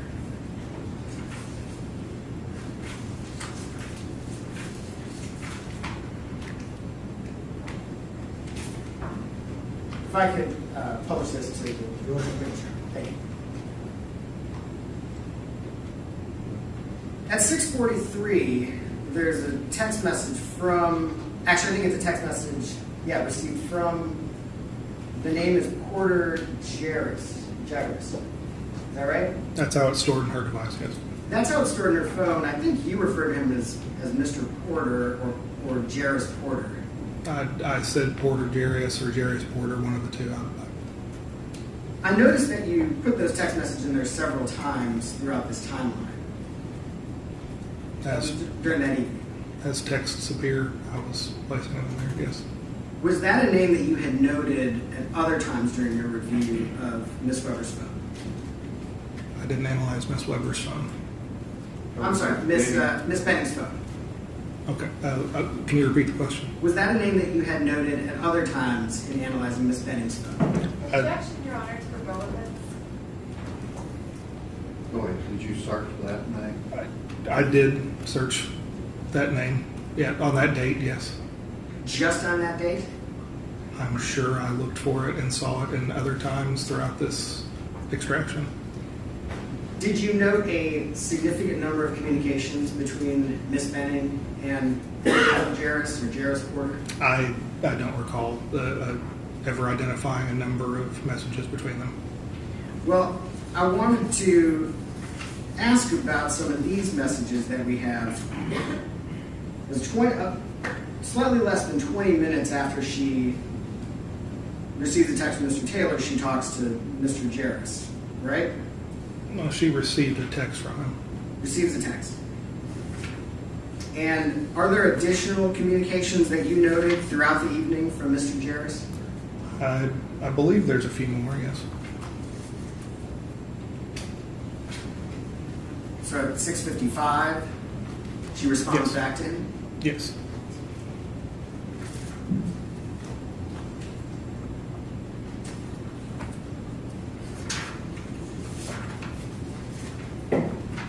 At 7:07, there's an additional text message?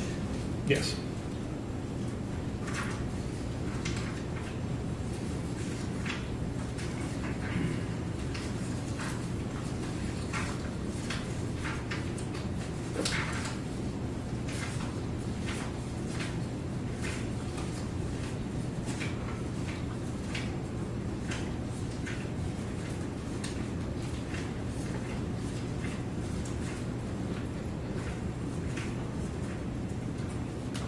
there any additional messages that you noted or were able to identify from Mr. Jarris after Ms. Benning was in the hospital?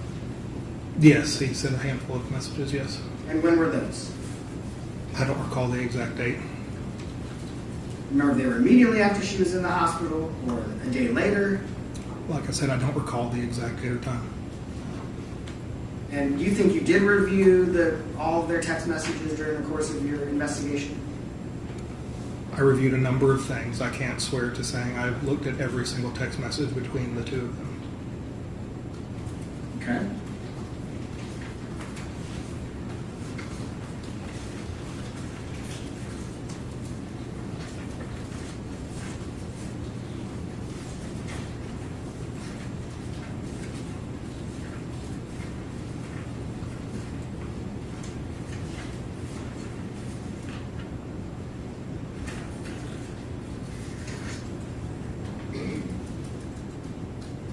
This text, or this Snapchat message, I know you indicated Snapchat is a little harder to track down. Based on your review, do you believe the time and date on this is accurate for the Snapchat message? I do believe that. And were you able to identify who the sender of this Snapchat message was based on your review? No. And this message indicating, I'm already fucked up, there was no follow-up to this message? Not that I could find, no. And that was sent at 2/25/2023 at approximately 7:01 p.m. Yes. And there's no other context for that message? That I could find, no.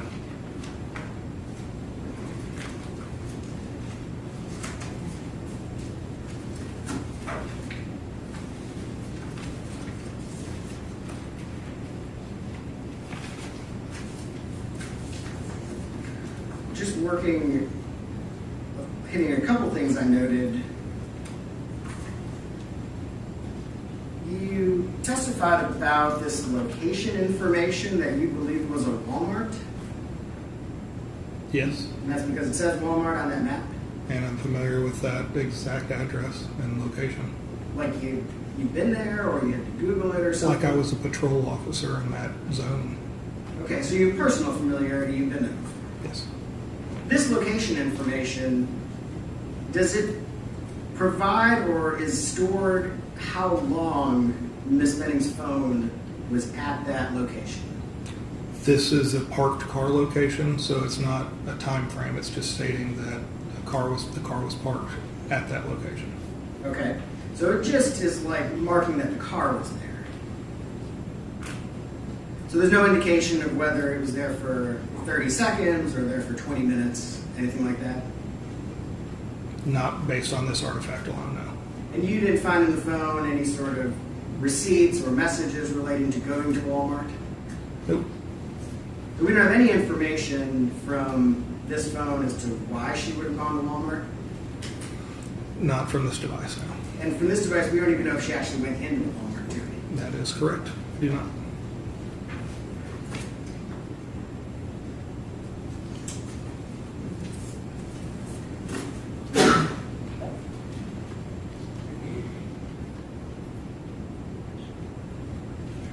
Now, I presume since you looked through all of her cell phone information for 225 that you also reviewed the text messages discussing assisting a friend purchasing drugs on that day, didn't you?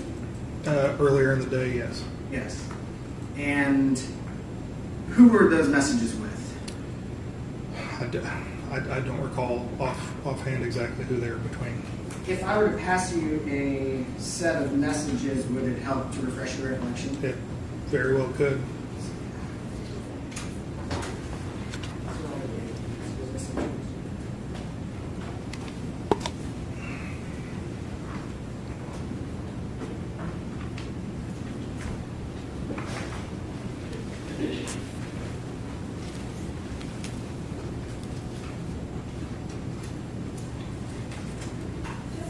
The state is objecting to the relevance of any of the messages prior to 11/3 of 2022. what date were you asking about? Did he look at text messages on what date? My question right now is just about 225. I may have additional questions, but right now I'm just asking That's about all that. I'm dealing with. Does this have anything to do with 225? Yes, it's at the very end. Okay, it starts on 4/6. I'm just having to look at it for now. So, if you take a look at the very last page, I think it's the last or second to last page. Yes, Do you recognize those messages? I do. And what are those messages? Text messages between Jade and a contact that she has stored in her phone titled Danny, and in parentheses, weed. And those are messages that you reviewed in the course of your investigation of this phone? I reviewed a number of these messages, yes. These specific messages between her and Danny Weed? Yes, And there's other messages as well outside of this? yes. What are the nature of the messages? Well, let's just talk about the 225 messages right now. What were the nature of the messages on 225? Attempting to obtain some items for a friend. And what is she asking for? Specifically on 225, hey, my coworker wants to get a half from you. Okay. And so that's the day of this incident, right? Yes. And there's no specific follow-up in those messages, right? Other than Danny texting back saying, I'll get back with you when I get back, or I got you when I get back. I got you. Right? Okay. So that was, I mean, that's all the way up to the day that she was meeting with Mr. Taylor, right? Correct.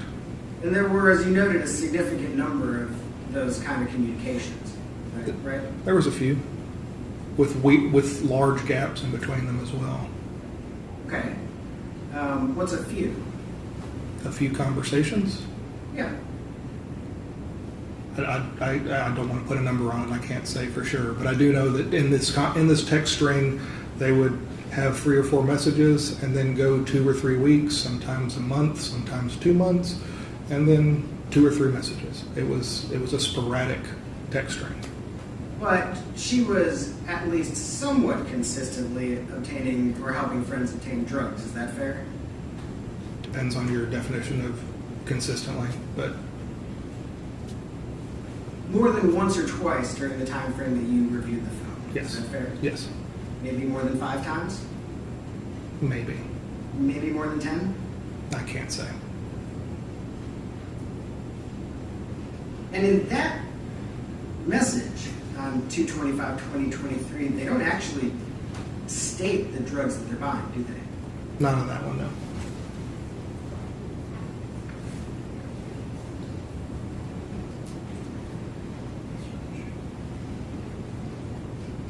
Let's talk for a second about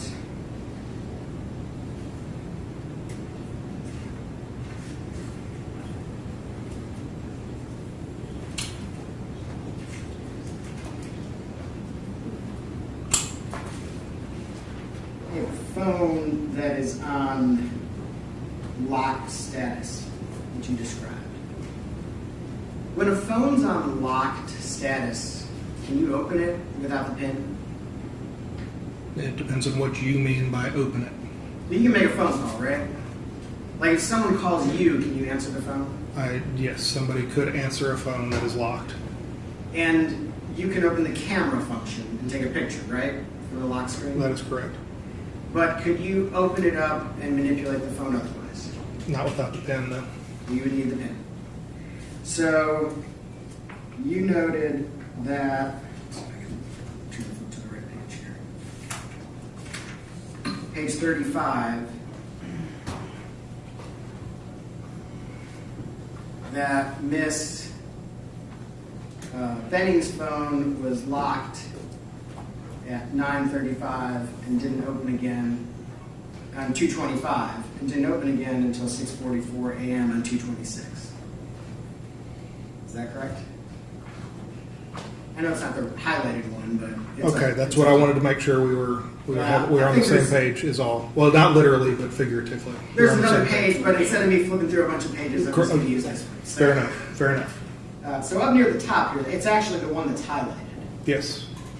So on 225, it says it's locked at 9:35 and does on 225 and doesn't open again until 6:44 at 226. That's correct. So other than answering a phone call and potentially taking a photograph, that suggests that the phone was not opened or manipulated in any way. That does suggest that, correct.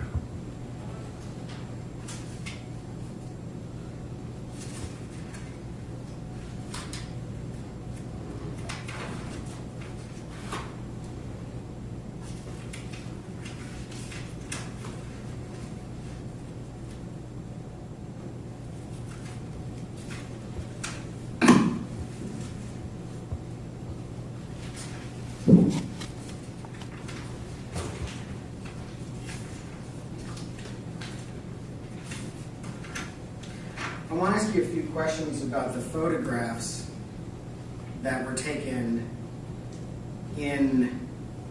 of Blaise and Jade, Mr. Taylor and Miss Benning, in their apartment between 9:24 and 9:28.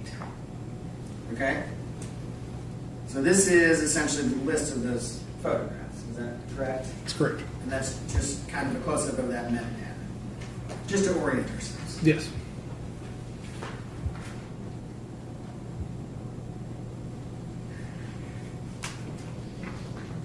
Sorry, I don't have the great digital versions of these. But all of these photos were taken in about 4 minutes, is that right? In a short period of time, yes. So if we go back to this. If the first photograph was taken at 9:24 and the last photograph was taken at 9:28, it's at about 4 minutes? So it's about that, yes. Okay. So that's the first two. And these were all, none of these were deleted, right? These were all still on the phone? That correct. Just make sure we got it. These were still on the phone? Yes. These were still on the phone? Yes.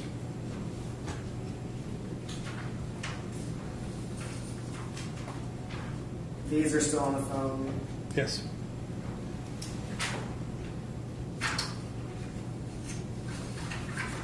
This is the only one that you've indicated was found in deleted photos. Is that right? From that series. And the information here is that it's deleted about just under 30 seconds after it was taken. Is that right? Yes.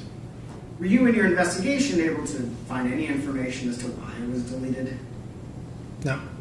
Text messages, no notes, nothing indicating why it was deleted.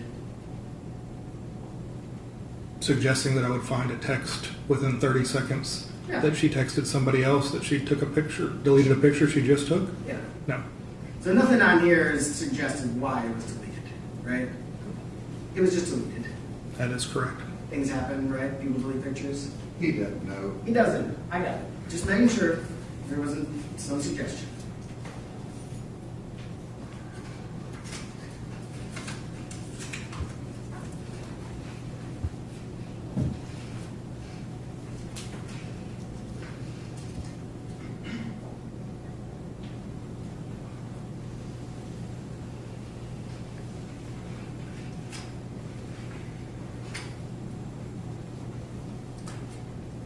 Hang on one second. I want to ask you a couple questions about the blink.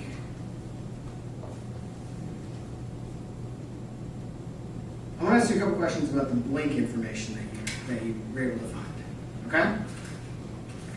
The first thing while I'm sort of pulling these up is, this was a new concept to me before this case. I'm sure you are much more familiar with it, and I know you kind of explained it, but it was a little quick. A KTX file is a special kind of file is it just an Apple phone or any phone? Well, a KTX file specifically in an Apple phone as far as I am aware. It could be in other devices. It is a file type. It could be in a number of different devices out there in the world. I can't speak to that, but I know that it's a unique file type that is identifiable with snapshots found within iPhones. And it's not a screenshot, right? That's a different thing. That is completely different, yes. Is it the kind of thing, and tell me if I'm explaining this wrong, where you like swipe up your phone and you see a bunch of windows hovering there? Those little windows are the KTX files? That is correct. Okay. So those are the temporary files, kind of what we're talking about. Yes. In order to create a KTX file, does someone have to be using the phone? I can't speak to that specifically. Do you know if a KTX file can be created when it is in locked status? I can't, like I said, I can't speak to that. Well, help me understand, from your knowledge, how is a KTX file created? It is created when a snapshot, when Apple decides a snapshot needs to be created of that application. We could work under the assumption, again, I can't speak to all of the in and outs of what Apple does in their software, how, when, and why they do it. Okay, they're a chef and they don't want to share their recipes to all of their specialties, right? So they don't share all their information with us. So I can't speak to exactly when it was created or when it's removed, but I know that it is created and it identifies an application that is open in the background of your device. Based on your, and I appreciate that, based on your understanding though, is it likely created when someone is using the phone in that manner? Like they're swiping up or doing something else that requires the creation of that temporary file? Likely, but I can't say that it is. So, I mean, I can't say that for sure. So let's say, for instance,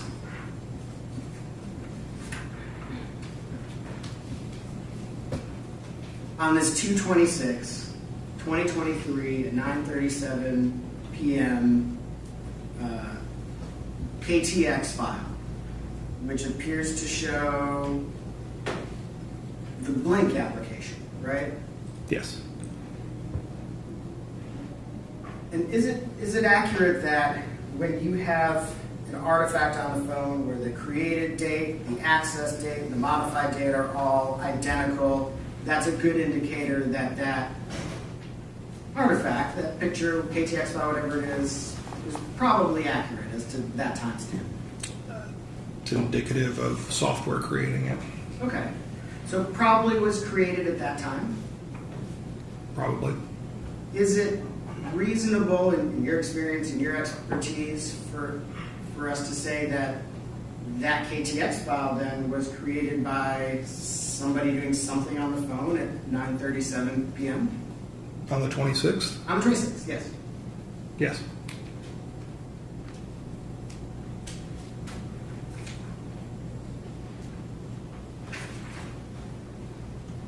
Now we have another KTX file. I did these probably backwards, but this is 9:27 and 39 seconds p.m. on 2/26. Yes. And the creation date, the access date, the modified date, they're all identical, right? That's correct. And this is another KTX file of kind of the call log, right? The recents in the telephone app, yes. So again, since that's a KTX file, that's like maybe from swiping up, looking at the phone, probably how that's created. Is that fair? Yes. So this is a good indicator of somebody accessing the phone somehow at that time. Yes. And just for reference, that's page 120. The one I looked at before is page 119.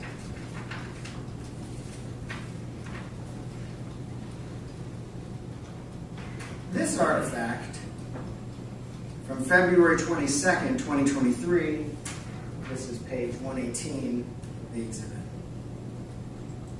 This is not a KTX file, right? No. This is an actual picture. I wasn't totally clear. This is something that Blink itself saves? It's something that was stored inside of that applications database. inside of Blink itself, Inside that database, yes.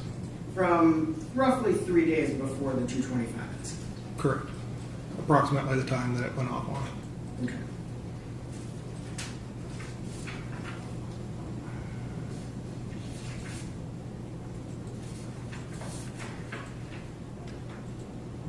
This page 116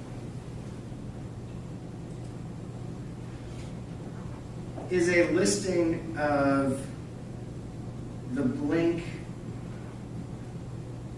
sort of activity. Is that a fair way to describe it? That's a good way to describe it, yes. Okay. So we have on 222 a number of entries where it says it's offline. Is that right? That's correct. And then for some reason there's nothing between 222 and 226. That's correct. Do you have any idea why, or any indication based on the information you were able to obtain as to why there is no information between 222 and 226? Most likely notifications were turned off or something along those lines with the application. So these, the number, mini is offline. Those are likely notifications. That's so similar to the social media apps that I was referring to before. Many software companies require a subscription. This data is not stored on the device itself. It's stored on servers. I believe, I can't swear to it, but I believe Blink is in that category that you can't store information or data on the Blink cameras themselves. So you would actually have to be connected to the internet to reach out and find those things, and or serve a search warrant to Blink's company and obtain any kind of information or data that they have stored on that account. So I believe this is the device reaching out and attempting to see if there was any motion or activity or anything like that, but when it tried, it showed that it was offline. So do notifications on a phone, are you able to see those in any sort of specific way? Yes. Do you know Blink's notifications, did they come up like this? Did they look like this? I can't speak to that specifically. So that's kind of your best assessment, is that this is probably a notification?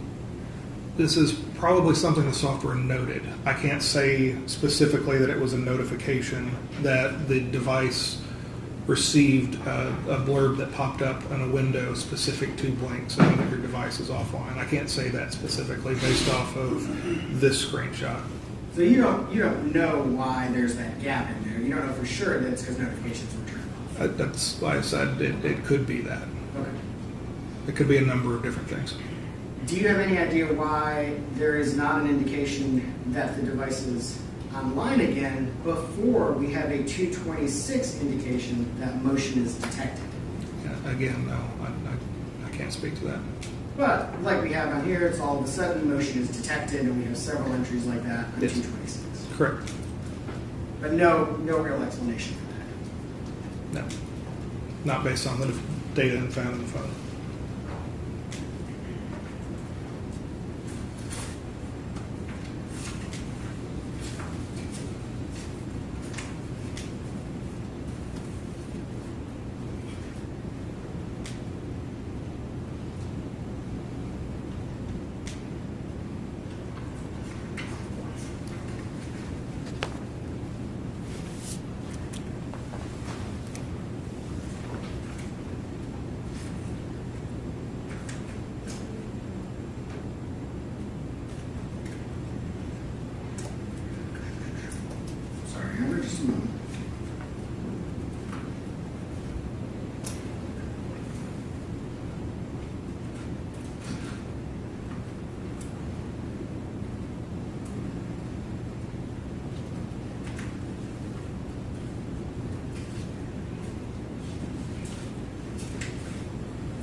picture, and instead of me flipping my way through all these pages, the picture you indicated that you found of Miss Benning having a mocktail. Yes. Was that something you just happened to stumble upon, or did you find that on during a specific search? I did not search the term mocktail, so Were you doing any kind of specific search for Miss Benning with alcoholic beverages or anything that looked like alcoholic beverages? we did have alcohol or some variants of alcohol, I think, in our search terms, yes. Did you note or did you find the video that she sent to someone named Dez of her in a club holding a beverage? I can't recall that specifically, no. You don't recall that video? No. Would have been around November 20th? I can't say if I don't recall it. Just wanted to sort of orient. Okay.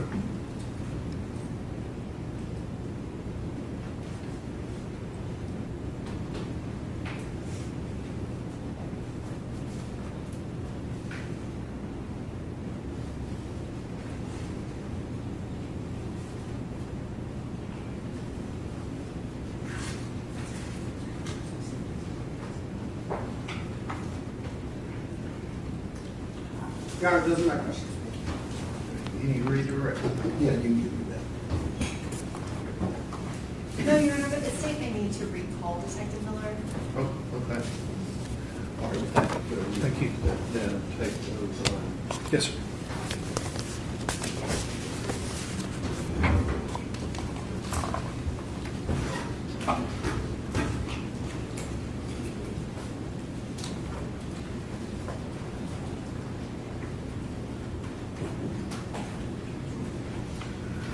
All right, ladies and gentlemen, the jury, rather than getting into the next witness, which may be the medical examiner, we're going to recess for the day instead of splitting up the testimony from that witness. Remember what I've said about not discussing the case, forming any opinion about it, looking things up, viewing media, anything like that. Leave your notes up here. That room will be locked. Tomorrow, if you report like you did this morning downstairs, 8:45, 8:50, we'll get you here. When you're all here as a group, we'll bring you up and resume the trial. You can step down the hallway with the court.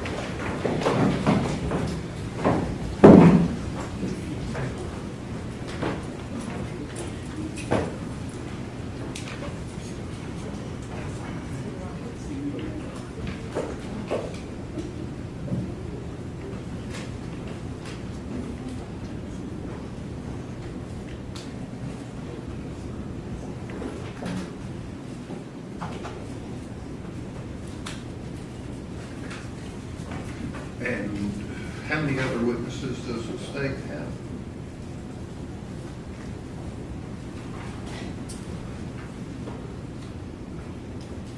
Dr. Carney?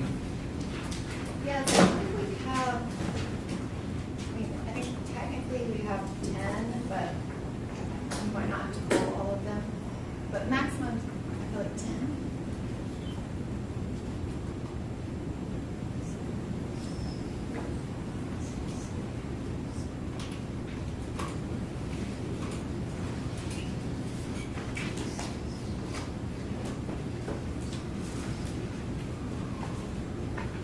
And is one of those witnesses going to be Apple Denny?